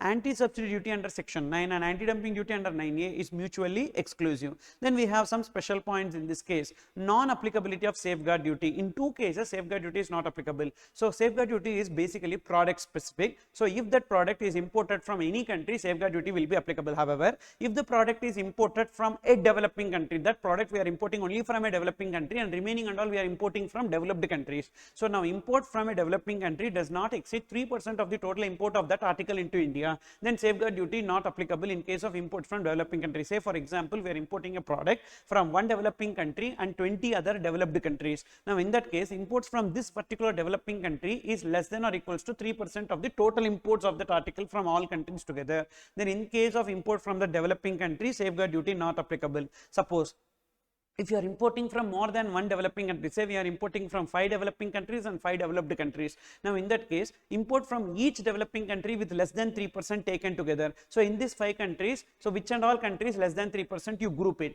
and if that group total does not exceed 9%, then also on that group there is no safeguard duty. So, articles originating from more than one developing country, so long as the aggregate of imports from developing countries with less than 3% share of imports taken together does not exceed 9% of the total imports of that article, then also there is no safeguard duty. For example, it so happens here that now we are importing from 5 developing countries. So, A, B, C, D, E are the developing countries. So, these are developing countries, and we are also making imports from developed countries. developed countries. Now you need to see the percentage of import to total. So the total will be 100%. So from country A we are importing 3.5%, country B we are importing 2.8%, country C we are importing 2%, country D we are importing 2.5%, and country E we are importing 1.5%, and remaining balance we are importing from the developed countries. Now, so definitely safeguard duty, applicability of safeguard duty. So in case of import from developed countries, definitely safeguard duty will be applicable always. Developing countries, so 3%, more than 3% or 3% or more, so definitely safeguard duty will be applicable now. So less than 3% you take together. So what are these less than 2%? These 4 countries less than 2%, you group it. And what is the percentage, total percentage? 2.8 plus 2 plus 2.5 plus 1.5, so that will be 8.8%, so which does not exceed 9%. So on these imports, safeguard duty will not be applicable. So on all these countries, safeguard duty, that is B, C, D, E, import from B, C, D, E countries, safeguard duty will not be applicable. That is the meaning of this particular statement. Then circumvention of anti-subsidy duty and anti-dumping duty. So when circumvention will happen, you try to escape from anti-subsidy duty or anti-dumping duty, where the usually when you are importing the goods that attracts anti-subsidy duty or anti-dumping duty, you will try to change the description or name or composition of the article to escape from ASD or ADD, or you will import it in unassembled or disassembled form to escape, or you will be changing the country of origin, or in any other manner where you will try to escape from ASD or ADD. Then in that case, whatever product for which you have altered the name, or whatever product for which you are mentioning that you are importing from some other country, or importing an assembled or disassembled form, the existing notification can be made extended to those countries or those goods also. So where central government on inquiry as it considered necessary is of the opinion that circumvention has taken place in any of these 4 ways, it may extend ASD or ADD to such other article also from such date not earlier than the date of initiation of inquiry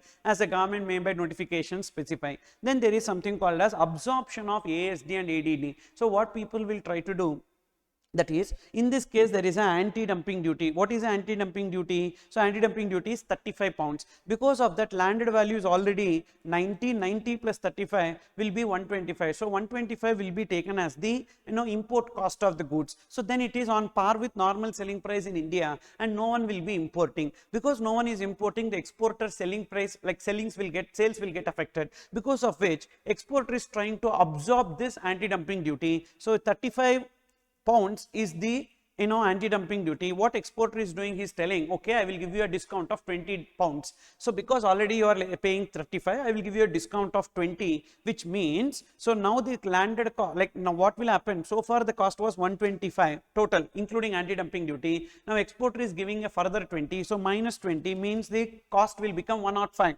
So when the cost becomes 105, people will try to do the import. So this is known as absorption, that is to nullify the effect of anti-dumping duty. So the exporter will give a discount by way of reducing the export price, that is known as absorption. Now what will happen? So Indian government can again levy 20 pounds as anti-dumping duty, so like in order to balance it. So existing anti-dumping duty 35, now for 20 extra also will be given. Whatever benefit that was given by the exporter, to that extent here they can enhance the anti-dumping duty, that is known as absorption of anti-dumping duty. You can see here. So absorption, when the absorption is said to have taken place, absorption is said to have taken place if there is a decrease in the export price of an article without any commensurate change in the cost of production of that article, then absorption has taken place. So whenever absorption has taken place, so anti-dumping duty so imposed is rendered ineffective. It may modify such duty to counter the effect of such absorption. So previously they cannot do. Now what they are telling, the existing notification itself they can modify.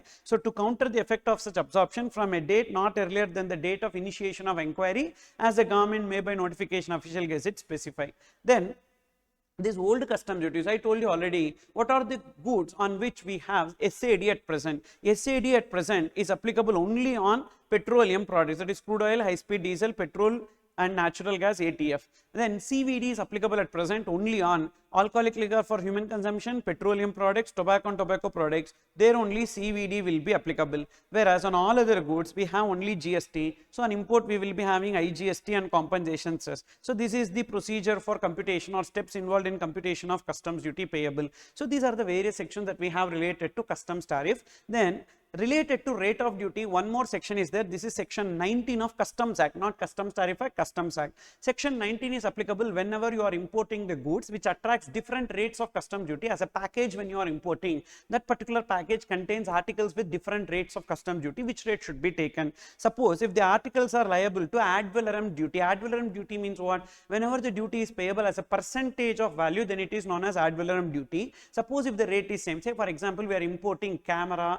DSLR camera, tripod, SD card, etc. and all these articles are taxable at the same rate of 10%, the confusion will not arise. So the same rate will be taken and we will be applying. Suppose if the articles are liable to different rate of duty, now what we need to do, whether separate value can be ascertained. If the separate value can be ascertained, so respective value will be taken for respective rate and we will take, say for example camera 10%, SD card 20%. So for camera 10%, SD card 20% we will be taking, so respective rates for respective values. Suppose if it is separate value not ascertainable and it is a compulsory article, compulsory accessory supplied along with the main article, say tripod. Tripod is always compulsorily supplied along with the camera. Then in that case, whatever is the rate applicable to camera, that will only be taken for the tripod also. So entire consignment is chargeable to duty at the rate applicable to the main article. This is just like our composite supply in GST. Suppose it is not a compulsory article, single price. See, these two are applicable in case of single price. Separate value means separately we will take single price, but not a compulsory accessory. It's an optional accessory. Say SD card is an optional accessory, lens is an optional accessory. In that case, between these goods, whatever is the highest rate, that will be taken. Entire consignment chargeable to duty at the highest rate. What if in this group one article is non-dutiable? Even that non-dutiable article also will be dutiable at the highest rate as adjacent. Okay, so that is this article not liable to duty also gets liable to duty. So these are the aspects that we have in classification of goods under customs and types of customs duty. The next segment that we are going to discuss is valuation under customs.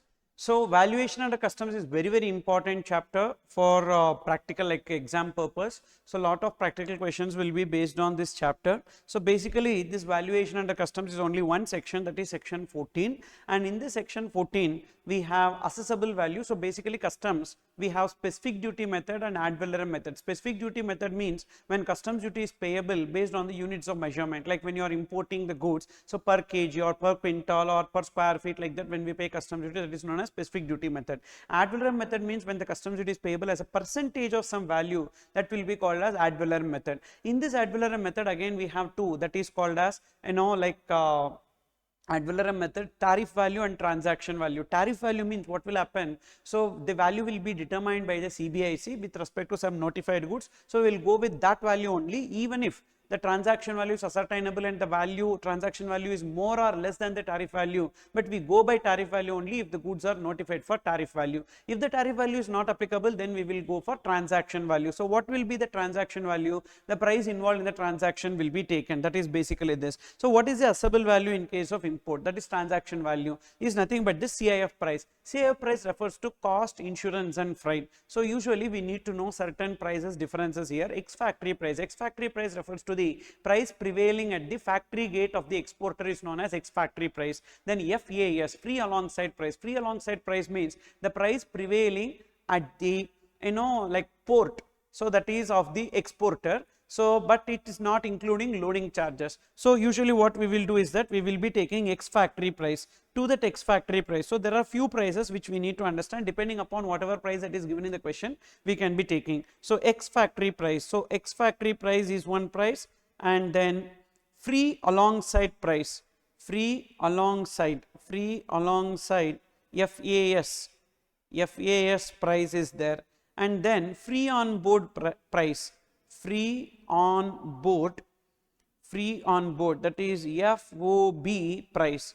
So free on board price is there. Then cost, insurance and freight, CIF price is also there. Now how we will be getting free alongside price to the ex factory price? You add to the ex factory price, you need to add So freight from factory gate of the exporter to the load port or airport. So freight from factory to load port, to loading port or airport. So that will be called as free alongside price. Now to this free alongside price, if you are adding, to this free alongside price, if you are adding loading charges, so there will be some loading charges that will be incurred, so in the port or airport. So that loading charges in the loading port or airport, loading not unloading, loading charges, that will be called as free on board price. Then to this free on board price, if you are adding, okay, freight and insurance from where to where, exporters port or airport to importers port or airport, so that will be called as, so CIF price, freight and insurance. So we need to add freight and insurance from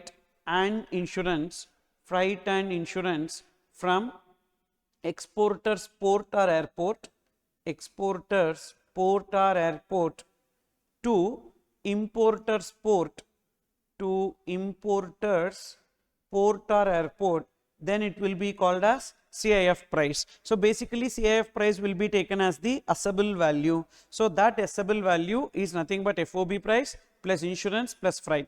FOB price, we need to take FOB price given plus certain adjustments we need to make to the FOB price. That adjustments is given below. So then we will be getting the revised FOB price. So to this revised FOB price, we need to add insurance and freight. Insurance ascertainable, then we will take actuals. Ascertainable means, so it is like, so at the time of import, the importer is aware of whatever is the insurance charges that is actually payable by him. Sometimes when the container is shared between the importers, so he don't know what is the proportionate insurance that he need to pay till the time the consolidation agent or the logistics operators is giving him the receipt for the purpose of insurance payment and freight payment. So that is called as ascertainable, not ascertainable. So therefore if it is ascertainable, actuals will be taken. If the insurance is not ascertainable, say the importer don't know as to how much is the insurance that he is payable because the container is shared between two importers, so then it will be 1.125% of FOB. What FOB? Revised FOB will be taken as the insurance. Freight. In case of freight, divide into two, ascertainable, not ascertainable. Not ascertainable, very simple. It will be 20% of FOB. Which FOB? Revised FOB will be taken. Suppose if it is ascertainable, if it is air freight, we need to compare between actual air freight or 20% of FOB, whichever is lower will be taken, because air freight is restricted to 20% of FOB. Suppose if it is other freight, that we will be taking actuals. And basically this freight shall include handling charges. So this handling charges is not at the place of import. So this handling charges, so this freight shall include handling charges not at the place of import. So means unloading charges in the place of import should not be taken. Even this freight will include ship demurrage charges, which is payable by the shipping company whenever they anchor the ship at a outer space. That ship demurrage charges will be included, and lighterage and barge charges for bringing the goods from the ship to the shore. So that is lighterage and barge charges, that will also be included. But remember, demurrage charges will not be included. There are two demurrage charges, ship demurrage charges and demurrage charges. Ship demurrage charges is payable by the shipping company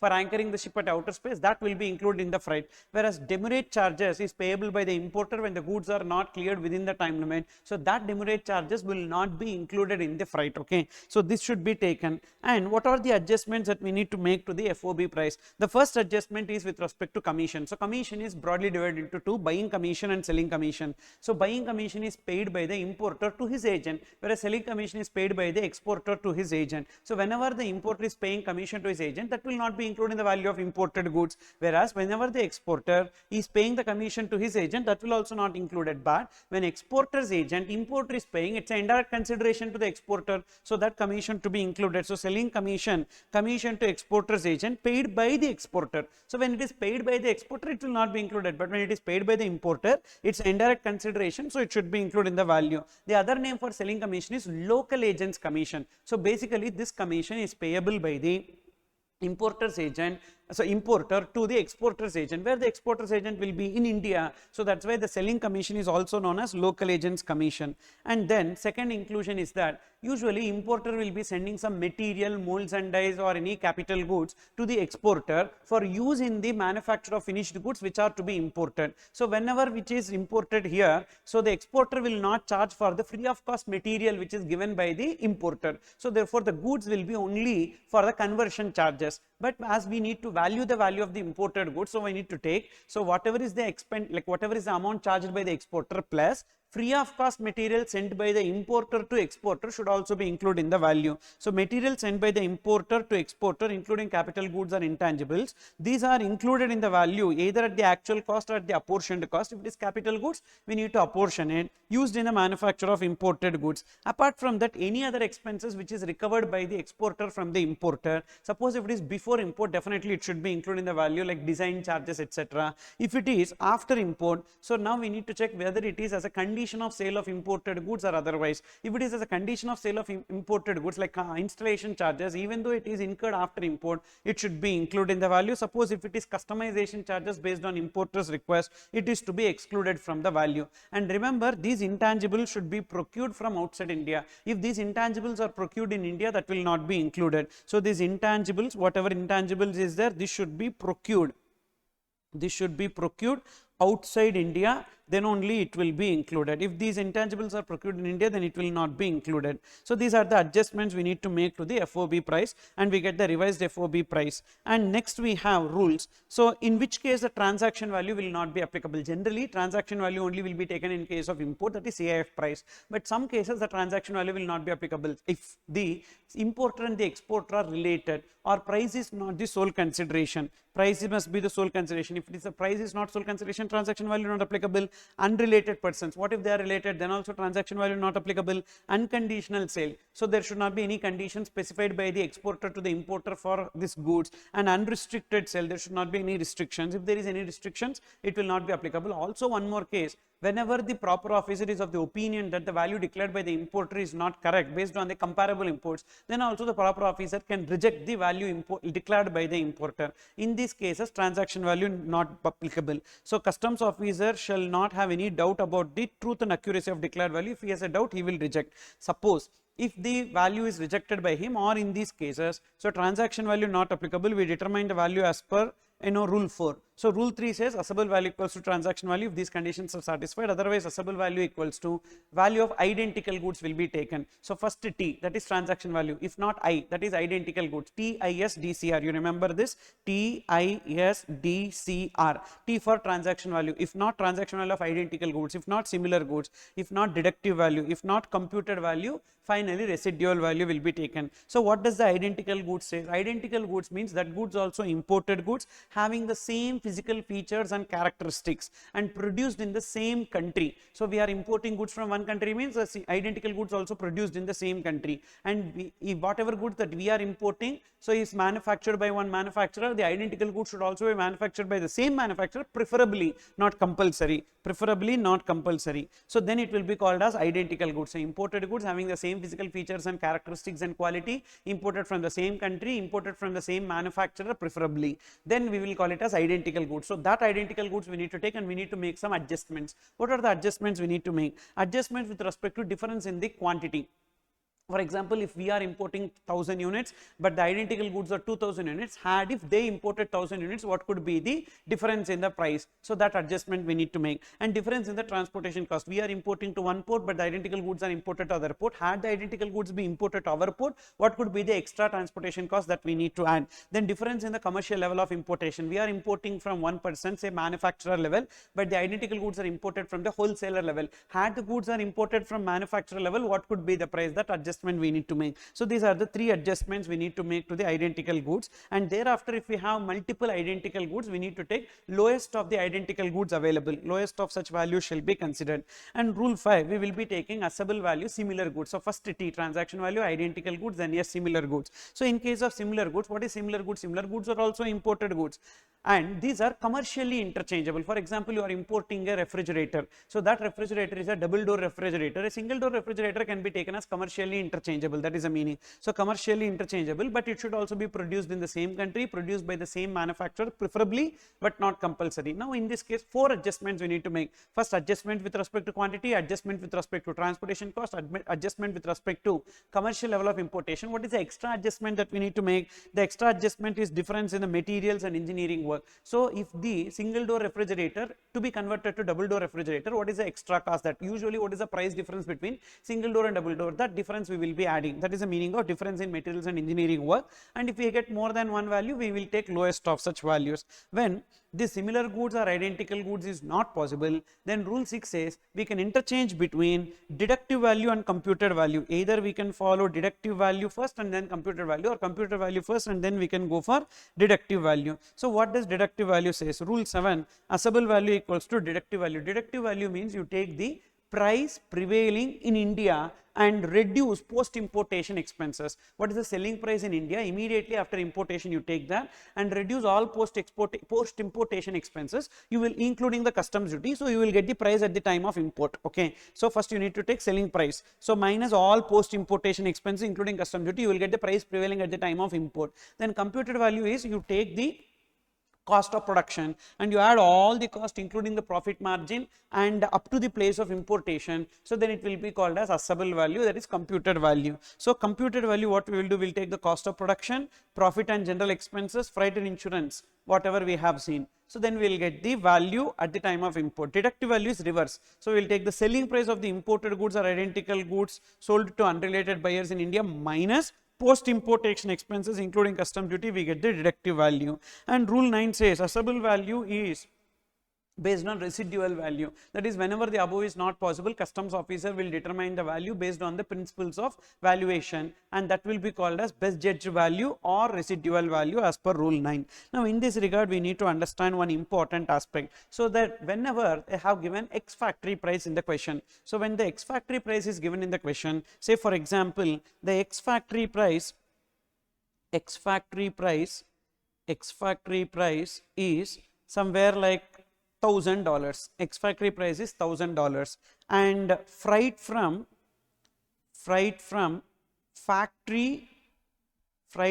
factory to airport or freight from factory to load port, okay, so that is somewhere like $200, and loading charges is $100. Then freight from outside India to India, freight from outside India to India is not ascertainable. Outside India to India is not ascertainable, not available. Insurance also not available. So when insurance also not available, then how to determine the CIF price? So we will be thinking that, so we need to take first X factory price. So we will take X factory price, and that X factory price, so $1,000 we will be taking, no doubt, and add freight plus loading charges, this will be called as FOB price. So what is the FOB price? 200 and 100. FOB price will be $300, that is $1,300. FOB price will be 1,300, and this FOB itself is the revised FOB because we don't have any adjustments thereafter. Now to this revised FOB we need to add freight and insurance. So how much we need to add as freight? Usually when freight is not ascertainable, we will take 20% of FOB. So what is the 20% of FOB? $1,300 into 20%. So 1,300 into 20%, so that will be $260 will be taken. But remember, from this we need to reduce, from this freight of $260 we need to reduce, whatever is already considered in FOB. So this 200 plus 100, why? Because as per ICAI study material, they are telling whenever you are taking 20%, that 20% is from the factory gate of the exporter to the importer's place. Due to that reason, so this 200 and 100 which is already considered in FOB we need to reduce, minus already considered in FOB, already included in FOB. How much is the freight already included in FOB? So that will be like $300, okay.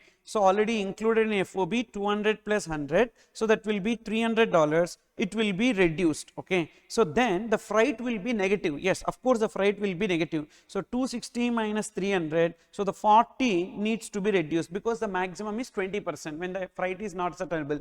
The moment when you take 20%, the 20% is all inclusive. The 20% is inclusive of freight and freight from so exporter's factory to the importer's place. So therefore the $40 needs to be reduced because it will be minus. So 260, 20% of FOB minus already considered in FOB 300. So the remaining needs to be reduced. So therefore 40 we will do the reduction, and then insurance we need to take. So how much will be the insurance? Insurance will be 1.125% of FOB. So 1300 into 1.125%. So 1300 into 1.125%, that will be $14.625 will be taken. Now this will be the assessable value. So what is the assessable value? 1300 minus 40 plus 14.625. So that will come to $1,274.625 will be taken as the assessable value in this case. So this is how we need to compute. Suppose in the same question, what if the assessable value is somewhere like $10,000, okay? So that is the ex factory price is somewhere like $5,000. Then what will happen? So then accordingly ex factory price will be $5,000 na, and then freight and loading charges we will be taking freight, and thereafter we will take loading charges. And how much will be the freight? The freight will be taken as 200 and 100 exactly. The 200 and 100 will be taken. So this 5,300 will be taken as FOB price, and that FOB price will be revised FOB price. So 5,300. Now we need to add freight. So how much will be the freight? 20% of FOB. So $5,300 into 20%. So that comes to 5,300 into 20% comes to 1060 minus already in FOB. How much is already in FOB? $300 is already in FOB. So the difference will be added here. So 1060 minus 300, that will be $760 will be added. So don't add 1060, add only 760, and thereafter insurance. So insurance will be as usual 1.125% of FOB. So 5,300 into 1.125%. So 5,300 into 1.125% will come to $59.625. So if you add this, this will be called as assessable value. So how much? 5,300 plus 760 plus 59.625. So that will be $6,119.625. So this is how we will be taking. Now suppose what if it is like, so what is the extra point that we have? Only the ex factory price is given. Now a slight change we will be taking. So that slight change will be like, what if it is air freight and the actual air freight is also given as somewhere like $1,000. So we have the actual air freight, that actual air freight is $1,000. Then what will happen in that case? So air freight is $1,000. Air freight is $1,000 from exporters airport. It is not port, exporters airport to India, to importers airport, So then what will happen in this case? So in this case what we need to do is that we need to determine as to how much should be taken as the ex factory price. So say 5,000 is the ex factory price, no change in that. So ex factory price will be $5,000 and add freight, no doubt. So that will be the same, freight up to airport, okay. Then loading charges, that will also be same. So freight will be $200, loading charges will be $100. So revised FOB will be $5,300. So this is FOB price revised. Now what we need to do with respect to freight? Air freight will be compared with actual or 20% of FOB.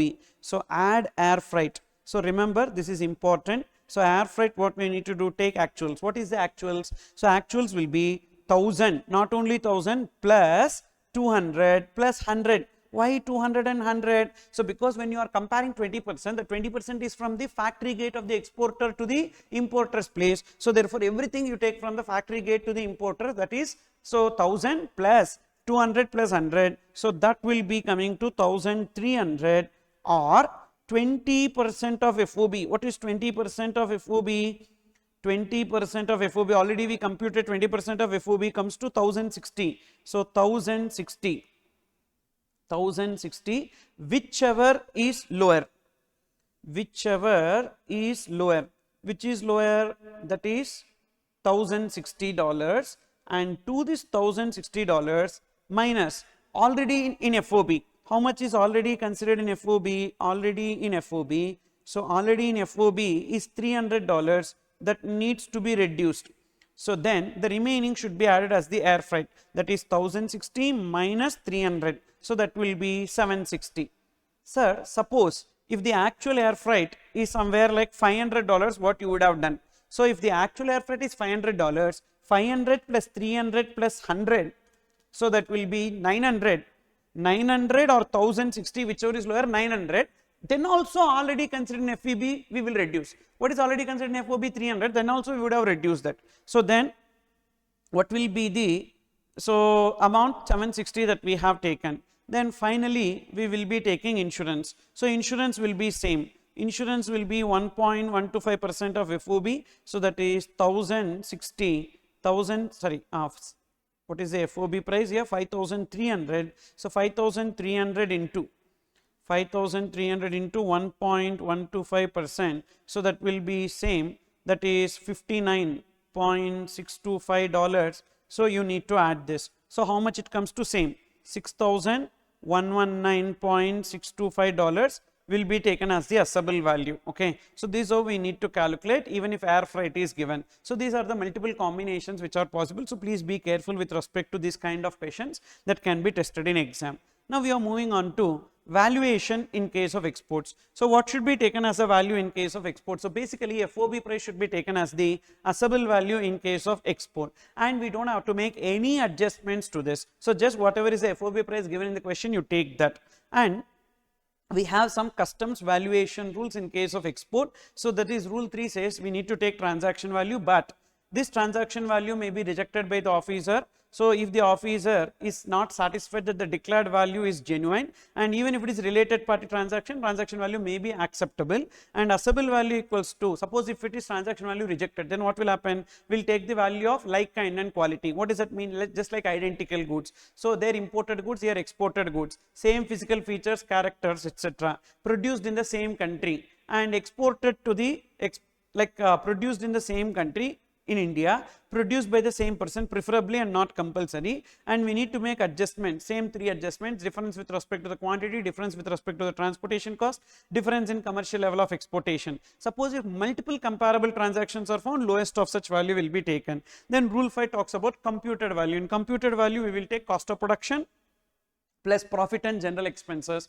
So that's why we will be getting computed value. And suppose if that is also not available, then based on the best judgment assessment, that is residual value, customs officer will determine the value. So based on the principles of valuation, and that will be taken. That is with respect to this exportation. Then we have valuation in case of import of second hand goods. So whenever you are importing the second hand goods, in form A, the overseas chartered engineer should certify as to how much is the value of the second hand goods. If he has given the certificate, that will be taken as a value. Whether the report of overseas chartered engineer is submitted in form A, yes, then that will only be taken as the value. Suppose if that information or that certificate is not available, then we need to get the valuation done through a chartered engineer empaneled in the customs houses in India. So that chartered engineer certificate will be produced in form B, but that will not be taken as a value. So there will be a comparison between value declared by the importer and value as per the report of the chartered engineer and the depreciated value of the goods. These 3 things will be compared. So on comparison of these 3 things, so what will happen?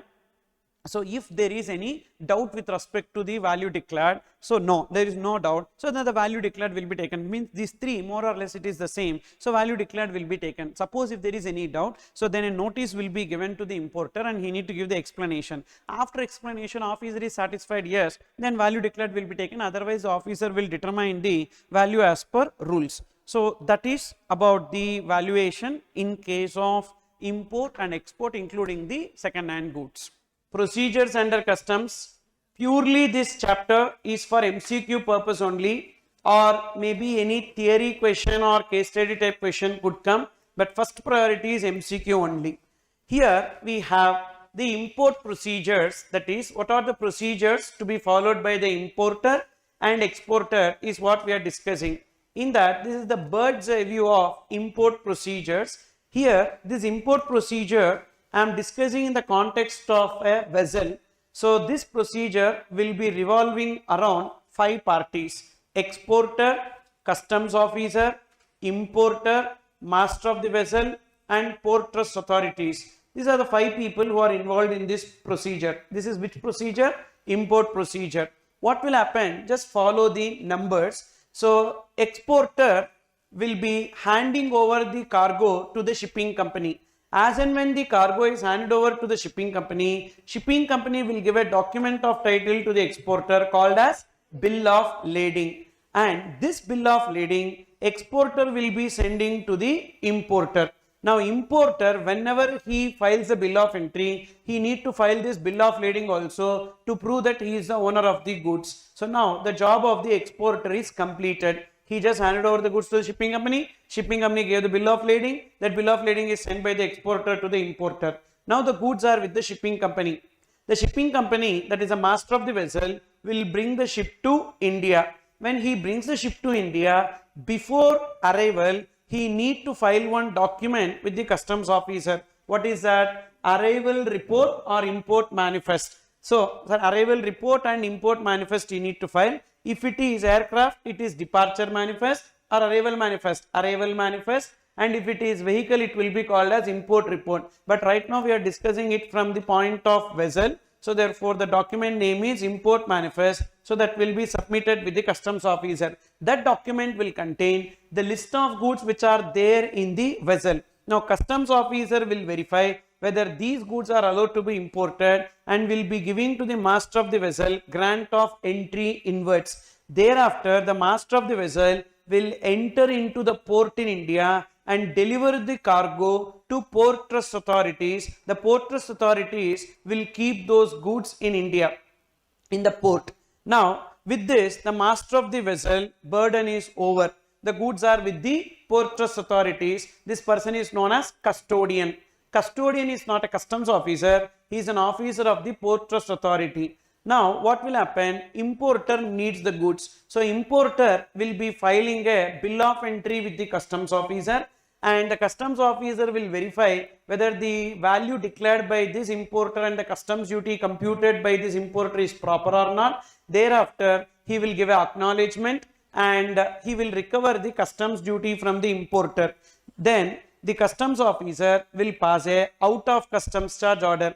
Upon verification, return the bill of entry for payment, and upon receipt of payment, customs officer will pass a out of customs charge order. Now importer is having out of customs charge order. What does it mean? It means that he can take the goods outside. So outside the port means he paid the customs duty, but he has to prove that he is the owner of the goods. So how he can prove? So he will file bill of lading with the master of the vessel. Whenever he files bill of lading with master of the vessel, the master of the vessel will be giving a delivery order, DO. So which means he is the owner of the goods. Now these two orders, what are the two orders?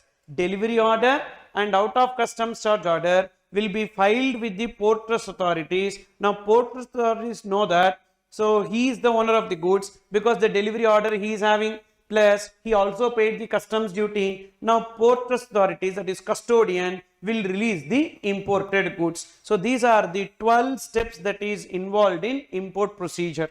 Now if it is aircraft, what will be the change? This bill of lading will be called as airway bill. So wherever this bill of lading came, So that will be replaced with airway bill. If it is vehicle, the name of this document will be called as lorry receipt or railway receipt. You can see that below. In case of import by aircraft, point number 2, point number 3 and point number 9 replaced with airway bill. Same way in case of import by vehicle, point number 2, 3 and 9 is replaced with lorry receipt or railway receipt. And then in case of aircraft, so this person will not be called as master of the vessel, he will be called as pilot in charge. Okay. So like that the name will change. Also there is no concept of grant of entry inwards in case of aircraft. See this, in case of aircraft and vehicle, grant of entry inwards is not required for arrival but required for unloading of goods. Then all these import procedures and export procedures needs to be done. That is, here you may get a doubt, sir, master of the vessel will stop the vessel outside, he will swim and come and file the import manifest. No, yaar, everything will be electronic. So that will be through a portal, that is icegate.gov.in. This is the customs common portal. Now this is the overview of import procedures, and in this let's see what are the procedures to be followed by the person in charge and importer little bit in detail. You can see here compliance to be followed by person in charge. Who is the person in charge? Already we know. In case of vessel, the master of the vessel. In case of aircraft, the pilot. In case of vehicle, driver. And section 29 says that so they have to come to only customs port or customs airport or land customs station which is permitted for import. They should not go to any other port or airport. And they need to file one document. What is that? In case of vessel, import manifest. In case of aircraft, arrival manifest. In case of vehicle, import report. When it is to be filed? In case of import manifest and arrival manifest, that should be filed before the arrival of the vessel or aircraft electronically. Whereas import report will be filed after arrival within 12 hours. Within 12 hours after arrival they will be filing, and that will be manual. Suppose if they file late, either import manifest or arrival manifest or import report, if they file late, there will be a penalty up to 50,000. In entire customs, wherever there is an offence that is committed, the penalty will be up to 50,000 rupees. Only one penalty provision we have in customs, entire customs up to 50,000 rupees. So you see a MCQ in that customs related penalty option A, B, C, D, wherever you have 50,000 that you select. That is only correct answer. Don't need to think also, because all penalties under customs will be up to 50,000. Then in case of import manifest and arrival manifest, if it cannot be filed electronically, it can be filed on manual basis also if principal commissioner or commissioner allows. Then they need to file passenger name record information along with import manifest, arrival manifest, import report, because in the cargo ship some passengers also will be coming, and these passengers may enter into India without proper visa, etc. That's why their information also to be given to the customs department to check whether they have valid visa and passport. In case of import by vessel, goods can be unloaded only after obtaining grant of entry inwards, but this condition is only in case of vessel. And goods go into the custody of a custodian as per section 45, and custodian shall ensure safe custody. Suppose when the goods are under the control of a custodian, if those goods are lost, pilfered means petty theft, then in that case custodian is liable to pay the customs duty. In case of pilferage, you just write down there, pilferage means what? Petty theft. Pilferage refers to petty theft. In case of this petty thefts, pilferage, custodian will be liable to pay the duty, not the importer. Then only those goods specified in the import manifest, arrival manifest or import report should be unloaded. Other goods should not be unloaded, and goods should be unloaded only at the approved place, and it should be unloaded under the supervision of a proper officer. That is, whatever goods that are mentioned in IM, AM or IR should be unloaded, and while unloading there will be one proper officer, and wherever they tell those place only the goods should be unloaded. And for unloading the goods, if small boats are required, that is when the ship is anchored in the outer space, from there, if the goods are transported through boats, these goods should accompany a document called as boat note, because when the fisherman is bringing these goods in boats, when the coastal guard come, the shipper, people, the fishermen and all, what they do is that they will jump into the sea and they will run. Reason being, they are habituated to do this smuggling. Now, coastal guard also will think that these are smuggled goods and they will seize those goods. But actually, these goods are not smuggled goods, because it is coming from the ship to the shore and the importer is ready to pay the customs duty with respect to those goods. That's why these goods should be having a boat note, so that when customs officers like coastal guard officers and all, if they identify also, they will understand that, okay, this boat note is given by the customs officer, which means these are approved goods only, these are not smuggled goods. That is the section 35 boat note requirement. For unloading, if small boats are required, then he shall obtain boat note from the customs officer. Also, if unloading is done on holidays or after office hours, some extra charges is payable, that is known as merchant overtime charges. In GST, we learned that this merchant overtime charges is exempted. So, services provided by government to business entity, specific exemptions, merchant overtime charges is exempted. Then, what are the compliances to be followed by importer? So far, what we have seen is the compliance to be followed by person in charge. And what are the compliances to be followed by importer? How these previous points will be tested, they will be giving true or false statement. Explain with reference to import procedure whether the following statements are valid or invalid. Person in charge can take the ship to any port as per his choice. What is your answer? Invalid, because person in charge should take the ship only to the approved port or airport only. Like that, you need to write the justification. Then, compliance to be followed by importer. Imported goods unloaded shall remain in the custody of custodian, who shall be responsible for imported goods, that and we need to file one bill of entry, then only the goods can be taken. So, what is that bill of entry? We have 3 bill of entries. Bill of entry for home consumption, for clearance of the imported goods directly to the importer's place, or bill of entry for warehousing, also known as inbound bill of entry, for depositing the goods in warehouse without payment of customs duty. Ex-bound bill of entry for home consumption, for clearance of goods from the warehouse upon payment of customs duty.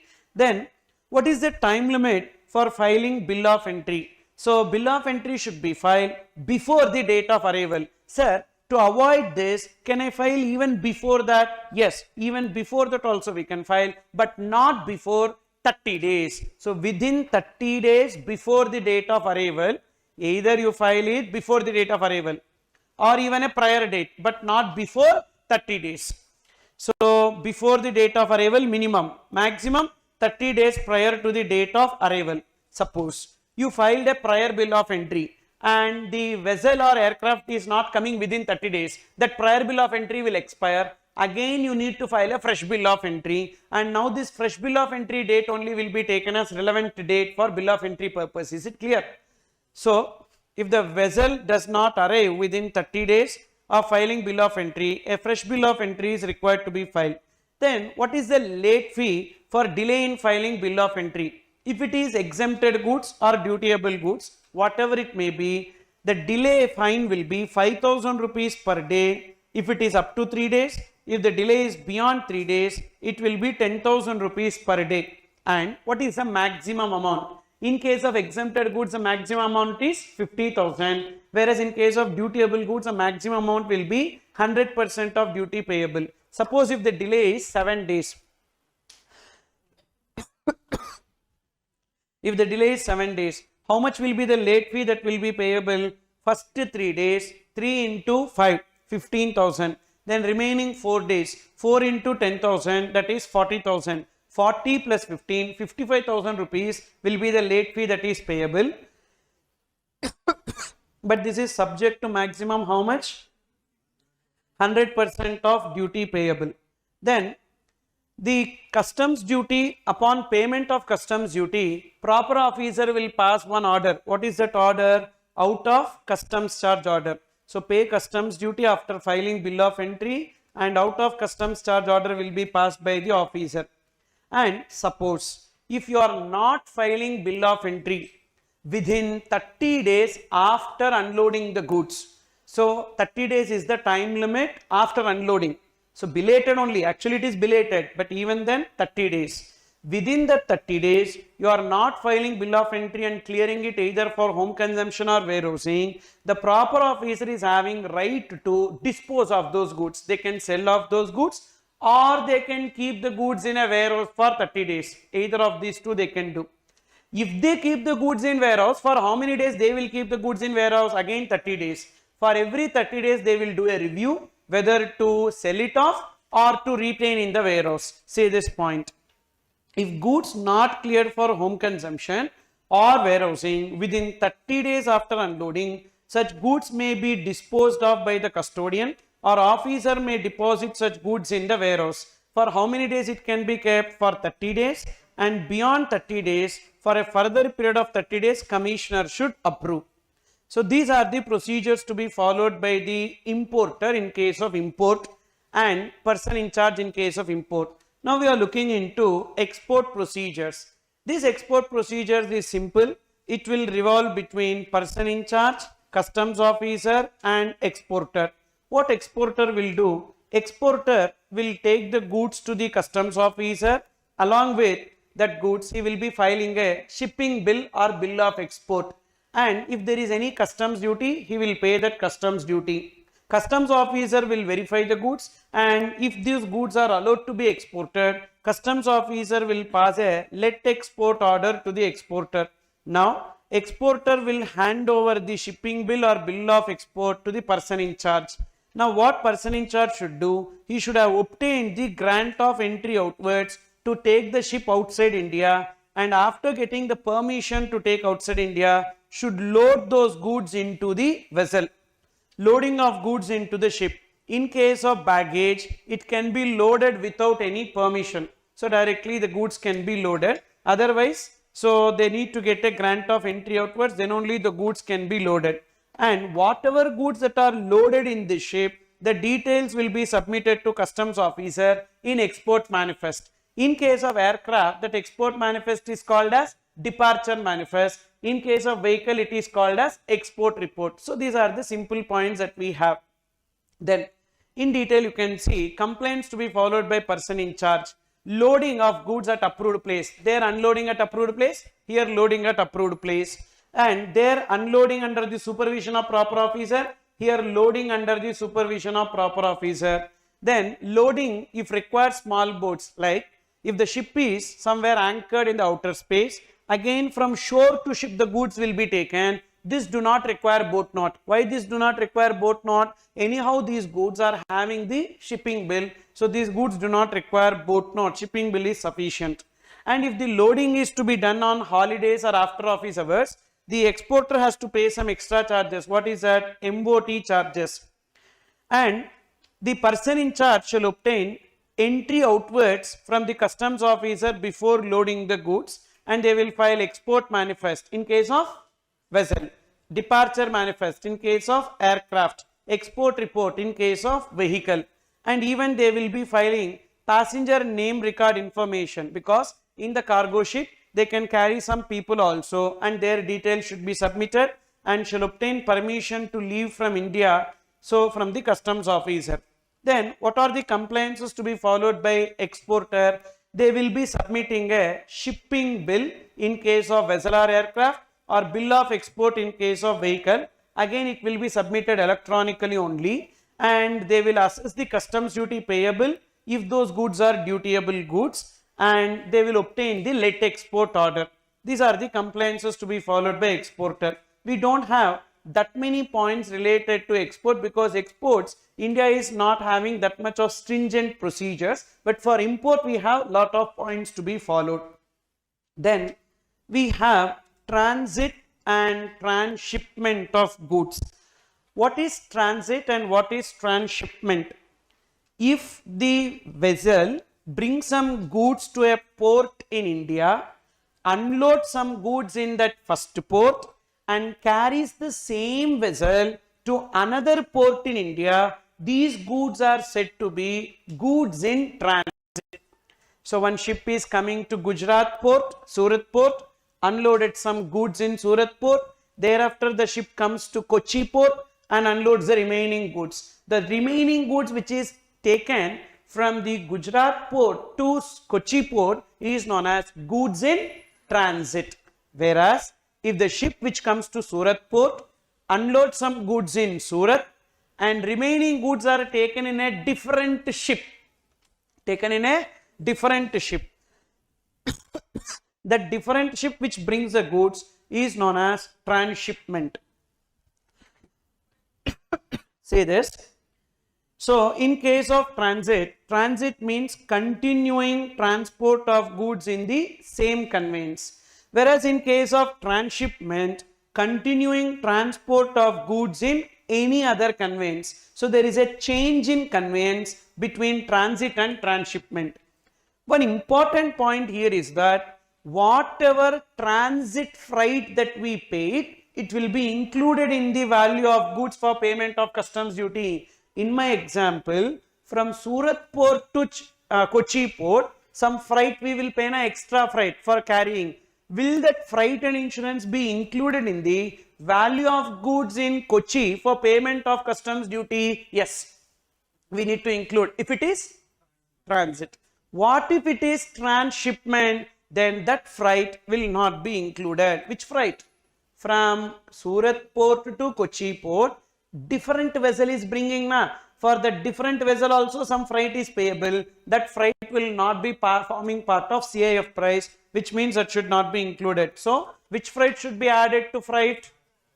Transit freight should be added, whereas transshipment freight will not be. Got it? Then continuity bill or declaration. For doing this transit, any bill or declaration required? No, not required, because the same vessel na. Whereas in case of transshipment, they need to file a bill of transshipment or declaration of transshipment. Continuity in records and control. Will there be continuity of records in case of transit? Yes. Why? The same ship which is coming to the first port is taking to the other port. Continuity will be there. But in case of transshipment, there is no continuity in the records. Now, in the first port, that is in our example, Surat port, should they mention the details of the goods which are to be unloaded in Kochi port also? Yes. So, in the first port or airport, they need to submit the details of normal cargo as well as transit cargo, normal cargo as well as transshipment cargo. You got it? Again, the ship will be going to Kochi port. Now, in Kochi port, they have to file again import manifest? Yes. Again, they need to file import manifest, but in this import manifest, they need to submit what goods? Only those goods which they are bringing from Gujarat to Kochi, the Surat to Kochi. So, IM or AM to be filed in the subsequent port or airport that contains the details of transit cargo and contains the details of transshipped cargo. Okay. So, this is with respect to transit and transshipment. Understood here up to this? Okay, have a look into page number 180. Related to import or export by post. Whenever goods are imported or exported by post, then the relevant date for determination of rate of duty under section 15 or 16 will not apply. In that case, we need to take date on which postal authority presented the parcel list to the proper officer or date of arrival of the vessel, whichever is later. This is in case of postal imports by vessel. Whereas in case of postal imports by aircraft or vehicle, we don't have these two, whichever is later. It is the date on which postal authority present the parcel list to proper officer. So, usually what happens is that whenever the imports are made through post, so the postal authorities, we have to give the parcel list, like parcel list will be given by postal authorities to the proper officer. That is as equivalent to bill of entry. Normally we file bill of entry na. Instead of we filing bill of entry, postal authority will submit the parcel list. So that date or date of arrival of vessel, whichever is later. In case of aircraft or vehicle, only the date on which this parcel list is given to the proper officer. This is in case of postal imports. In case of postal exports, the date on which exporter delivers the goods to the postal authority. So that should be taken. So like you take a parcel, you go to the post office, you hand over the parcel to them. That date for that product, whatever is the rate of duty is applicable, that should be taken. That is this. Okay. Okay, say this. So we are discussing about import or export by post. What are the 2 points that we have seen in case of import by post? That is, whenever the import is by vessel, the date on which postal authority present the parcel list to the proper officer, or date of arrival of the vessel, whichever is later, should be taken. Whereas in case of aircraft or vehicle, it is a date on which postal authority handed over the parcel list to the proper officer. But in case of export, what is the date that we have seen? As and when we hand over the parcel to the post authority, the date on which we deliver the goods to them will be taken. So this is just for MCQ purpose, it will be relevant.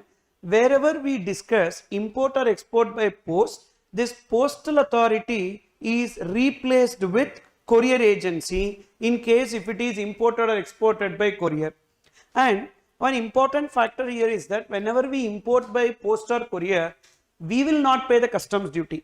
All the customs formalities will be completed by the postal authorities and the courier agency. They will pay the customs duty. Finally, they will collect money from us. That's the reason why for this, the procedure is little different. Okay. Then next we have faceless assessment under customs. What does it refers to? Whenever we file a bill of entry, previously that bill of entry used to be processed by the jurisdictional commissioner where we were importing the goods. But now the bill of entry, once the importer files, will be going to any customs officer across the country. So there is risk management system. This risk management system will allot the bill of entry to any officer, and that officer may not be your jurisdictional officer. For example, you are importing in Chennai, so need not be Chennai port officer. He can be Gujarat port officer or Mumbai port officer or Delhi also. Any officer will be taking up that particular bill of entry for verification. If everything is completed with respect to that verification of bill of entry, then they will communicate the same so that we will get a electronic clearance. Suppose if there is any discrepancy in that bill of entry, they will reject the bill of entry specifying the reason, and again we need to furnish the rectified bill of entry. So this is about the faceless assessment. So suppose if you get a theory question, short note question on faceless assessment, what you need to write?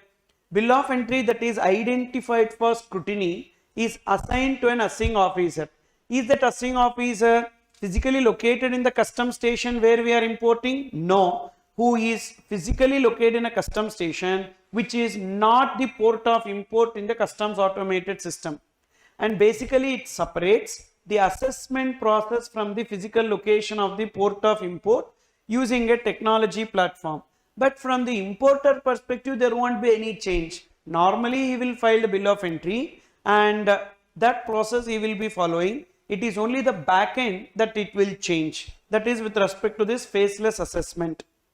Then, as per section 37 and 38, customs officer is having power to board any conveyance, and the person in charge of the conveyance cannot question the customs officer as to why the customs officer is entering his ship. So aircraft he cannot stop and enter, but vessel he can enter. Aircraft will be going on the top now, how it can be stopped. So customs officer at any time board any conveyance carrying imported or exported goods and may remain in such conveyance for such period as he may consider necessary. Also, customs officer may require the person in charge to produce any document and to answer any question. So pilot will be that is like pilot or captain of the ship will be driving the ship or aircraft. Customs officer can come and ask any question. Any question he need to reply. He need to stop driving and he need to reply to that. That's the power given. You understood? Customs officer may require person in charge of any conveyance to produce any document and to answer any questions. Why they create these sections we don't know. And then we have section 51A and 51B, electronic cash ledger and electronic duty credit ledger. These electronic cash and duty credit ledgers, like in GST, they want to bring under customs also. What is the objective of this electronic cash ledger? Generally what happens is that whenever the goods are imported, we file a bill of entry. The day on which we file bill of entry itself, we need to pay the customs duty. If there is any delay in payment of customs duty, unnecessarily we need to pay the interest. But the problem here is that as and when we file bill of entry, immediately we cannot pay customs duty because that bill of entry should be acknowledged by the customs officer that it is correct. Then until that point of time, we cannot make the payment option will not show. So today morning we uploaded the bill of entry. By evening we did not get the confirmation. Somewhere like 8 o'clock we got the acknowledgement that the bill is correct in all respects. Now at that time we cannot make the payment, maybe the payment gateway is not working. So due to that reason, what they are telling, you deposit the money in the cash ledger. The moment the bill is approved, we will make a debit from the cash ledger so that you will not have any interest burden. So amount deposited for duty payment is credited to this ledger, and whatever balance that is there in this ledger can be used for payment of duty, interest, penalty, and unutilized balance, if any, you can get as a refund. Then what is the purpose of this electronic duty credit ledger? It is a super purpose wherein government wanted to stop giving money to the exporters. So whatever export incentives, instead of giving into their bank account, so government will put into electronic duty credit ledger. So cash outflow eliminated. Now whatever money that is put into electronic duty credit ledger can be used for payment of customs duty on import, which means that if they give money to you, it's a cash outflow and they want to curtail that cash outflow. Anyhow, why you need to get that money? Because you are having some customs duty burden on import. Correct only? No, don't worry. We will put the money in the credit ledger and use that for payment of customs duty on import. What if I don't have import, sir? Okay, you transfer that amount to any other person. Your credit ledger can be transferred. Sir, can I encash it, withdraw it? Impossible.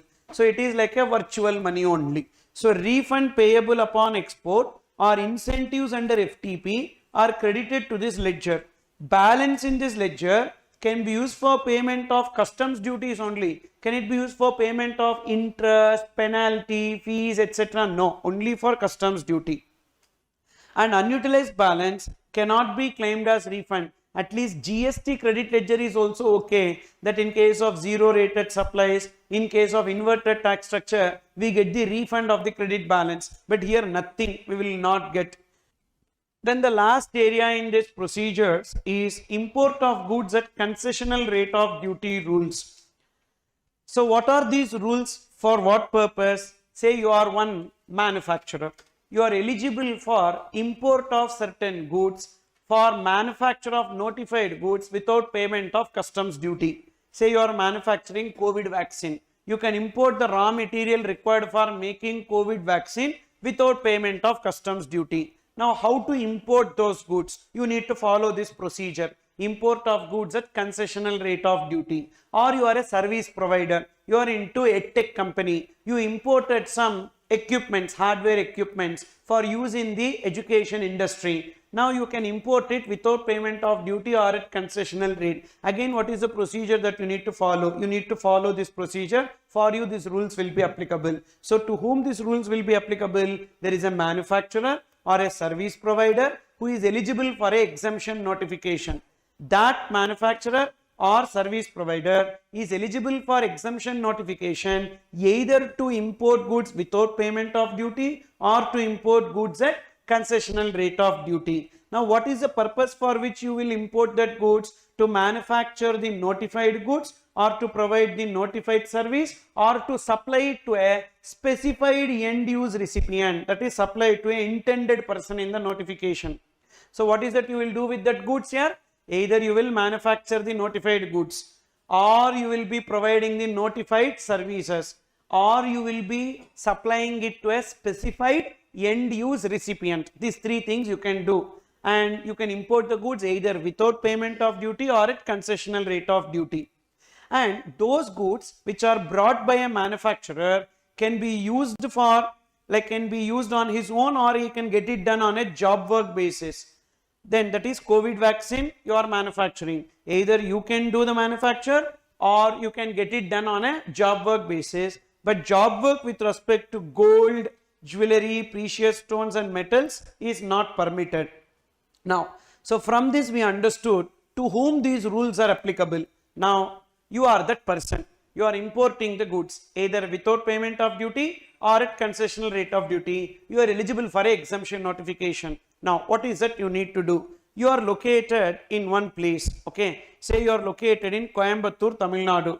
Now, you need to import the goods into Chennai port. Okay, you are located in Coimbatore and you need to import goods into Chennai port. Now, first you make an application that you are eligible for import of goods without payment of duty or at concessional rate. That application you will make in the Customs Common Portal in form ICGR1, and even you will execute the bond and security. Thereafter, the Common Portal will give you the approval, and the approval will be import of goods at concessional rate of duty identification number. So, one IIN will be given to you. So, this IIN you code at the time of import in the Chennai port, so that the customs officer in the Chennai port will not collect any customs duty from you, or will be allowing you to clear payment of customs duty at a concessional rate. You understood?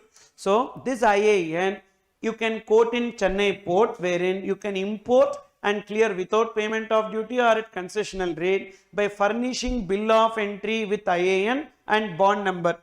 And thereafter, as and when the goods are brought to your place, intimate to the portal if there is any short receipt, because at the time when you make application, you would have specified how much quantity of the goods that you need. Now, there may be a short receipt. That short receipt you need to communicate to the portal. Now, using that goods imported, either complete the manufacture or complete providing service or supply it to the specified end use recipient. Still you have some goods, maybe unutilized goods or defective goods. Within 6 months from the date of import, either export those goods back, because these goods enjoyed the exemption now. So, export those goods back, or sell it in India on payment of customs duty along with interest. Again, I am repeating, you imported it for a particular purpose. You did not use it for that purpose. Either export it back or you sell it in India upon payment of customs duty along with interest. And what is the time limit within which you need to do that? 6 months. Or use it for the purpose for which you have imported. Now, why we need to pay interest? Because you have imported it long back and at that time you did not pay customs duty. So, now you are selling in India, pay that customs duty what you did not pay, and pay the interest also, because there is delay in payment of customs duty. And these are the forms in this regard. ICGR1 is prior information to be provided by the importer. ICGR2 is intimation regarding non-receipt of goods imported to be provided by the importer. ICGR3 is the monthly statement, and ICGR3A is the details of goods consumed for immediate recredit of bond. That is, ICGR1, first you need to import without payment of duty, that application. Suppose if there is any short receipt, ICGR2. And whatever you are doing using that goods, monthly you need to communicate, so that they will be releasing the bond. Because you have executed a bond initially, now only when you complete the purpose for which you imported the goods, the bond gets released. If you want the bond to be released immediately, so ICGR3A, you don't want to wait for the month end also, you want it to be released immediately, ICGR3A. Then we have some FAQs in this regard. What is the information to be submitted? Think logically. What information we need to submit? First, what are the type of goods that we are importing, and from where we will import, how much quantity we will import, what we are going to do with respect to those goods, and to whom we are making the supply, specified end use recipient, or what are the notified goods we are manufacturing, what are the notified services we are rendering, under which notification we are exempted, and which place we are manufacturing, all those basic details. Okay, definitely you will not get this question. If you get this question also, you will write all bullshit like audit exam. So therefore they will not ask. Then what is the procedure for sending the goods for job work? That is, I told you, a manufacturer who is importing goods under these rules can either manufacture on his own account or he can get it done on a job work basis. But whenever he is sending the goods on job work basis, the details should be mentioned in the monthly statement, and these goods should be under the cover of a delivery challan plus e-way bill, and whatever goods that are sent to job work, it should be brought back within 6 months. So these are the 3 points you need to remember. Whatever goods that are sent on job work should be reported in monthly statement, and it should be under the cover of a delivery challan plus e-way bill, and within 6 months those goods should be brought back.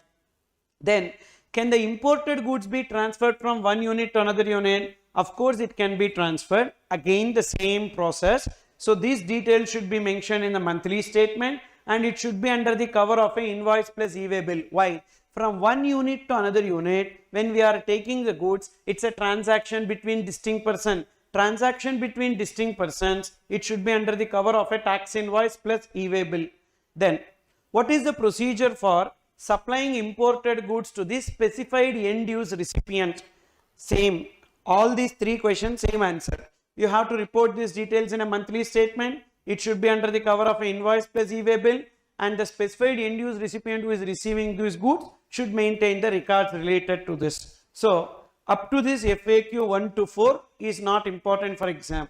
But 5th one is, can the capital goods be imported under these rules? Yes, capital goods can also be imported, but that 6 months restriction is there na, that within 6 months they should use it, otherwise they should either export it or sell.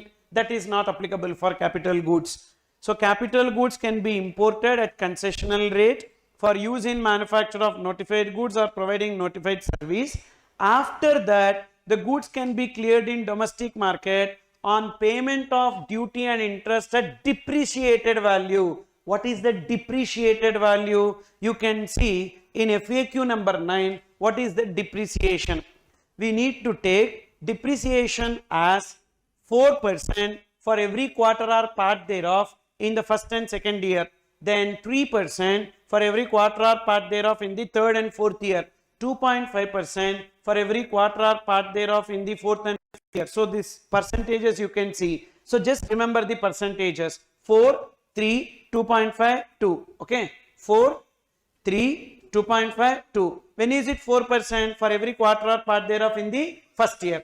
Then when it is 3, second slab is 3. Second year and third year.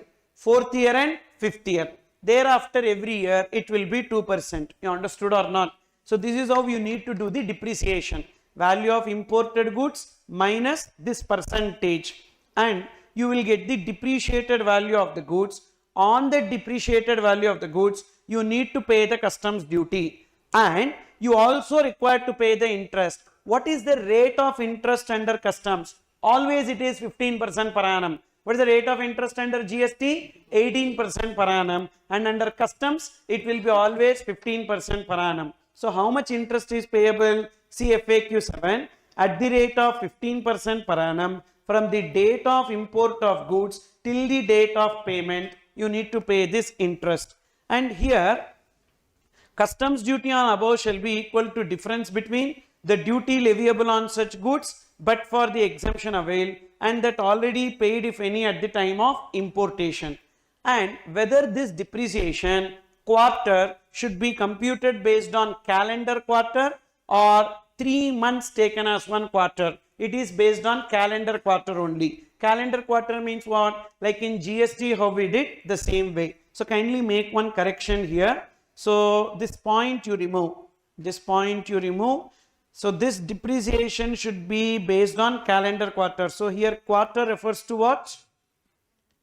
Quarter refers to calendar quarter. Calendar quarter means, like suppose if it is April 15th, okay, then count April, May, June as one quarter. Suppose if it is June 25th, count April, May, June as one quarter. In that calendar quarter, any one day it comes, you count that as one quarter. Then when unutilized or defective goods should be exported within 6 months. Is that 6 months time limit applicable in case of capital goods? No. And all these data needs to be reported in a monthly statement, and that monthly statement is ICGR 3 to be filed by 10th of the month following every month. So these are the points that you need to remember. With this, procedures under customs is over. Assessment and audit. So in this, the first area is about various interest provisions under GST. So this is a recap of whatever interest provisions that we have come across in different places. So section 50, subsection 1 already we have seen for delay in payment of self-assessed tax liability. So what is the interest rate? 18% per annum, and from when it will be computed? From the first date after due date till the actual date of payment of tax. Previously we had this undue or excess reduction in tax liability, but that is not applicable now. So the 24% per annum interest and all is not applicable, that is omitted. But instead we have wrong availment and utilization of ITC. Then section 60 is about provisional assessment getting finalized. So whenever there is a provisional assessment and that provisional assessment gets finalized, so there is a differential amount that we need to pay. That differential amount we need to pay along with interest at 18% per annum. From when? From the first date after due date of the month in which provisional assessment is resorted till the actual date of payment. And section 16 already we have seen, that is for non-payment of consideration within 180 days from the date of invoice. So then we have to pay interest at 18% per annum from the first date after utilization of ITC. So this is not availment, so please correct it to utilization of ITC. First day after utilization of ITC till the date of addition of such ITC to liability and paid. And section 17 is what? Read with rule 42, differential amount, that is D1 and D2 computed every month versus D1 and D2 computed at the end of the financial year. So 18% per annum, first day of April of succeeding financial year till the date of payment of such difference. And both days, all these are, both days should be included. So I say first date after due date. So due date we will not include, but the first date after due date we need to include.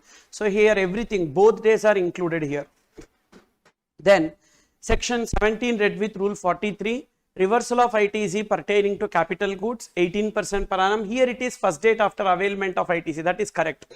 So here no need to change it to utilization. So date of availment of ITC till the date of addition or reversal. And section 56, there is a delay, like interest on account of delay in giving the refund. So what is the time limit within which the refund should be given by government? 60 days from the date of application. Otherwise from 61st day interest will be computed at what rate? 6% per annum till the date of refund. And suppose if the refund is arising on account of any assessment order or adjudication order by the authority, then in that case the interest will be 9% per annum. Again same, 61st day from the date of application till the date of refund. But this 9% per annum, so generally we will not be applying unless otherwise it is specifically given. So generally interest rate will be 6% per annum only whenever the refund is arising. And here due date, so if you see first date after due date, so first date after due date means what? First date after due date of return. Which return? GSTR 3B return. So usually 20th of the month following every month. And suppose if there is any delay in filing GSTR 3B, then interest will be payable on net liability, means that amount which is paid using the electronic cash ledger. For example, so GSTR 3B of a particular month, GSTR 3B of March, GSTR 3B of March 2023 filed on 30th April 2023. So there is a delay by how many days? So delay by 10 days, because the due date of GSTR 3B is 20th April of the succeeding financial year. So there is a delay by 10 days. For these 10 days, now we need to see in this GSTR 3B how much is shown as gross liability. So the gross liability that is shown in GSTR 3B is 8 lakhs, and we have balance in electronic credit ledger. So paid through electronic credit ledger is 5 lakhs, and paid through electronic cash ledger, So what will be paid through electronic cash ledger? 3 lakhs, which is nothing but FCM as well as RCM liability, correct? So what amount we pay through electronic cash ledger? FCM liability after adjustment of input tax credit and the RCM liability. So therefore here interest needs to be computed on what? So therefore interest equals to, so interest is on what? 8 lakhs or 3 lakhs? 3 lakhs, and what rate? 18% for the delay, that is 10 divided by 365. So this is on account of delay in filing 3B. Now here what happens is that, so GSTR 3B of March 2023 filed on 20th April 2023 by due date, okay, and we missed a liability for this March, for this particular month of March, okay. So 25,000 rupees of tax not reported in 3B, not reported in 3B, which means we have not paid the GST liability with respect to 25,000 of March.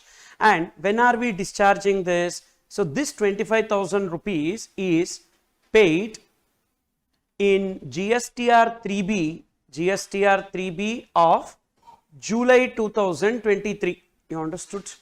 So by 20th of August 2023.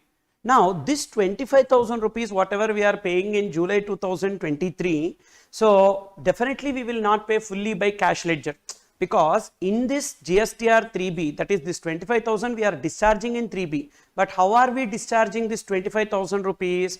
So that 25,000 rupees paid through electronic credit ledger, so say 15,000, and paid through electronic cash ledger 10,000. You understood? How I know this? So that 3B of that particular month I am discharging in this ratio. You understood or not? 3B liability of that month I am discharging in the ratio of 15:10 or 3:2 ratio I am paying, which means this 25,000 rupees also I would have paid using electronic credit ledger 15,000 and cash ledger 10,000.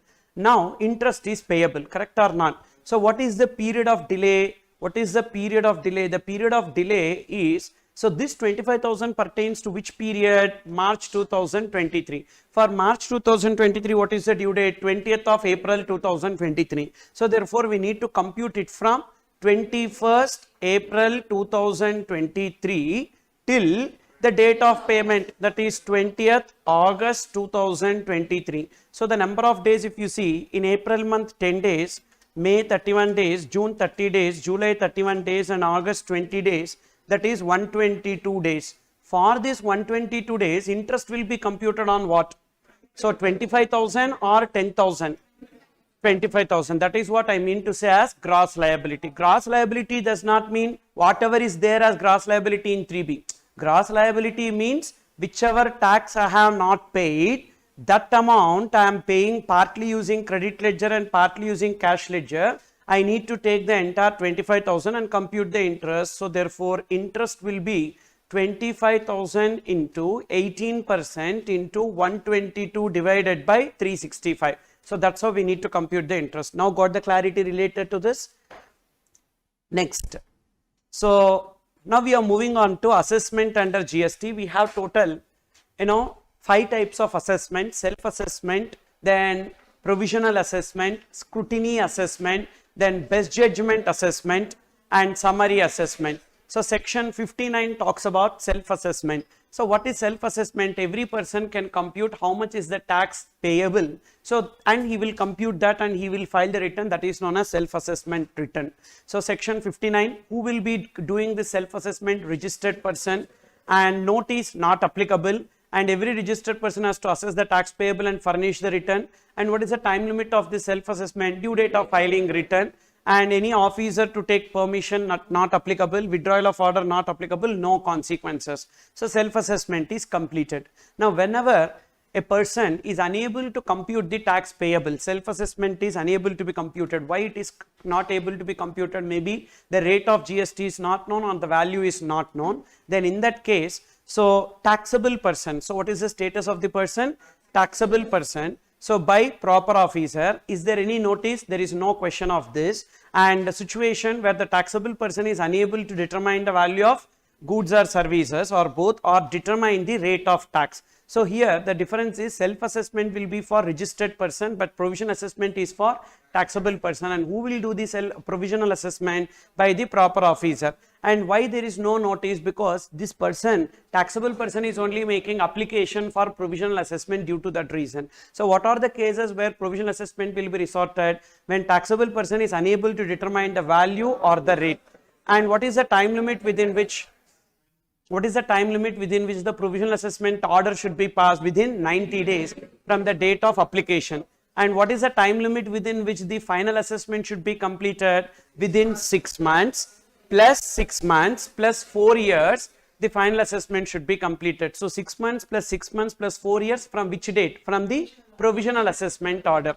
So provisional assessment order, application to provisional assessment order 90 days, and provisional assessment order to final assessment order 6 months. It can be extended for a further period of 6 months and further 4 years, and that is the maximum time limit. It means literally 5 years. 5 years they can take to pass a provisional assessment order. And officer to take any permission, prior permission, no. And withdrawal of order also no. Now what is the consequences? So upon finalization, we need to calculate the liability. So differential amount either payable or receivable. So final assessment tax minus provisional assessment tax. If it is positive, means what? We have to pay that. And what is the time limit within which we need to pay? Anytime we can pay, but we have to pay interest.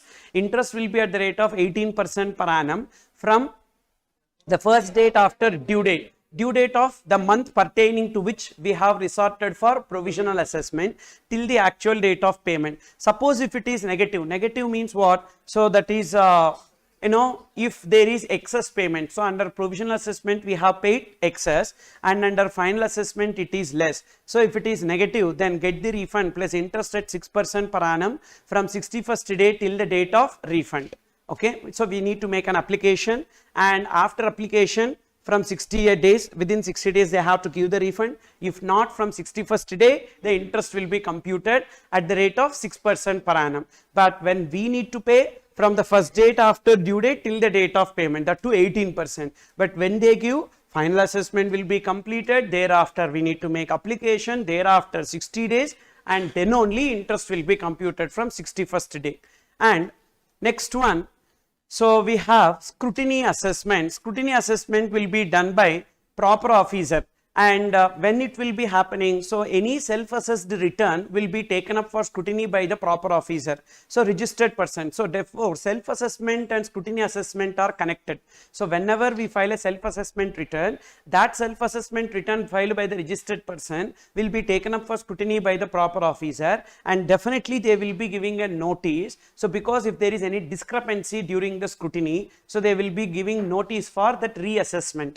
And situation, in order to verify the correctness of the return, the proper officer may examine return and seek explanation. Whether all returns will be taken up for scrutiny? No. So randomly the returns will be selected for scrutiny. And is there any time limit? No, not given. But logically, the time limit under section 73 and 74 should be followed. Why? Because after scrutiny assessment, what will happen? If suppose they identified that the person has to pay tax, and to recover that tax, we need to pass an order. So recovery order is in 73 and 74. 73 time limit is 3 years from the due date of furnishing annual return, and 74 time limit is 5 years from the due date of furnishing annual return. So by the time when you pass the recovery order, then only you can recover. Otherwise you cannot recover the tax. So even though under scrutiny assessment they have not given any time limit, but we need to read the demand and recovery section to understand, because there is a time limit for recovery of the tax. So within that time limit they need to pass the order. So that's the reason why logically before the order under section 73 or 74 they have to do. And any permission to be taken from the officer? No. And withdrawal of the order also? No. And consequences, suppose if explanation is not obtained within 30 days, that is, a notice will be given. So for what purpose notice will be given? So like specifying this is the amount you need to pay. So it appears that this computation is not correct. So then either we need to accept that and we need to pay, or we need to give a reply. Suppose if explanation is not obtained within 30 days or extended period, or registered person fails to take corrective measures, then the proper officer may either conduct audit or initiate recovery. So recovery, when he initiates, what they will do? They will pass a order. Already notice has been given, and they will initiate the recovery order under 73, 74, and once they pass the order, thereafter recovery proceedings will be initiated. Is it clear? Then next, best judgment assessment. Best judgment assessment will be applicable in case of section 62 and section 63. So section 62 best judgment assessment is, so non-filers of returns. So already we have seen in case of returns, So one notice will be given for non-filers of return, that is GSTR 3A. So after GSTR 3A, within what time limit we need to file the returns? Within 15 days.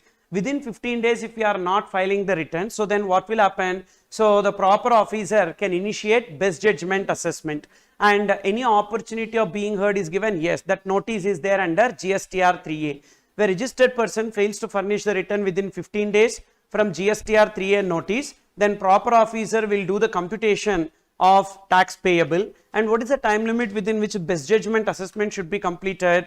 Within a period of 5 years from the date of 31st December of the financial year for furnishing of the annual return to which the tax not paid pertains, which means that financial year say 2022-23. For financial year 2022-23, what is the due date of furnishing annual return? 31st December 2023. So from there within 5 years, 24, 25, 26, 27, 28. By 31st December 2028, they need to complete the best judgment assessment order. Best judgment assessment order time limit is equal to 74, section 74, demand and recovery time limit, 5 years. 5 years from the due date of furnishing annual return. Then officer to take any permission, no.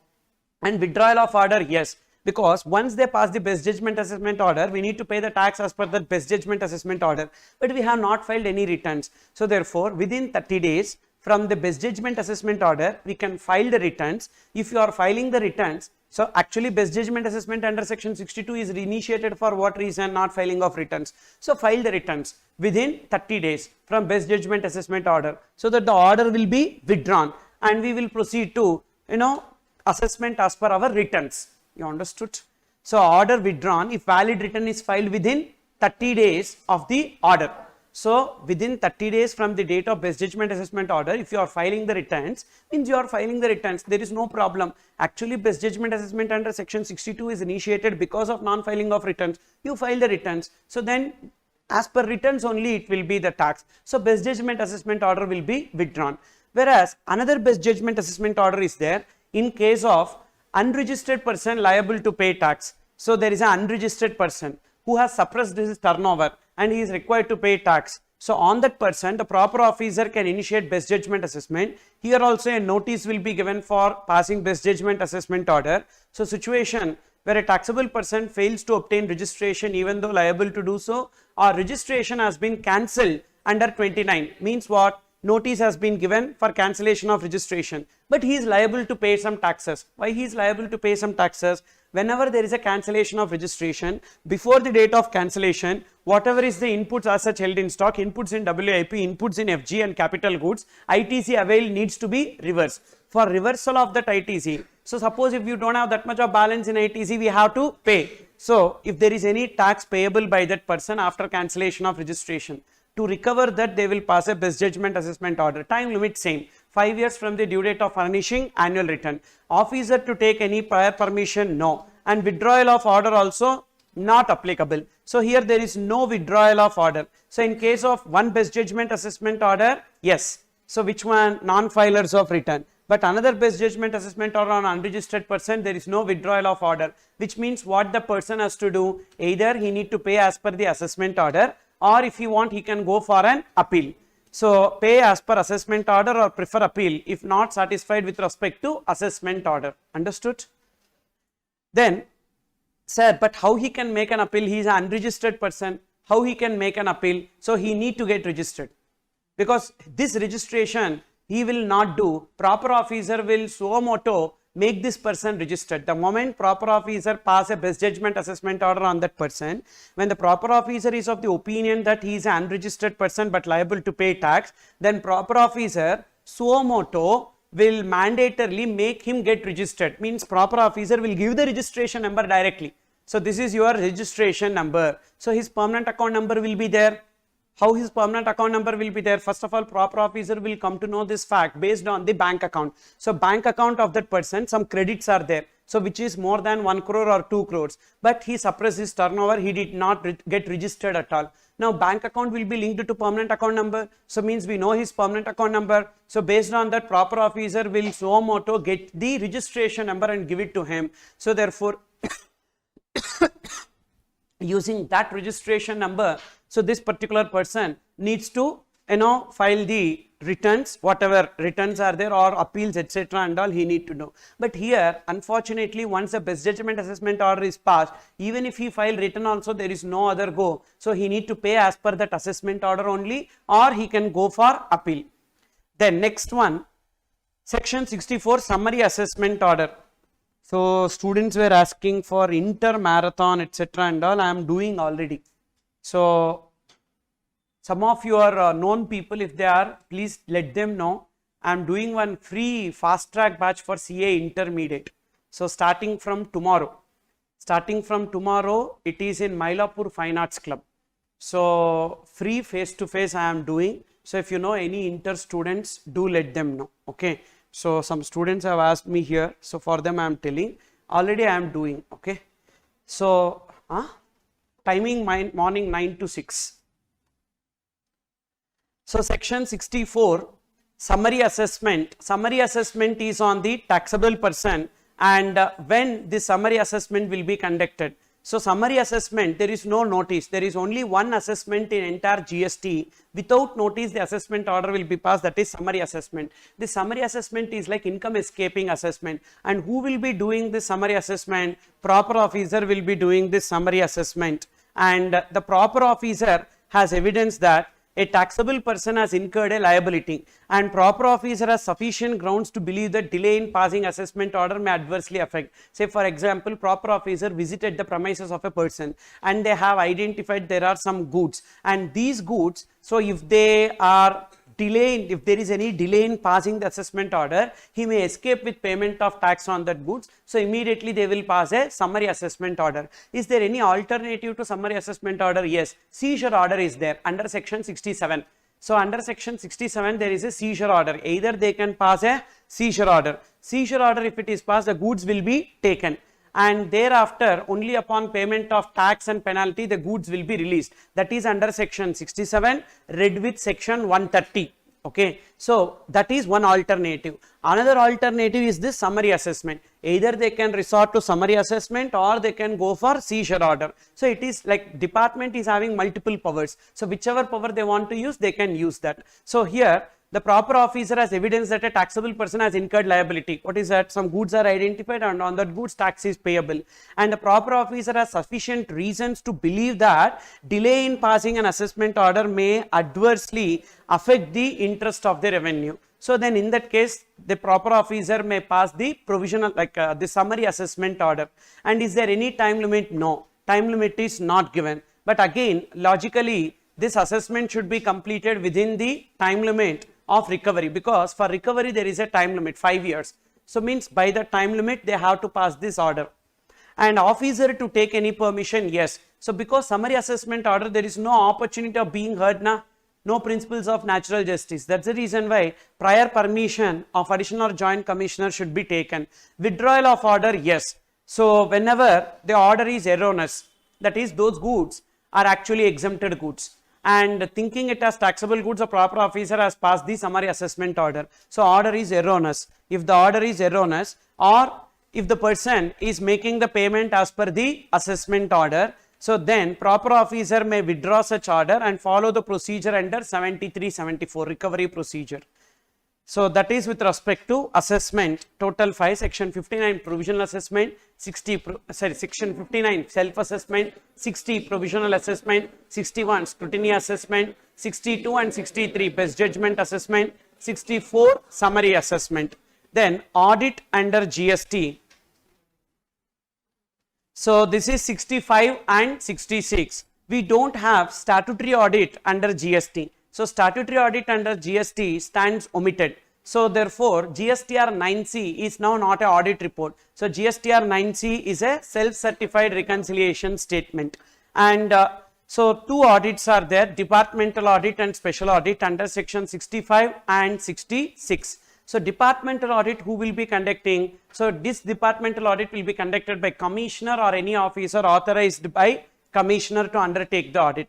And who will be conducting the special audit? Chartered accountant or cost accountant nominated by the commissioner, not selected by the registered person. And in case of departmental audit, when that audit will be conducted at such frequency, So, but that is not yet notified. So, means now at present, whenever they want to conduct the department audit, they can conduct. Every year also they can conduct the department audit with respect to a person. Whereas special audit is during the any search or scrutiny or investigation, etc. So, proper officer is of the opinion that the valuation is not done correctly or the input tax credit is not availed properly. So, then in that case, during investigation or inquiry or scrutiny, it is found that value is not correctly declared or ITC irregularly availed, then the special audit will be ordered by the proper officer.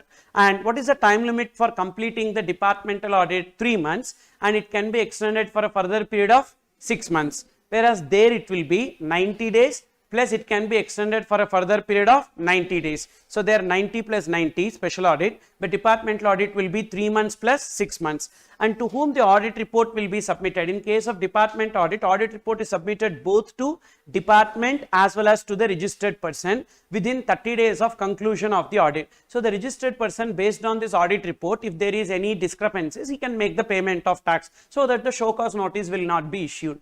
Or that person, if he is certain that he is not required to pay, then based on audit report, so if at all order, notice and order is passed, he can go for appeal, means he can make the preparation accordingly.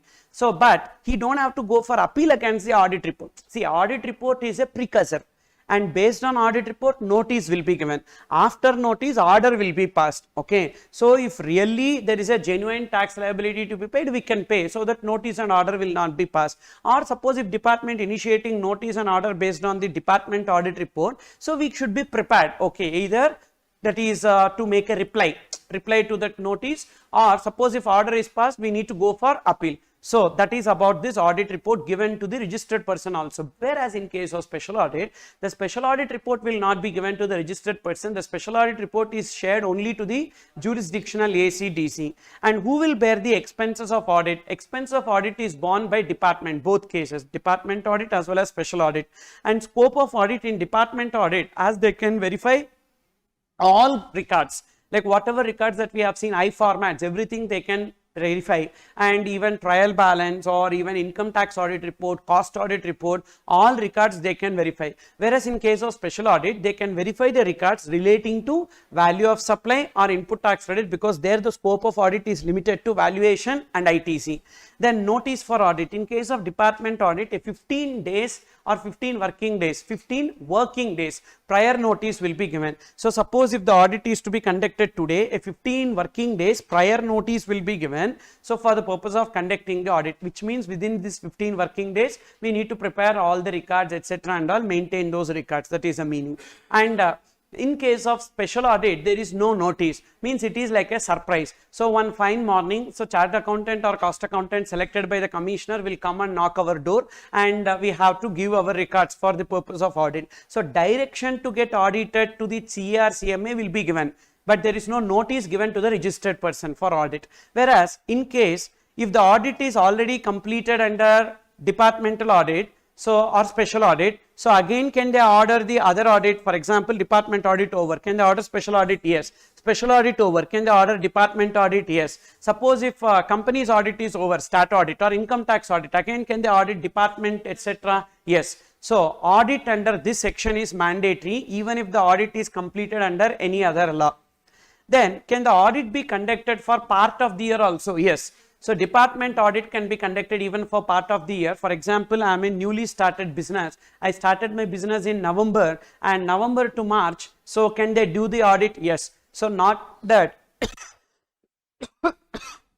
only for the completed year they will do the audit. So, even for the part of the year also they can complete the audit. You understood or not? So, that is this. The period of audit to be conducted is for a financial year or multiples thereof. Thus, commissioner or any officer authorized by him by way of general or specific order may now undertake audit of any registered person for part of the financial year also. Baggage.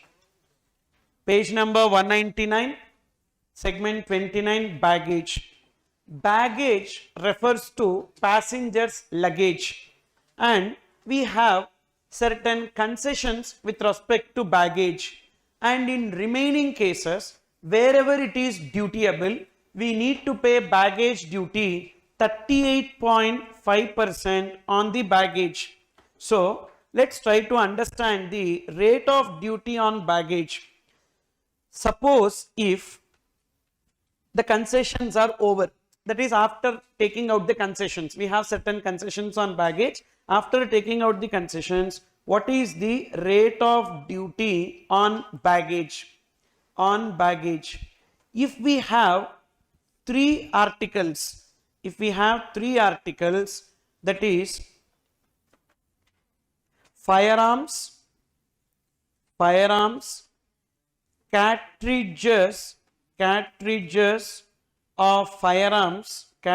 of firearms greater than 50, cartridges of firearms greater than 50. Then number 3, cigarettes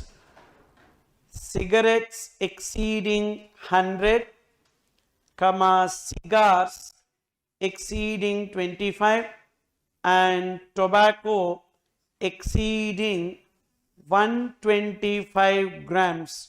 In these three cases, the baggage duty will be 110%.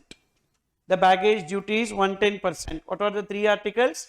Firearms, cartridges of firearms exceeding 50, cigarettes exceeding 100, cigars exceeding 25, and tobacco exceeding 125 grams. All other goods, the baggage duty will be 38.5%. 38.5% will be the baggage duty on other goods. So if cigarettes is up to 100, can we apply 38.5%? Yes. If the cigars is up to 25, can we apply 38.5%? Yes. If the tobacco is up to 125 grams, we can apply 38.5%. If the quantity exceeds that, on that excess quantity only 110%. Same way, cartridges up to 50, 38.5%. If the cartridges is exceeding 50, on that excess quantity only, we will be applying 110%. Firearms, always it will be 110%. So, this is including social welfare surcharge. We don't have to add any social welfare surcharge on the top of that. This is including social welfare surcharge. So this is the rates of duty on baggage. So generally students will get confused with respect to that. That's why first I have given this rates. Then we will move on to concessions with respect to baggage. The first concession that we have with respect to baggage is personal effects, used personal effects. Whatever may be the value of used personal effects, you are not required to pay baggage duty on.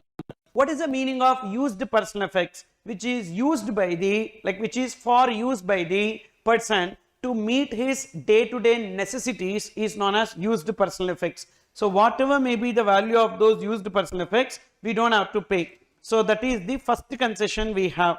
You can see below in the note, used personal effects and travel souvenirs irrespective of value is freely allowed. Used personal effects, okay, your dress, cosmetics or whatever, perfume bottles, everything which you are using. What about travel souvenirs? When you visit a particular country, as a memory of visit of that particular country, you buy something and come. For example, people who go to Paris will definitely buy that Eiffel Tower model, okay, and they will be bringing it and they will keep it in their house to show off that they went to Paris. So this will be known as travel souvenirs. So whatever may be the value, but for that 10, 20 and all if you are bringing, that is not called as travel souvenirs. So 1 or 2 as a memory of visit. 10, 20 if you are bringing, you will become a dealer of travel souvenirs and therefore you are required to pay customs duty on that. So used personal effects and travel souvenirs. Sir, what about personal effects? So whether smartphones and all will come under personal effects? Yes, if it is used. If it is used means throw the box fully and then bring the phone.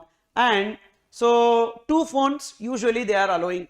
2 phones they are allowing, but otherwise with box and all you are bringing, so definitely that will be counted. So therefore people who go abroad to bring that iPhones and all, so yes they can bring, but they should not carry any box and all. So just the phone they should be bringing, okay. And 2 phones is allowed. For that 10, 20 phones and all if they are bringing, they will not get this concession. Used personal effects. That's the reason why all new goods and all, when they are bringing for giving gift to India, they will remove the tag, they will remove the sticker, they will perfume bottle and all, they will open and spray and they will bring, so that it will be counted under used personal effects.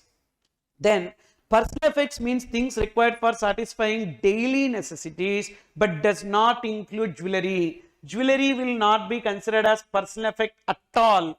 Means it's like, jewelry, even though you are wearing it, but even then it is not considered as personal effect. You need to pay the baggage duty on that. Then how, sir, what we can do with respect to that? At the time when you are leaving itself, you need to declare how much jewelry you are taking, and after declaring that, if the same jewelry you are bringing, because at the time of declaration they will take the scanning of this jewelry and all, at the time when you are coming back, if the same jewelry you are wearing, so you produce that and they will see the scanned images of that. If it is the same jewelry, you are not required to pay any baggage duty. Otherwise you will end up paying the baggage duty on that. Usually what happens, so these girls and all in India gets exported to abroad, so in the name of marriage, and when they are exported abroad, so these girls and all will be wearing lot of jewelry and there, because what to do? So parents want only son-in-law to be a foreign son-in-law only. They don't want Indian son-in-laws and all. So therefore they will export their product.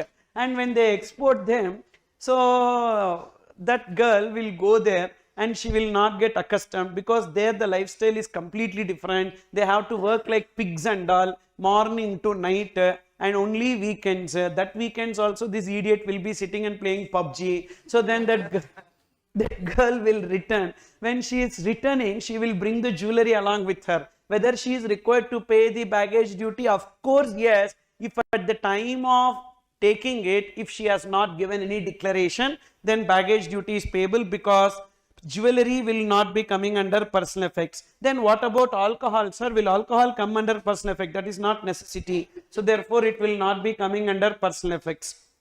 So that is the first concession. The second concession is laptop. A passenger of 18 years and above, one laptop computer is allowed. Is laptop coming under personal effect? No, laptop is not a necessity. That's why laptop will not come under personal effect. However, if a person is 18 years and above, one laptop is allowed. Suppose two laptops we are bringing, one laptop will be exempted, another laptop will become dutiable.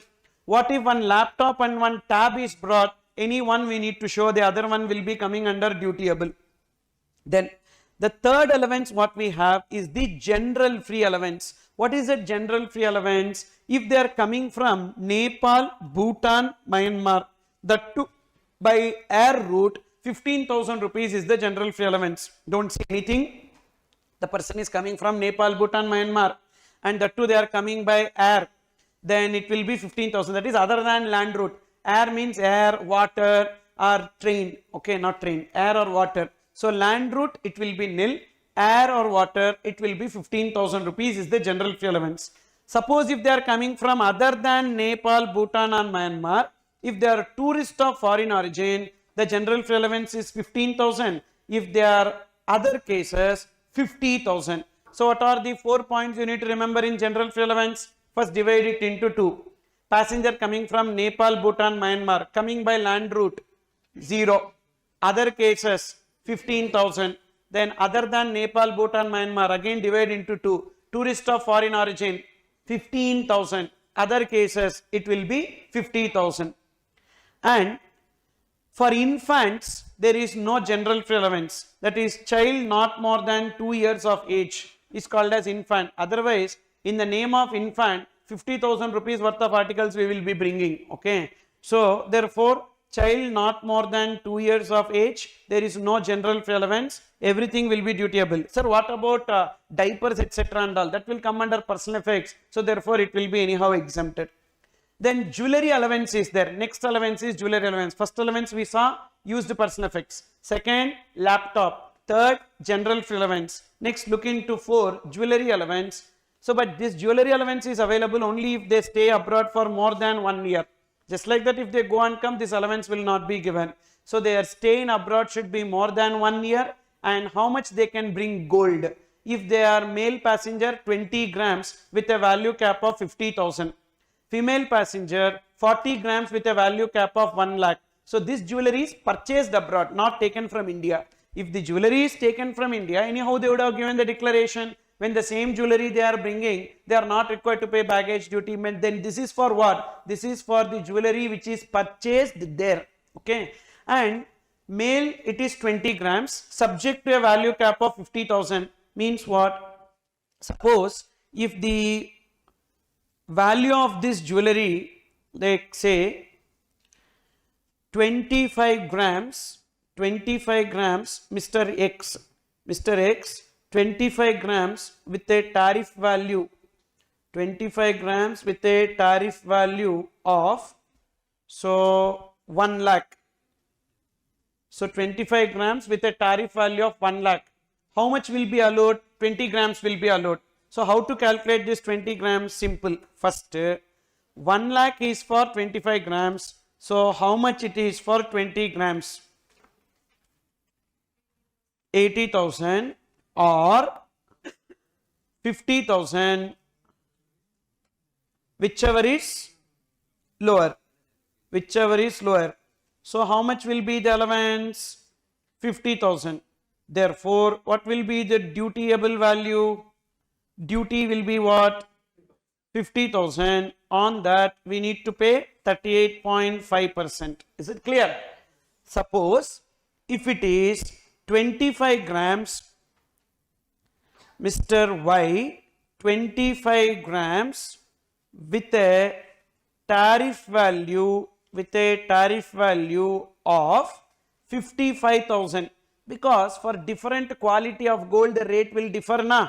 So if it is 18 carat, 22 carat, 24 carat, the rates will differ. That's why 25 grams with a tariff value of 55,000. So how to calculate this? Take 55,000 divided by 25 grams into 20 grams. How much? It comes to 44,000 or 50,000, whichever is lower. That is 44,000 we will get. So therefore duty we need to pay on what? 55 minus 44, that is 11,000 into 38.5%. Not always 50,000 is the allowance. 20 grams subject to a maximum of 50,000, which means first you need to see based on weight, then based on value, whichever is lower will be the allowance that is available. This is for male passenger. For female passenger, how much will be the allowance? For double, 40 grams with a value cap of 1 lakh. For female passenger, it will be 40 grams with a value cap of 1 lakh. This much is only allowed, not beyond that. And why sir they are giving this only? So because only Indians have fancy towards the jewelry, and people who are coming from abroad will not be having. So but some basic jewelry they will be wearing. That's why this much is only considered as basic jewelry for the purpose of customs. Then next, look into the next point. The free allowance of one passenger cannot be pooled with the free allowance of any other passenger. For example, husband and wife going abroad, each one carry one laptop, and they are buying one gaming laptop for their son, and they are bringing that gaming laptop to India, and the laptop value is 90,000. So husband is eligible for 50,000 allowance, wife is eligible for 50,000 allowance. Sum of these two will be 1 lakh. But we will get only 50,000 as allowance, which means 90 minus 50. So remaining 40 will be dutiable. Why not? It can be pooled because we have a condition that the free allowance of one passenger cannot be pooled with the other passenger. Then the general free allowance is not applicable in case of 6 goods. So whatever that 50,000 limit we saw in a general free allowance, 50,000, 15,000, that is not applicable in case of 3. The first 3 which is related to 110% duty. What are the first 3 related to 110% duty? Firearms, cartridges of firearms exceeding 50, cigarettes exceeding 100, cigars exceeding 25, tobacco exceeding 125 grams. Then number 4, alcoholic liquor in excess of 2 liters. Means up to 2 liters can we claim general free allowance? Yes. Then gold or silver in any form other than ornaments. Means like gold bars, gold biscuits, etc. we cannot claim general free allowance. Then for ornaments, can we claim general free allowance? Yes. Then LCD, LED, plasma TV, we cannot claim general free allowance. So tell me what are the 6 articles for which we cannot claim general free allowance? Firearms. Then cartridges exceeding 50. Up to 50 can we claim general free allowance? Yes. Cigarettes exceeding 100. Cigars exceeding 25, tobacco exceeding 125. Up to that can we claim general free allowance? Yes. Alcoholic liquor in excess of 2 liters. Up to 2 liters can we claim general free allowance? Yes. Then gold or silver in any form other than ornaments. For ornaments can we claim general free allowance? Yes. Then LED, LCD, plasma TV. And for the first 3, what is the rate of duty? 110%. For the next 3, what is the rate of duty? 38.5%. Then what are the other entitlements to a passenger who is transferring his residence to India? Whenever a person is transferring his residence to India, then apart from the used person effects, even he can bring the household articles also. And depends. If his stay in abroad is 3 months to 6 months, 0 to 3, nothing. 3 months to 6 months, last is what, 6 na? So he can bring 60,000 rupees worth of articles. Household articles. What is that household articles? So mixer, grinder, then utensils, gas stove, refrigerator, all those things. Okay. So 3 to 6, 60,000 worth of articles. 6 months to 1 year, 1 lakh worth of articles. Minimum 1 year in the preceding 2 years, 2 lakhs worth of articles. Minimum stay of 2 years or more, then up to 5 lakhs. This much worth of household articles can be brought. This is in addition to general free allowance, addition to jewelry allowance. And what are the ineligible articles? Annexure 1 is ineligible under this. Even Annexure 2 articles also ineligible. Whatever really they need, that they have kept under ineligible. Color TV, video home theater system, dishwasher, refrigerator above 300 liters. Up to 300 liters? Yes. You know what is refrigerator up to 300 liters? Single door. Single door refrigerator. Deep freezer, video camera, cinematograph film of 35 mm and above. Gold or silver anyhow covered under Annexure 1. So, what articles can be brought? Mixie, grinder, iron box, kettle, sandwich maker, understood? Plate, cup, saucer, okay? These things only can be brought. So, these articles cannot be brought under this allowance. Then, see the other points. All the above provisions are equally applicable to unaccompanied baggage. What is an unaccompanied baggage? I told you already. The baggage which comes within 1 month after his arrival or before his arrival, either before or after. But what is the time limit? You see the time limits there. 1 month after passenger's arrival, 2 months before passenger's arrival. Easily you can remember. A for after, B for before. Alphabet A is first alphabet. Alphabet B is second alphabet. So 1 month after arrival, 2 months before arrival. Okay. So what is called as unaccompanied baggage? The baggage which comes within 1 month after passenger's arrival, 2 months before passenger's arrival is known as unaccompanied baggage. For that also baggage provisions are applicable, but not unaccompanied baggage one time, accompanied baggage another time.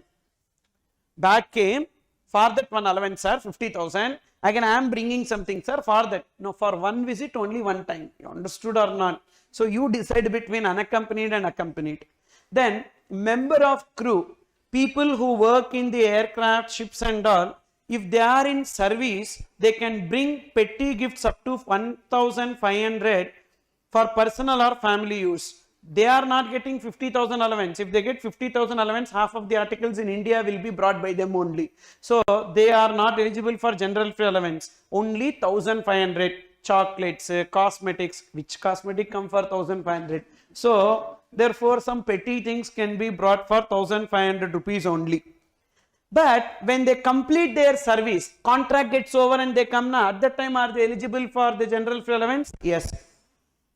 Then passenger carrying non-dutiable and non-prohibited articles shall walk through green channel. Suppose if they are carrying any dutiable articles, they need to walk through the red channel and they need to make a true and full declaration regarding the contents of the baggage. Then there is a concept called as temporary detention of baggage. That is, when you are importing some dutiable articles, you don't know about the baggage provision. Say you went to abroad and you purchased one Sony LED TV and you brought that to India. Because people who go to this Dubai, Kuwait and all, they will be bringing that LED TV for their home. So you brought that LED TV and now there is no general relevance. Full we need to pay 38.5%. But if you pay 38.5%, so the price is more or less the price in India. So therefore, what you can do in that case, you can keep it there. At the time when you are returning, you take that and you return it there, and you don't have to pay any baggage duty. That is known as temporary detention of baggage, where the baggage of a passenger contains any article which is dutiable or the import of which is prohibited, and in respect of which a true declaration has been made, the proper officer may, at the request of the passenger, detain such goods for the purpose of being returned to him on his leaving India. And if for any reason the passenger is not able to collect the article may be returned to him through any other passenger or through courier or cargo sent to him. Then next, remember one important point in this: only if you make a declaration, then only this temporary detention of baggage is applicable. For example, you brought a bag full of gold biscuits and you walk through the green channel as if you did not bring any dutiable articles. You walk through the green channel and officer identified, and he is asking you to pay the customs duty, and you are telling, okay, temporary detention, next time when I return I will take and go. No, because you did not make true declaration. See there, only when a person has made true declaration, this temporary detention of baggage provision will be applicable, otherwise not. Then already we discussed what is the customs duty rates applicable on baggage. So with this we completed baggage provisions. Okay, after baggage, now we are moving on to segment 29, that is stores under customs. Look into page 218. So basically this stores under customs I have not given up to November 23 exam, but now because of the latest study material, so I have included this stores portion into the revision. So basically stores refers to the goods which are used for consumption during the journey. So in a flight, that is aircraft or vessel, that is called as stores. And basically stores is what? For goods for use in a vessel or aircraft, and includes fuel, spare parts and other articles or equipment, whether or not for immediate fitting. Then there is one definition called as foreign going vessel or aircraft, which we have already seen in the definitions. So goods definition and various definitions that we have seen. Foreign going vessel or aircraft means a vessel or aircraft which is going from India to a place outside India carrying the people or goods. Then it will be called as a foreign going vessel or aircraft. And it will also include the navy vessel of the foreign government, or any vessel engaged in fishing operations outside the territorial waters, or any vessel or aircraft proceeding to a place outside India for any purpose. So basically it is like for war or army, navy, ships, etc. that will be coming. And foreign going vessel or aircraft is important because any supply of goods or goods to the foreign going vessel or aircraft for the purpose of customs will be treated as export, not for the purpose of GST but for the purpose of customs. Even though they are not engaged in carriage of goods or passengers, this these three will be treated as foreign going vessel or aircraft. Now look into the summary charts related to stores. So these provisions are given in section 85 to section 90 of Customs Act 1962. First, there is a importer. So what this importer is doing, he is importing some goods, and those goods imported he is selling as stores to a foreign going vessel or aircraft. Now in this case he is having two options. Option number one, those imported goods can be kept in a special warehouse without payment of customs duty. Thereafter it can be sold to foreign going vessel or aircraft without payment of any customs duty. Why? Because imported goods kept in the warehouse can be sold to or can be exported without payment of customs duty, and sale to foreign going vessel or aircraft is treated as export for the purpose of customs. So it is treated as export. So that's why imported goods deposited in special warehouse and cleared as stores without payment of customs duty. Then option 2, they can import on payment of customs duty, and again whenever they are selling as stores to the foreign going vessel or aircraft, they will get duty drawback. When imported goods on payment of customs duty, when you are exporting, so whatever customs duty you paid on import, you will get a refund, and that refund name is duty drawback. So option 2, import upon payment of customs duty and claim duty drawback. How much is the duty drawback? In case of fuel 100%, in case of other goods 98% is the duty drawback. And then suppose if the importer is importing the goods and selling it to a vessel or aircraft for domestic transportation, then in that case what will happen? Is it treated as export for the purpose of customs? No, it is not treated as export for the purpose of customs. So they have two options. Option one, they can import and deposit in a normal warehouse without payment of customs duty. Thereafter they can sell it to domestic vessel or aircraft upon payment of customs duty, or import upon payment of customs duty. Subsequently they can sell it to the domestic vessel or aircraft. So import and deposit in warehouse without payment of duty and clear as stores upon payment of duty, or import for home consumption upon payment of customs duty. Suppose this is for the purpose of customs. What about GST? So any sale, whether the sale is to foreign going vessel or aircraft or domestic vessel or aircraft, that sale will be treated as supply under GST and it will be chargeable to GST. So these are the implications. In case when the imported goods are sold as stores to the foreign going vessel or aircraft or domestic vessel or aircraft, wherever we are referring to foreign going vessel or aircraft, that also includes Indian Navy vessel also. Then the second chart you see, I am importing as stores, means I am a shipping company. I am a shipping company or an aircraft operator. So when I am bringing the ship or aircraft from outside India to India, there are some goods present in that ship or aircraft, that is called as stores. So it is coming as stores. Now if that ship or aircraft is continuing to be a foreign going vessel or aircraft, which means I am not using it for domestic transportation, say for example Lufthansa Airlines which come from Dubai, so it is not going for domestic transportation, again it is going outside India, then we don't have to pay any customs duty on the stores which is present in that aircraft. Whereas if that aircraft, after completing its international journey, if we are using it for domestic journey, whatever is the stores present in that particular aircraft, we need to pay customs duty as if these goods are imported into India.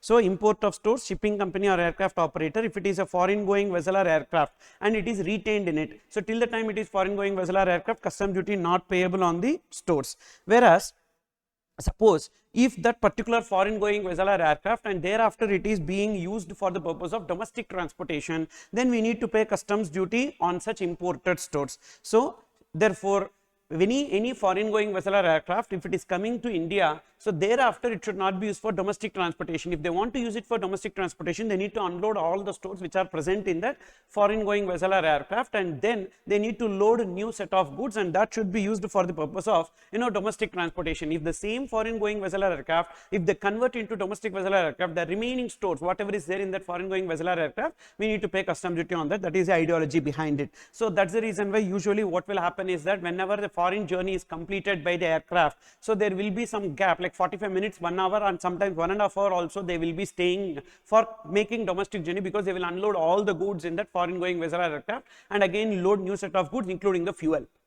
That next another point, there is a manufacturer. So that particular manufacturer in India is importing some raw material. On import of raw material, the manufacturer paid the customs duty, and this manufacturer is making some goods, and these goods are sold to foreign going vessel or aircraft. For the purpose of customs, it will be treated as export. Now in this case what will happen? So what about GST? Definitely GST will be payable, because for the purpose of GST it is not treated as export, so therefore GST payable, but for the purpose of customs only it will be treated as export.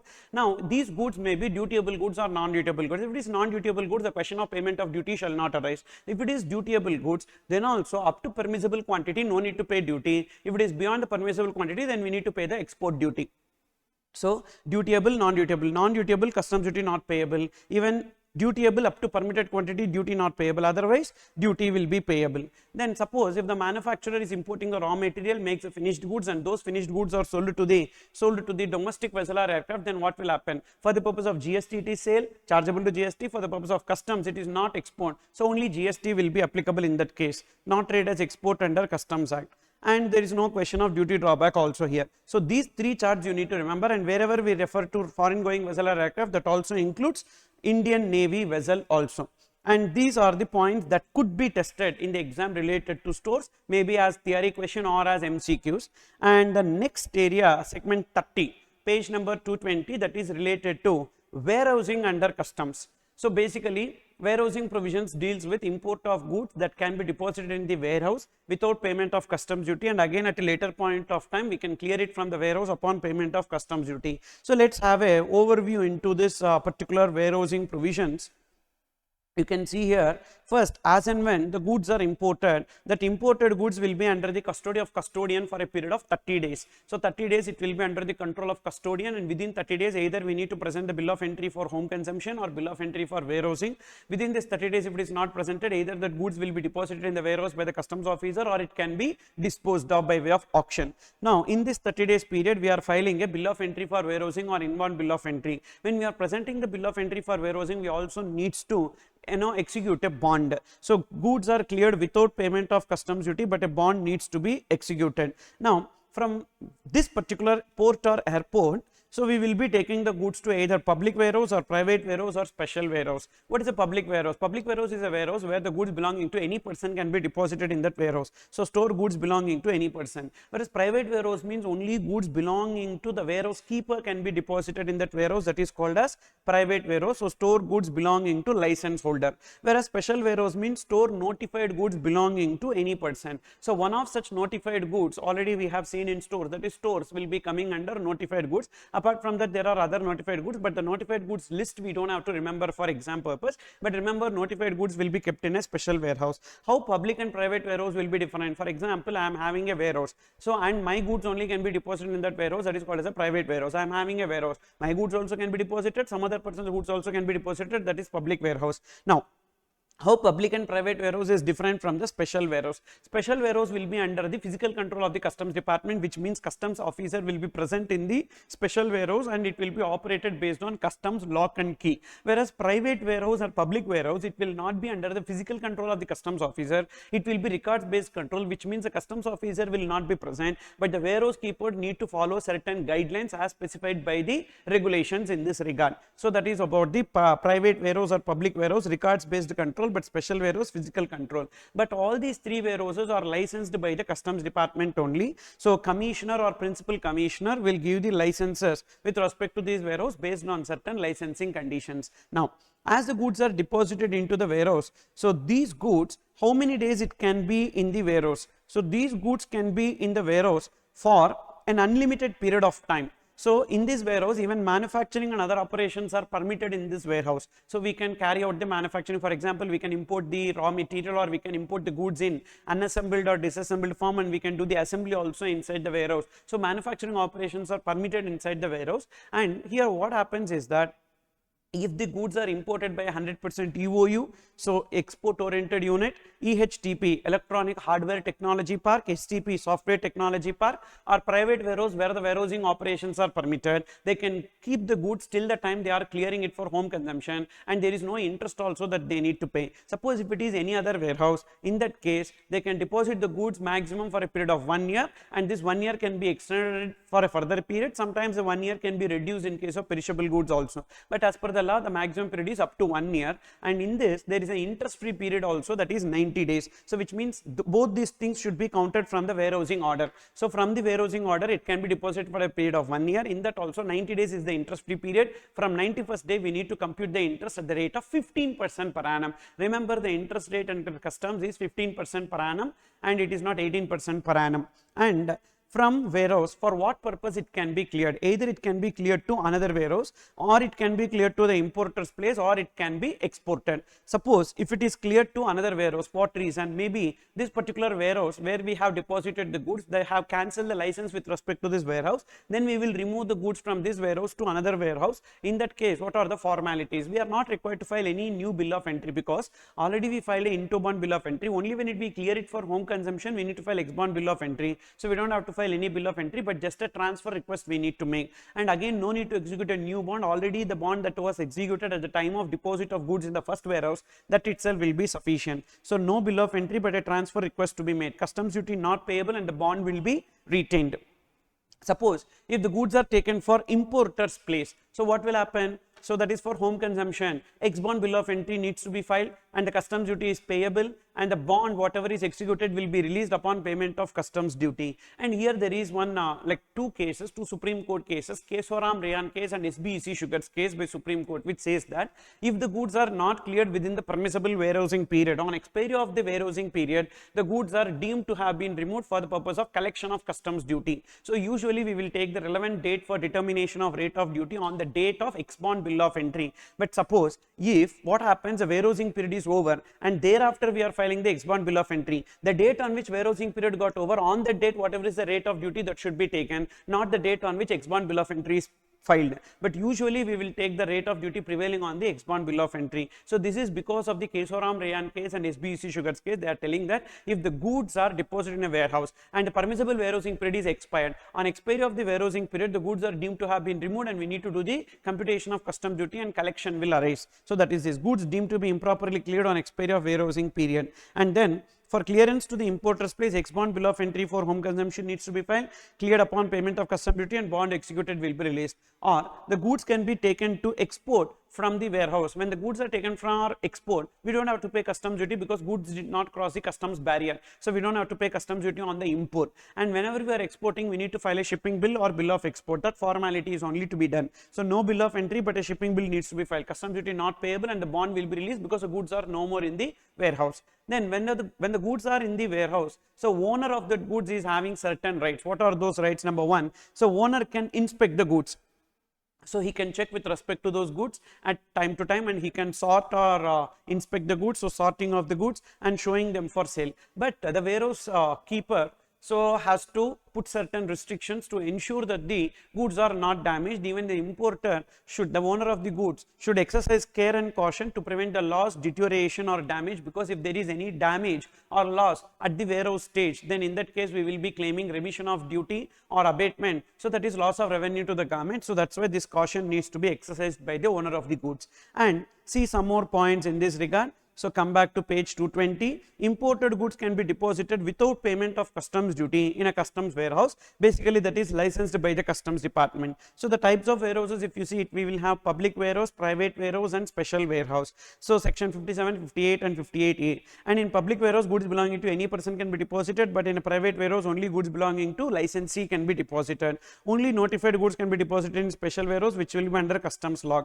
If warehouse license is cancelled, yes, there is a possibility of cancellation of license. So if the licensing regulations are not met, so then the warehouse keeper so has to surrender his license, like his license will be cancelled. Suppose on account of breach of conditions by the license holder, goods deposited in such warehouse should be transferred to another warehouse, or it should be cleared for home consumption, or it should be exported within 7 days. Within 7 days from the date on which cancellation order is served. So any of these three things should be done. Either it should be transferred to another warehouse or cleared for home consumption, or it can be even exported.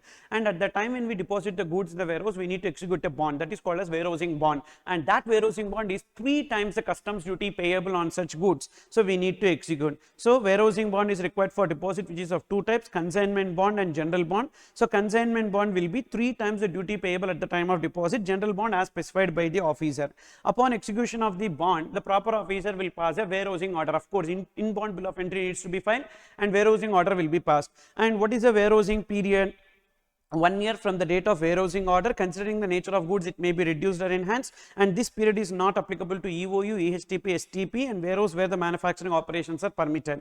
And interest free period is 90 days, and thereafter at the rate of 15% per annum from 91st day after the date of warehousing order till the date of actual clearance and payment of customs duty, we need to pay the customs duty along with the interest that is applicable. But remember, interest computation don't apply Kesoram Rayan case. For interest computation, we need to take till the date we are actually removing the goods and paying the customs duty. But the Kesoram Rayan case is only for determining the rate of duty. But when we actually file the ex-bond bill of entry and clear and pay the duty, until that point of time, interest computation needs to be made. So be careful with respect to this. And manufacturing and other operations are permitted in the warehouse, and duty not payable on such warehouse goods if processed goods are exported. So we have imported some raw material, we process some goods, and we have exported that goods. Now on the imported material, we don't have to pay any customs duty. However, there will be some waste and scrap which will arise during the manufacturing stage. So what is the treatment of that waste and scrap? So that waste and scrap, if it is destroyed, we don't have to pay customs duty. Otherwise, if the waste and scrap is cleared for home consumption, then we need to pay customs duty as if waste and scrap is imported at the rate applicable to that waste and scrap.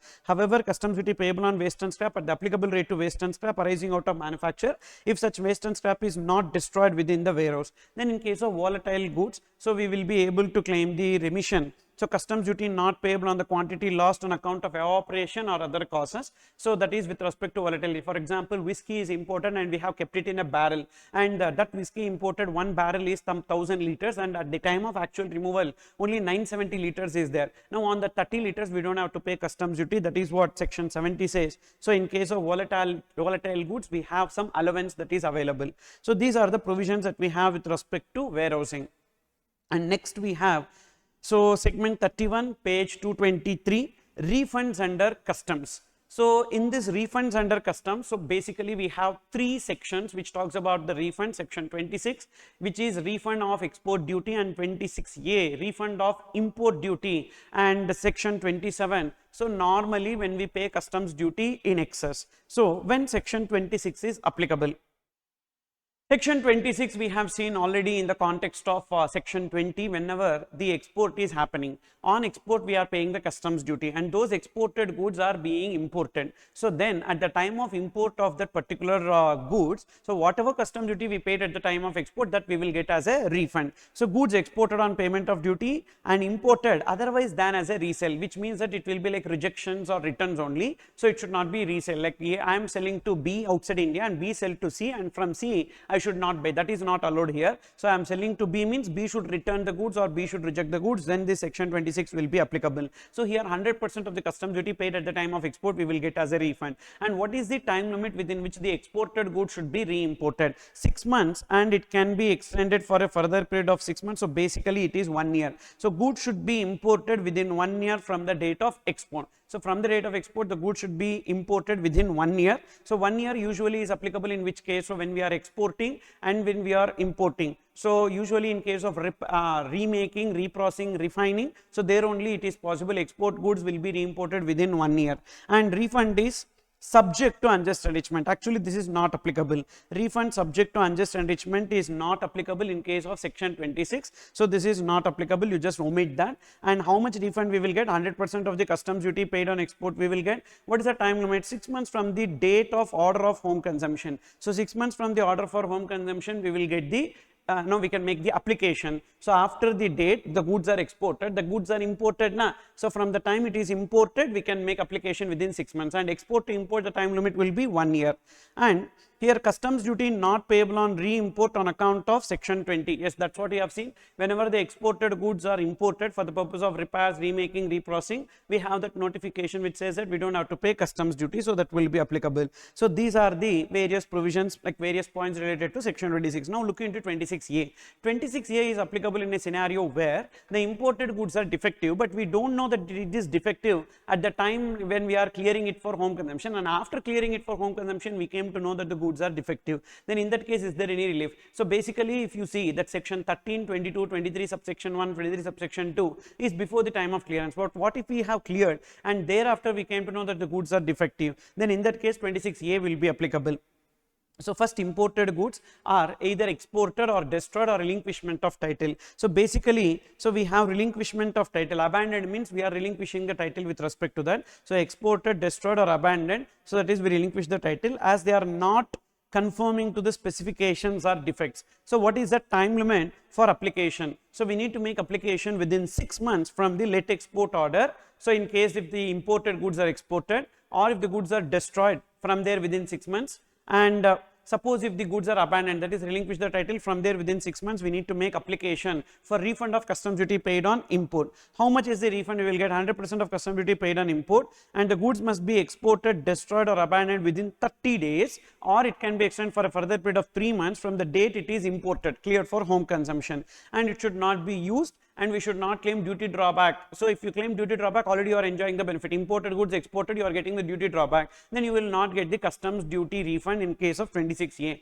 So remember, section 74 subsection 1 duty drawback and 26A are mutually exclusive. And then so here we have relinquishment of title that we come across in 3 different places. So what are the 3 different places where we come across relinquishment of title? So relinquishment of title we have under section 23 subsection 2. So in section 23 subsection 2 we have relinquishment of title. Again proviso to section 68. Proviso to section 68 also we have relinquishment of title. Again in this place we have come across relinquishment of title, that is section 26A. So when this relinquishment of title under 23 subsection 2, so at which stage we need to make? Before the order for home consumption or warehousing, before the order for clearance, before the order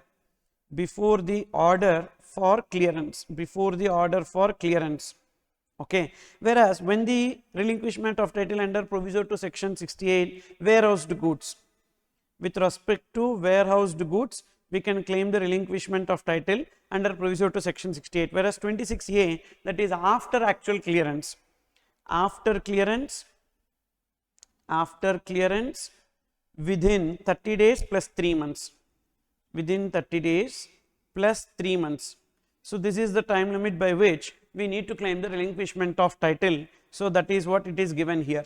Then section 27 talks about customs duty paid in excess. So whenever customs duty is paid in excess by mistake, so in that case we will get the refund. What is the time limit for application of refund? So within 1 year from the relevant date. What is the relevant date? Depending upon the situation. So whenever we pay the customs duty, from there within 1 year. If the refund is on account of judgment, decree or order, 1 year from the date of judgment, decree or order. If the refund is on account of special order, 1 year from the date of special order, like that. So 1 year from the relevant date, usually the date of payment. And what is the amount of refund? 100% of the customs duty paid on import or export we will get as a refund. Other points, refund amount should be equal to or more than 100 rupees. And here refund is subject to unjust enrichment, means we need to prove that. So we have not transferred the burden to the next person. And refund application within 1 year is not applicable if the duty is paid under protest. So there is no time limit. So if the duty is paid under protest, protest means you don't want to pay the customs duty, but you want the goods. So you pay the customs duty and under protest you get the goods, and thereafter you make an appeal stating that you are not willing to pay the customs duty because this is not the customs duty that you need to pay. So that is called as payment of duty under protest. In that case, the refund, there is no time limit. So even beyond 1 year also you can make the application. So once you make application for refund, within 3 months they need to grant the refund. In case of GST it will be 60 days, whereas in case of customs 3 months they need to grant refund from the date we make application. If the refund is not granted within 3 months from the date of application, then interest will be receivable by the importer or exporter at the rate of 6% per annum. Here the interest rate is same, 6% per annum. So for the period beyond 3 months, there it is 60 days and the interest rate is same, 6% only. Here it is 3 months and the interest rate is 6% per annum. So this is about the provisions, like important points related to refunds. So with this we have completed customs, all the portions, and now we are moving on to foreign trade policy, segment 32.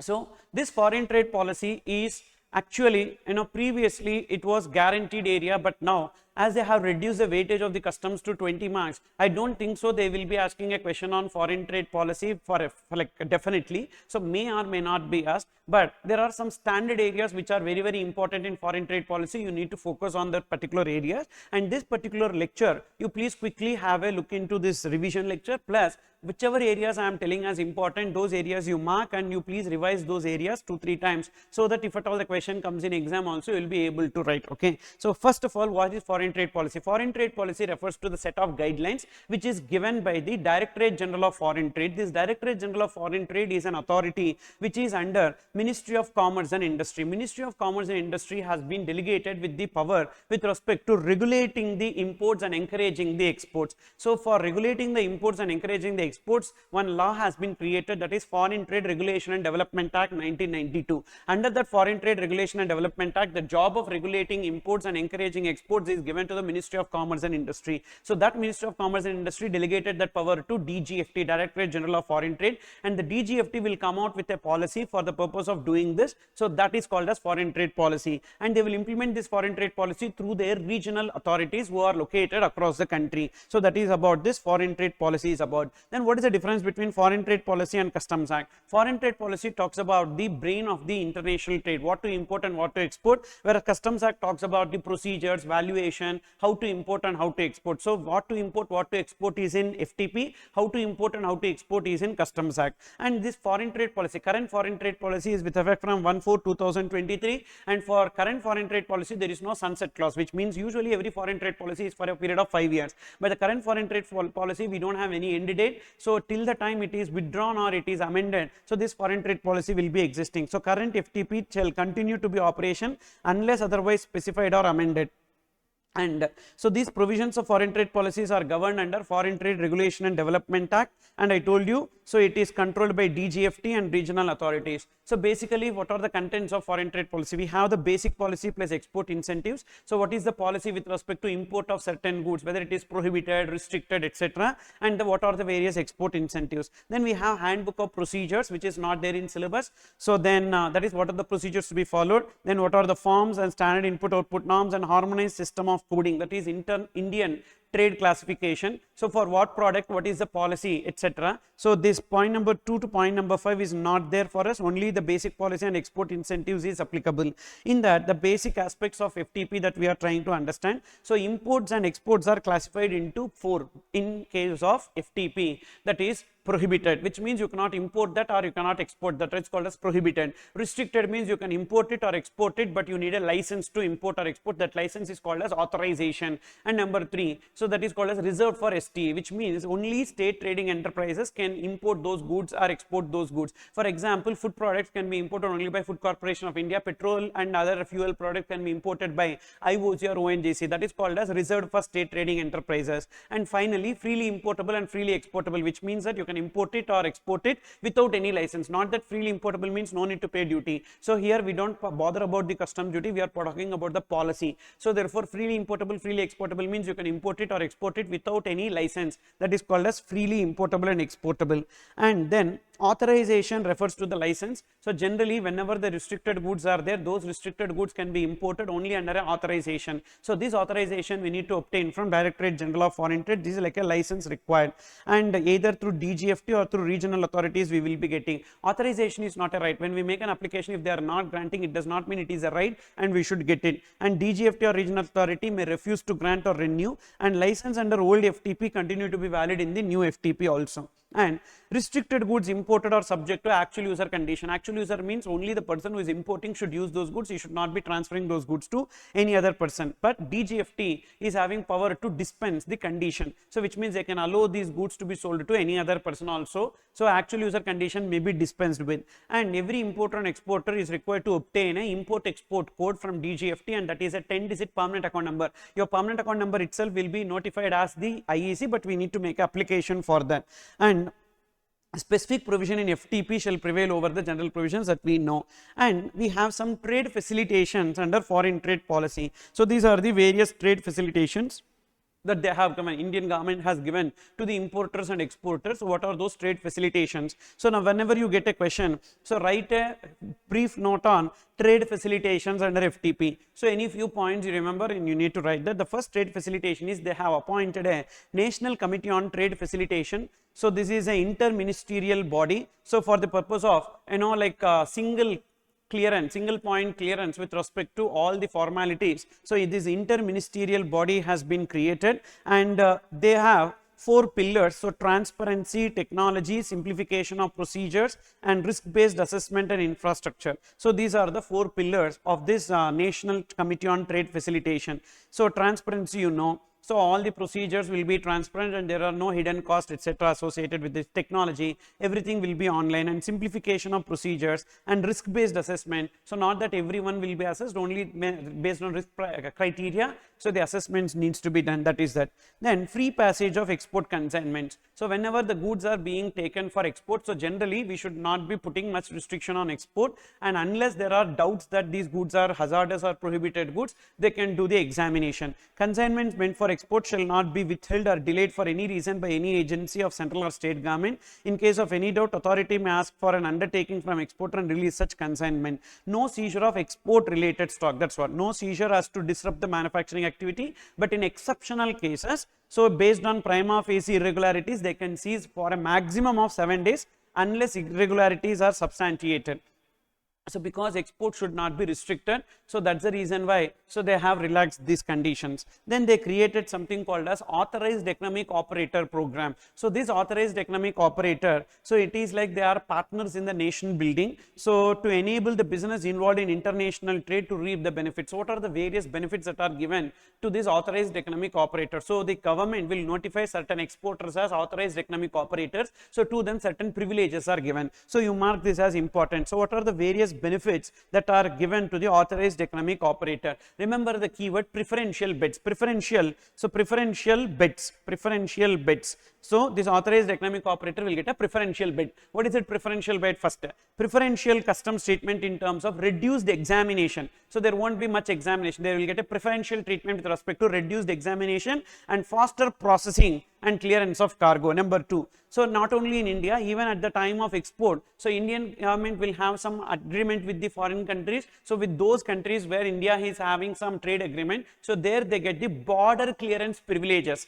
So these exporters will get the border clearance privileges in mutual recognition agreement partner countries. That is B. E for enhanced port delivery. So even in the ports also, whatever benefits that they need, like all the people will be able to assess them. That is called as enhanced port delivery. And D is deferred payment of customs duty. In procedures, we have learned that deferred payment of customs duty, rather than paying customs duty immediately, we can pay customs duty at a frequent intervals. That is deferred payment of customs duty facility is also given to them. And finally, self-certification. Generally, they need to produce a country of origin certificate. So this country of origin certificate they need to get from Indian government, but with respect to that, self-certification they can do. Not only this, lot of documents they can do self-certification. So this is with respect to benefits given to them. So remember preferential bids. So these are the various benefits given to authorized economic operator. It can be asked as a short note question. Then other measures, so we have a single window system to facilitate export of perishable agricultural produce, because whenever the agricultural produce needs to be exported, there is only a small gestation time.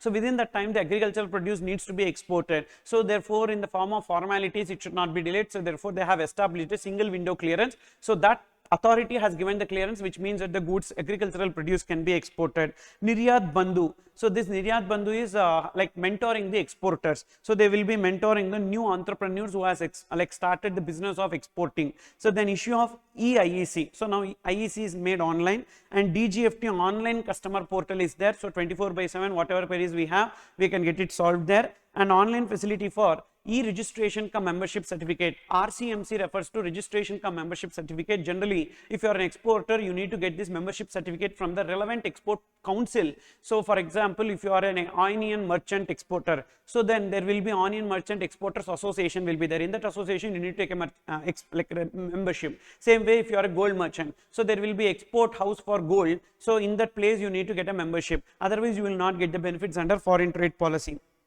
Then online facility for e-certificate of origin, I told you, generally in the other country we need to, that is exporter needs to produce the certificate of origin. So the importer will be asking us to get that. So that is now made online. Online facility to file quality control and trade disputes. So then bank realization certificate to prove that the export proceeds are realized. So we need to get a bank realization certificate, that also can be made available online. These are other measures. Then they have set up certain towns for export excellence. So like central government will be taking investment in the towns where there has export potential, even if the state government is not spending money in those towns, but the central government will be spending money for the purpose of enhancing the exports. So selected towns producing goods of 750 crores or more may be notified as town of export excellence. In case of handloom, handicrafts, agriculture and fishery sector, so that will be 150 crores. So common service providers in these areas shall be entitled for authorization and other EPCG, like various incentives also will be given to them. Then there is something called as status holder certification. So this status holder certification is again an important area. So depending upon the export performance, so they will be given a star status. So what is that export performance? So the star status will be like 1 star, 2 star, 3 star, 4 star and 5 star. To achieve the 1 star status, they should have a export performance of $3 million. And in case of 2 star, remember, so remember this 315 50 200 800. Okay, so what is it you need to remember? You need to remember one mobile number. What is that mobile number? 31550 31550 200 800. So $3 million 1 star, $15 million 2 star, $50 million 3 star, 200 and 800 4 star and 5 star. So this is the export performance. So basically the star status is to encourage the exporters by recognizing their achievement, and they will be eligible for certain benefits also. So what are the various benefits to these status holders? So you remember with the keyword wipes made in India exempted. So these are the various benefits to status holders. Wipes made in India exempted. W refers to warehouse. So a 2 star and above, except 1 star, 2 star and above can have their own warehouse. And then I for input output norms. Usually exporters so need to obtain input output norms for their industry. So then only they will get the license to import the restricted goods. So that input output norms will be fixed on priority within 60 days. And then we have P for preferential treatment and priority in handling, which is already there for the authorized economic operator. The same privilege is given to them. Then E for exports free of cost, except gems and gold jewelry. So there won't be any cost associated with respect to the exports. Then yes, self-declaration with respect to authorization and customs clearances. This we have already seen even for authorized economic operator. Then made in India. So made in India self-certification for 3-star and above. So 3-star and above can certify that these goods are made in India, and exempted from furnishing bank guarantee and compulsory negotiation of documents. So made in India exempted. So these are the benefits to status holders. You need to remember this. Wipes made in India exempted. W for warehousing license 2-star and above. Then I for input output norms on priority within 60 days, and P for preferential treatment and priority in handling. E for so exports free of cost, and S for self declaration with respect to authorization and custom clearances. Made in India certification for 3-star and above, and exempted from furnishing bank guarantee. What is this renegotiation of documents? So basically negotiation of documents means that so they need to go to the bank and they need to discount that bank guarantee or other things, so that they are exempted from doing. That is this. So how to compute the export performance? Usually this export performance we have $3 million, 15 and $50 million, etc. So this will be based on current and previous 3 financial years, but in case of gems and jewelry sector it will be current and previous 2 years, but otherwise it will be current and previous 3 years will be taken. So 4 years cumulative exports is only this $3 million, $15 million, and we need to achieve this in all the 3 preceding financial years. So then only for the 4th year we will be able to get, for example, last 3 years. So export performance we need to count. So and that export performance is 3 million, 15 million, depending upon that. In the 4th year they will be able to get. So means 3 times they need to achieve the $3 million. Only then 4th year they will be getting. That is the meaning of that. 3 times they need to achieve $3 million, then they will get 1-star. 3 times they need to achieve $15 million, then they will get 2-star. And in case of gems and jewelry sector, it will be 2 preceding years. Then grant of double weightage, that is if they are making 100 rupees as export, so it will be counted as 200 in case of MSMEs. So micro, small and medium enterprises, manufacturing units having ISO or BIS certification, or northeastern states, unit in northeastern states, Sikkim, Jammu and Kashmir and Ladakh, and exports of fruits and vegetables, only till the time they are achieving the 1-star status, they will be given this double weightage. And then so these are the 2 areas which are very, very important. If you see what are the benefits to authorized economic operators and what are the benefits to status holders, and when they will be called as status holders. So these benefits to status holders already they have given in RTP May 24. So due to that reason there is a chance of asking this question as a theory question. Then next specific provision relating to import and export. Here you should be making it very simple. What is that? Suppose if it is restricted, it is requiring authorization. If it is freely importable, it do not require authorization. Freely importable, freely exportable do not require authorization. Restricted means it requires authorization. This is the general provision. Whereas wherever there is a deviation, even though it is freely importable, but it requires authorization. Even though it is restricted, but do not require authorization. So this is where you need to remember. Exceptions you need to remember. The general provisions you don't have to make any remembrance related to this. For example, you are importing or exporting samples. Say you are importing samples, and import of defense items, seeds, bees and new drugs. We don't know whether it is generally freely importable or freely exportable, but you are importing it as a samples, so that requires authorization. Then other goods freely importable even if they are restricted.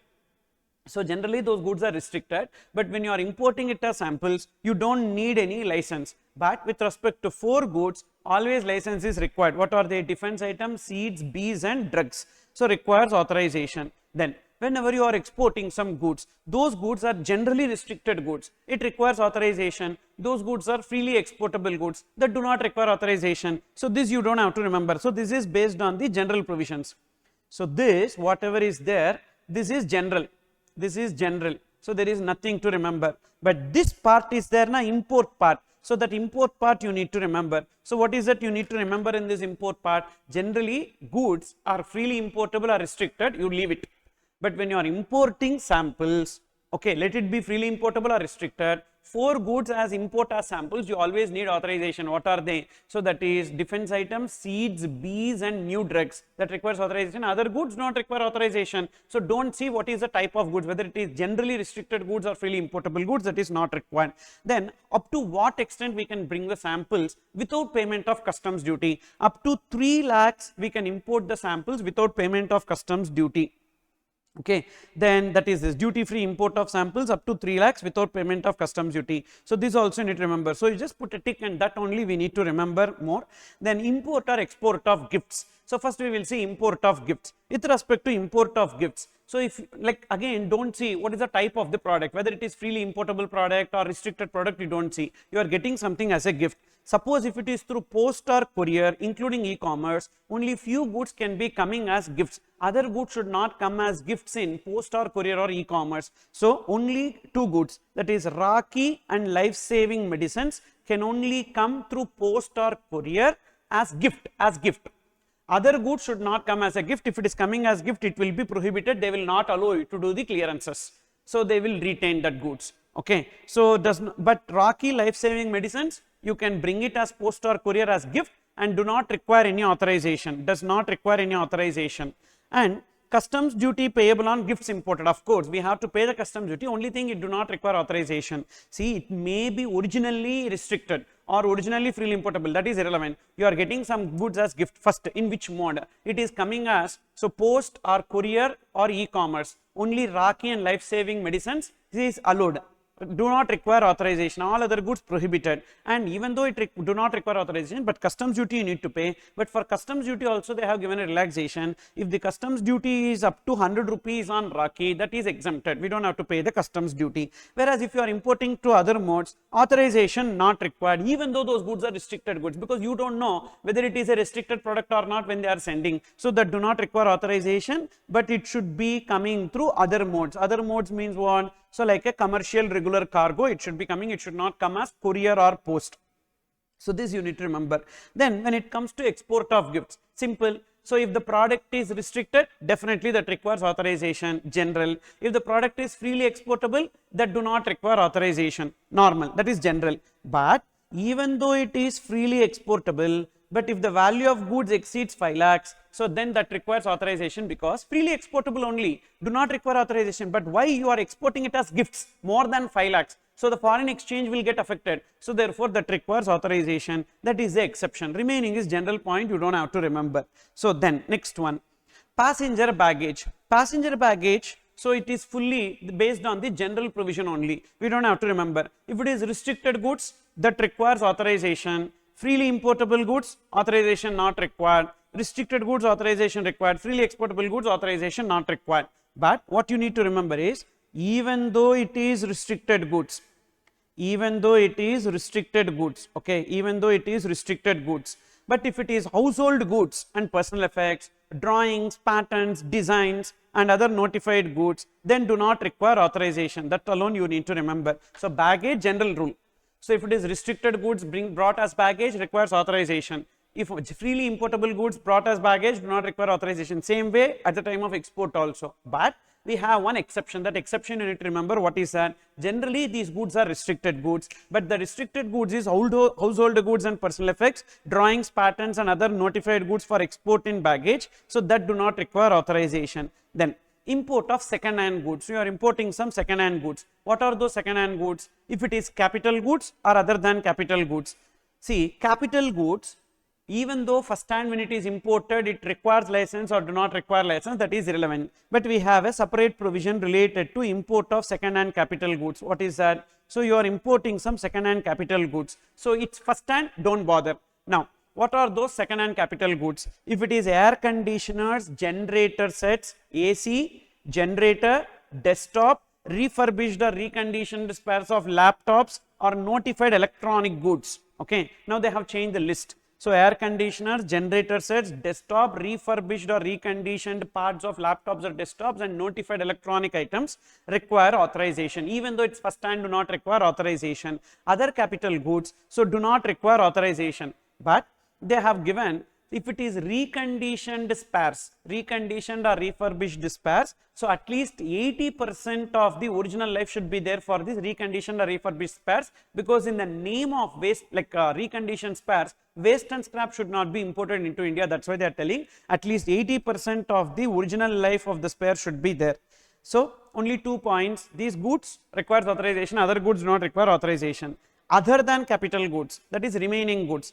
Remaining goods, so requires authorization definitely. So then what about if it is import for the purpose of repairs or refurbishing or reconditioning? Authorization not required. Again, we don't have to follow what is the regular policy if it is imported in first hand. So for second hand, entirely you need to remember the separate provisions with respect to this. Also one more point, if the capital goods are used in a project abroad for at least 1 year, so that can be imported into India without any license, any goods. Even these goods, ACs, generator sets, etc. So if it is used in a project abroad for 1 year, so we don't have to execute any license. Without authorization, it can be imported even if that goods are otherwise restricted.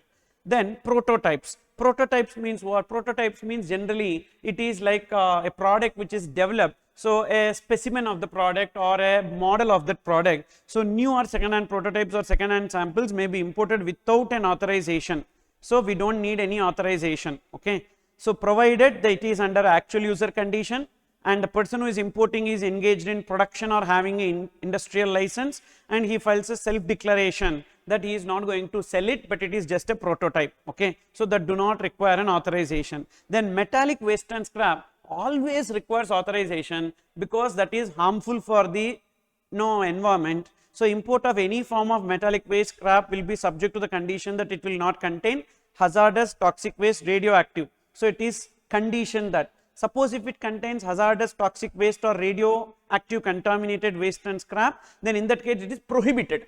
It is prohibited. So other waste and scrap is allowed. So if waste and scrap contains hazardous, toxic waste or radioactive contaminated waste or scrap containing radioactive material or types of arms, ammunition, shells, etc., so then it is prohibited. Remaining waste and scrap is allowed, but that requires authorization. So waste and scrap always require authorization. Always require authorization. Then next, import for export. So this is general, import for export. If it is freely exportable, do not require authorization. Restricted for export, requires authorization. Okay. So restricted, generally freely exportable. First it is freely importable, yeah. Then it is freely exportable.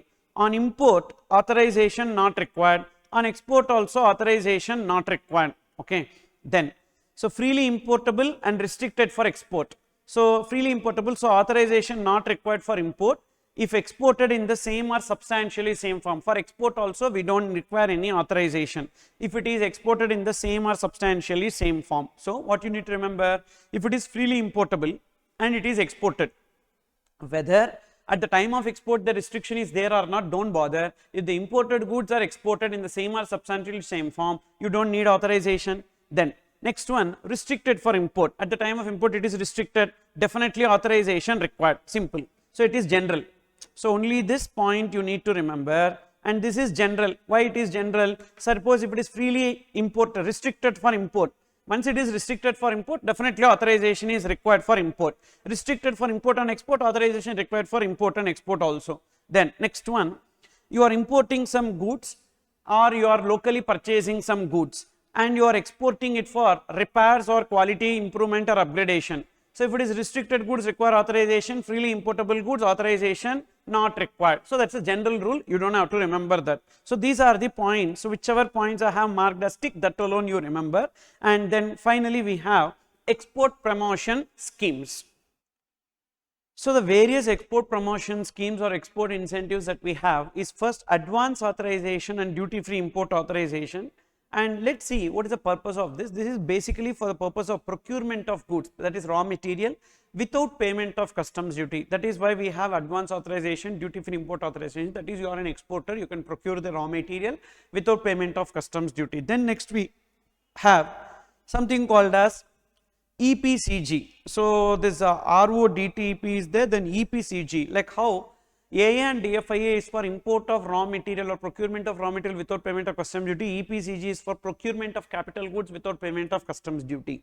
And then suppose if you have some local taxes, so to give you the relief of the local taxes, that refund of the local taxes, they have created a scheme called as RODTEP scheme, rebate of duties and taxes on exported goods scheme. And thereafter we are having export promotion zone schemes, that is EOU, EHTP, STP and BTP. What are the various incentives available to them? And finally deemed exports. So deemed exports means there are some goods and which are sold to some people in India, but it will be considered as exports for the purpose of FTP, and we are eligible for certain incentives. So let's try to understand first what are the various deemed exports that we have. So the objective of deemed exports is that Indian manufacturers are treated on par with the foreign suppliers to promote the Make in India initiative. That is, rather than say you are an exporter, rather than you are purchasing from a person outside India, you purchase from me. So therefore you will be saving the foreign exchange outflow. When you save the foreign exchange outflow, it is equal to earning the foreign exchange. So the theory is simple: foreign exchange saved is foreign exchange earned. And the consideration, so for me, either the consideration can be in Indian rupees or it can be in foreign currency, so that is okay. So basically you are importing, rather than you importing, you purchase from me. For me it is considered as deemed export. So what are the various deemed exports under foreign trade policy? First, so you are an advance authorization holder, means you are an exporter, you can import the goods without payment of custom duty. Rather than importing without payment of custom duty, you can purchase from me without payment of GST. For me it is deemed export. This is already in GST. Number 2, supply of goods to EOU, EHTP, STP and BTP. Say you are EOU, EHTP, STP and BTP, you can import goods without payment of custom duty. Rather than importing, you can procure from me without payment of GST. So that's why for me it is treated as deemed exports. And then EPCG. So you are a EPCG holder, means you can import the capital goods without payment of custom duty. Rather than importing the capital goods, you purchase from me without payment of GST. So these three are treated as even deemed exports under GST. That is sale to AA, sale to EPCG holder, or sale to EOU, EHTP, STP and BTP. And then there are some projects which are called as projects, international competitive bidding projects, or project financed by international competitive bidding. So notified projects financed by agencies notified by Department of Economic Affairs, and international competitive bidding projects. So total 5 projects you need to remember. So any projects which are international competitive bidding projects, which means a bid can be placed by any person across the globe. So international competitive bidding project, or the projects which are financed by Ministry of Department of Economic Affairs. And then mega power projects, nuclear projects, or projects financed by UN or international organizations. So to them, if you are making supply, that is also called as deemed exports. So suppose if I am making supplies to these people, for me it is called as deemed exports.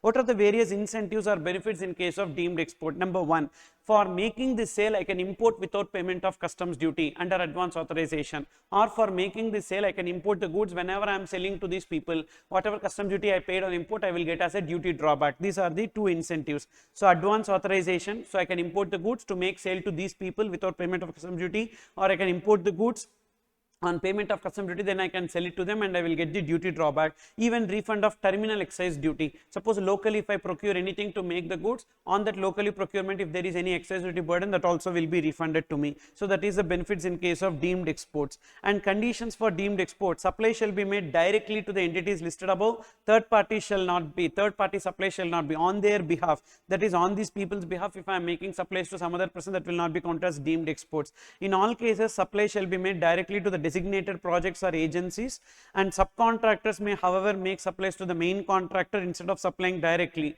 Say for example, I am the main contractor and I am appointing one subcontractor. Subcontractor can make supply to me. For subcontractor also it will be treated as deemed exports. And supply of domestically manufactured goods by Indian subcontractor or to any Indian or foreign main contractor directly at the designated project shall also be eligible for deemed export benefit. Either they can supply to me or they can supply directly to the site. So then also for them, the subcontractor, it will be treated as deemed exports. So these are the various deemed exports and the benefits in case of deemed exports. Now if you see advance authorization and duty free import authorization, for what purpose? These 2 licenses are for the purpose of procurement of goods, import of goods without payment of custom duty, or local procurement without payment of GST.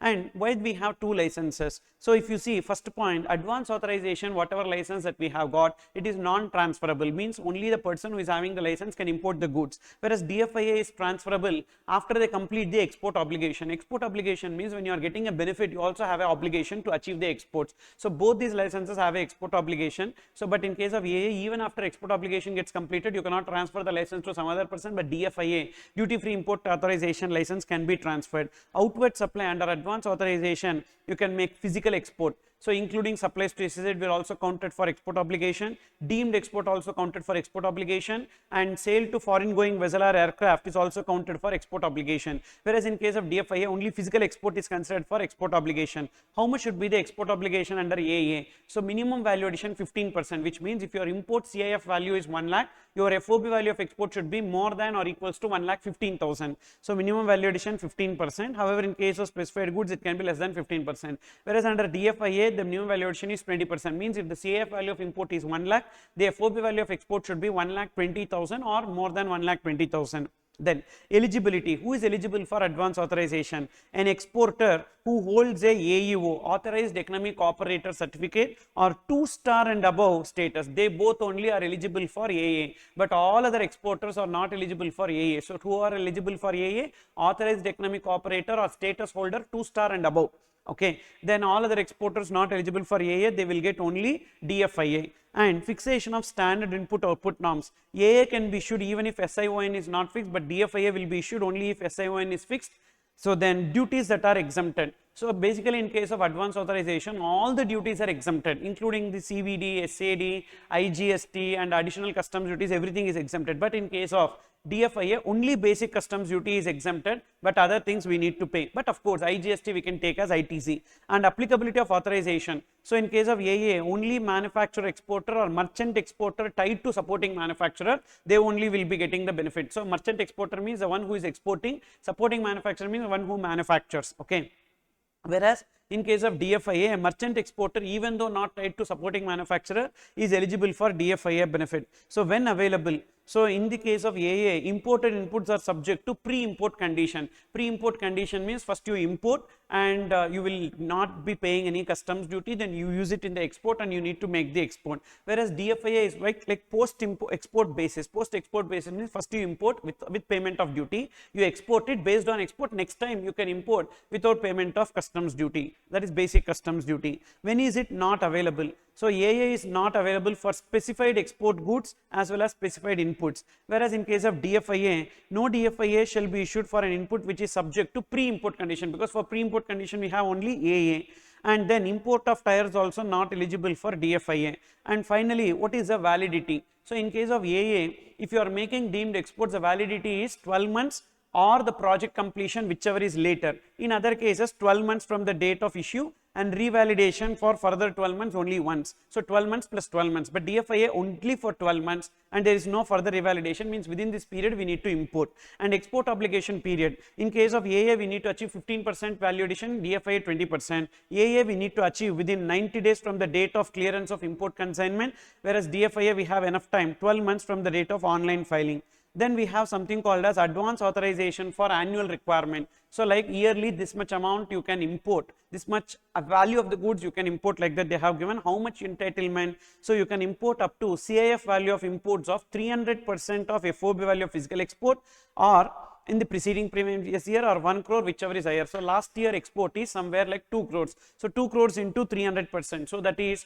like 6 crores or 1 crore, whichever is higher. So 6 crores worth of raw material you can import it without any payment of customs duty. That is known as advance authorization for annual requirement. This will be given to any person. So this will not be given only to authorized economic operator or to 2-star and above status holders. This will be given for all exporters who is having a past export performance in at least preceding 2 financial years. So they are eligible for this. Okay.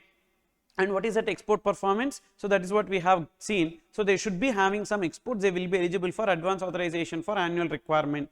And fulfillment of export obligation, basically the value addition is based on FOB value of exports minus CAF value of imports divided by CAF value of imports into 100. So that should be taken. If any free of cost material is supplied by the importer to the exporter, which is used in the imported goods, so then in that case, so that particular material should be added to both exports and imports. And then we have RODTEP scheme. So rebate of duties and taxes on exported goods. This scheme is very simple. So in order to give the relief against the local taxes which are borne on the exported goods, so there will be this RODTEP scheme. There are various local taxes like corporation tax, municipal tax, mandi tax, local body tax, garbage tax, etc. These taxes will not be having any refund. In case of GST, there is a refund on export. In case of customs also there is incentive. But there are no incentives in these local taxes. To give the benefit of these local taxes, a percentage of FOB value of your exports will be given as an incentive. That will be given in the form of e-scrip, and that e-scrip amount can be used only for payment of customs duty, or if you don't have like the customs duty liability, you can transfer that to any other person. That is known as transfer of credit scrip. And this transfer of credit scrip will be treated as exempted for purpose of GST, but for availment of ITC it will be treated as taxable. So, and the rebate under this scheme is not available in respect of duties and taxes already exempted or remitted. So it will be given as a percentage of FOB, that will be given in the question itself.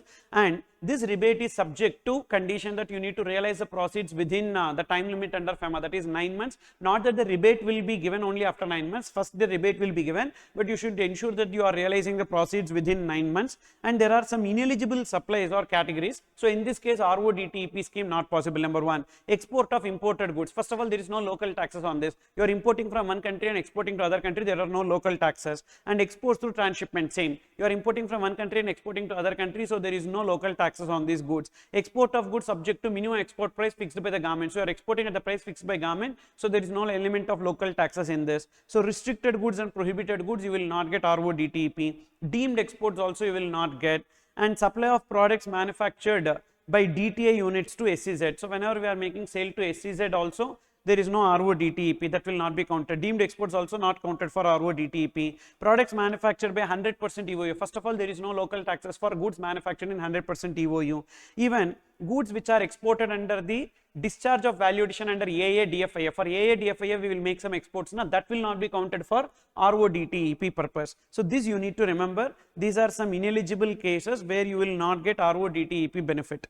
And next we have EPCG scheme. So in this EPCG scheme, what we will do, we will be importing the goods without payment of, like capital goods without payment of customs duty. So but we have a export obligation, and import of goods, capital goods, even without payment of GST, IGST or GST compensation cess. So who are eligible? Manufacturer exporter with or without supporting manufacturers, merchant exporters who are tried to supporting manufacturers, and service providers, so designated as common service providers. All these three people are eligible. And meaning of capital goods, any machinery, equipment, apparatus can be imported. So either the capital goods can be procured from the global market or from the local market, that can be used for any operations, either manufacture, mining or agriculture, etc. And even restricted goods can be imported, but definitely we require approval, and it can be imported in semi knockdown or completely knocked down condition.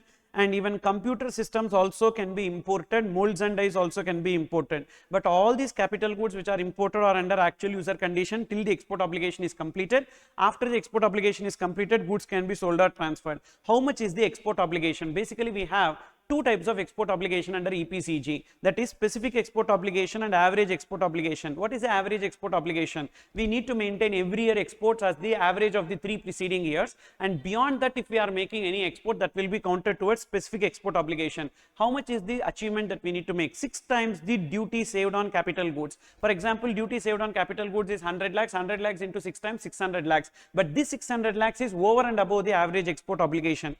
So export obligation means obligation to export products covered by authorization in terms of quantity or value or both, as may be prescribed or specified by regional or competent authority. Export obligation consists of two: specific export obligation and average export obligation. Specific export obligation is over and above the average export obligation. So what we need to do, first we need to achieve the average export obligation. Excess amount will be taken towards the specific export obligation. So specific export obligation is 6 times the duty saved on capital goods. So that is in case of direct import, actual duty saved. In case of domestic sourcing, so the notional customs duty saved on FOR value. Average export obligation is average of the 3 preceding licensing years. It should be achieved within the overall export obligation period. What is the validity of authorization? Once the license is given, the license is valid for 24 months, means in this 24 months we can import the capital goods. And we have some special points with respect to export obligation. The average export obligation shall be fulfilled every financial year till the export obligation is completed, and over and above AEO will only considered for export obligation, specific export obligation, and either it can be through export of goods, either he manufactures or manufactured by the supporting manufacturer, even some export of services or exports through third parties also can be considered. And in case of local procurement of capital goods, we don't have to achieve 6 times, we have to achieve 4.5 times, and there is no change in average export obligation. Export under advance authorization, everything. So wherever under advance authorization, then duty free import authorization also you need to achieve some value addition, that will also be counted for export obligation here. Exports made from DTA shall only be counted for calculation after fulfillment after fulfillment of AEO, and export obligation can be fulfilled by supply of information technology agreement items, and both physical exports as well as deemed exports, both will be considered for export obligation. So they have given lot of relaxations to achieve the export obligation. And then we have export promotion zone schemes. So basically these are about EOU, EHTP, STP, BTP units, and objective is so to promote the exports. All kind of businesses they can do other than trading units, and majorly export of goods or service other than prohibited, and they should not be making sales to DTA except the permissible limit, and they need to get a approval from the unit approval committee or board of approval, and once they get the approval it will be valid for a period of 5 years, and thereafter it can be extended for a further period of 5 years by the development commissioner. What are the tax implications? Any goods imported by them is exempted from payment of custom duty including IGST, but on import of services they need to pay GST under RCM,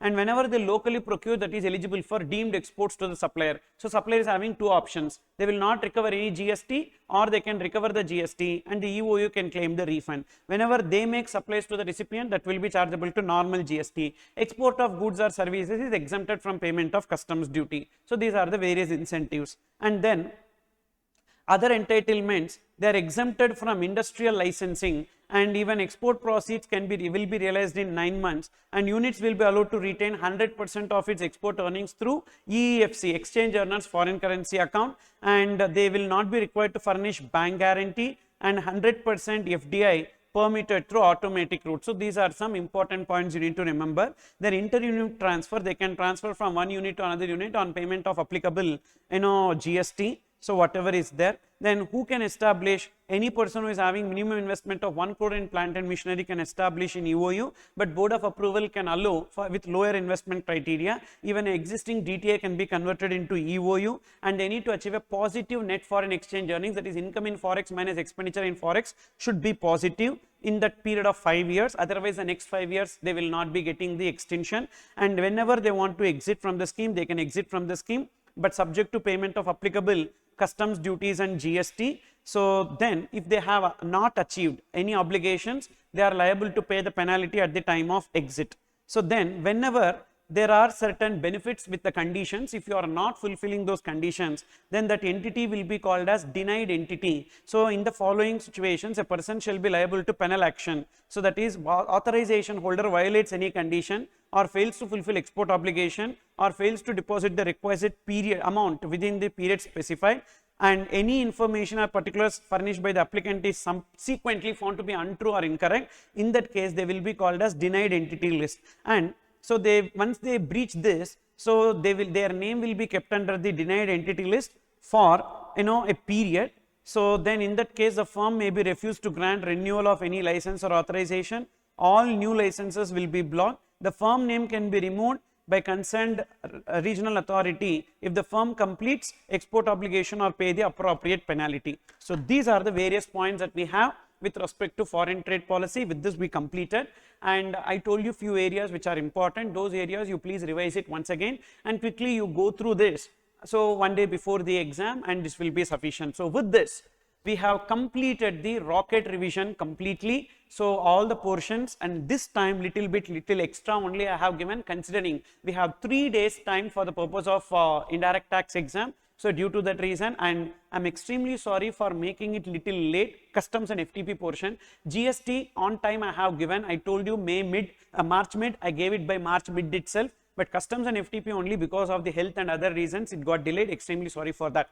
And MAY24 video also will be soon uploaded. So in the same YouTube channel, and already PDF has been shared with you, and in that few questions we discussed in the rocket revision itself. So last case studies on ethics and remaining things we'll see. All the very best for your exams. Do well, and we'll meet in MAY24 questions.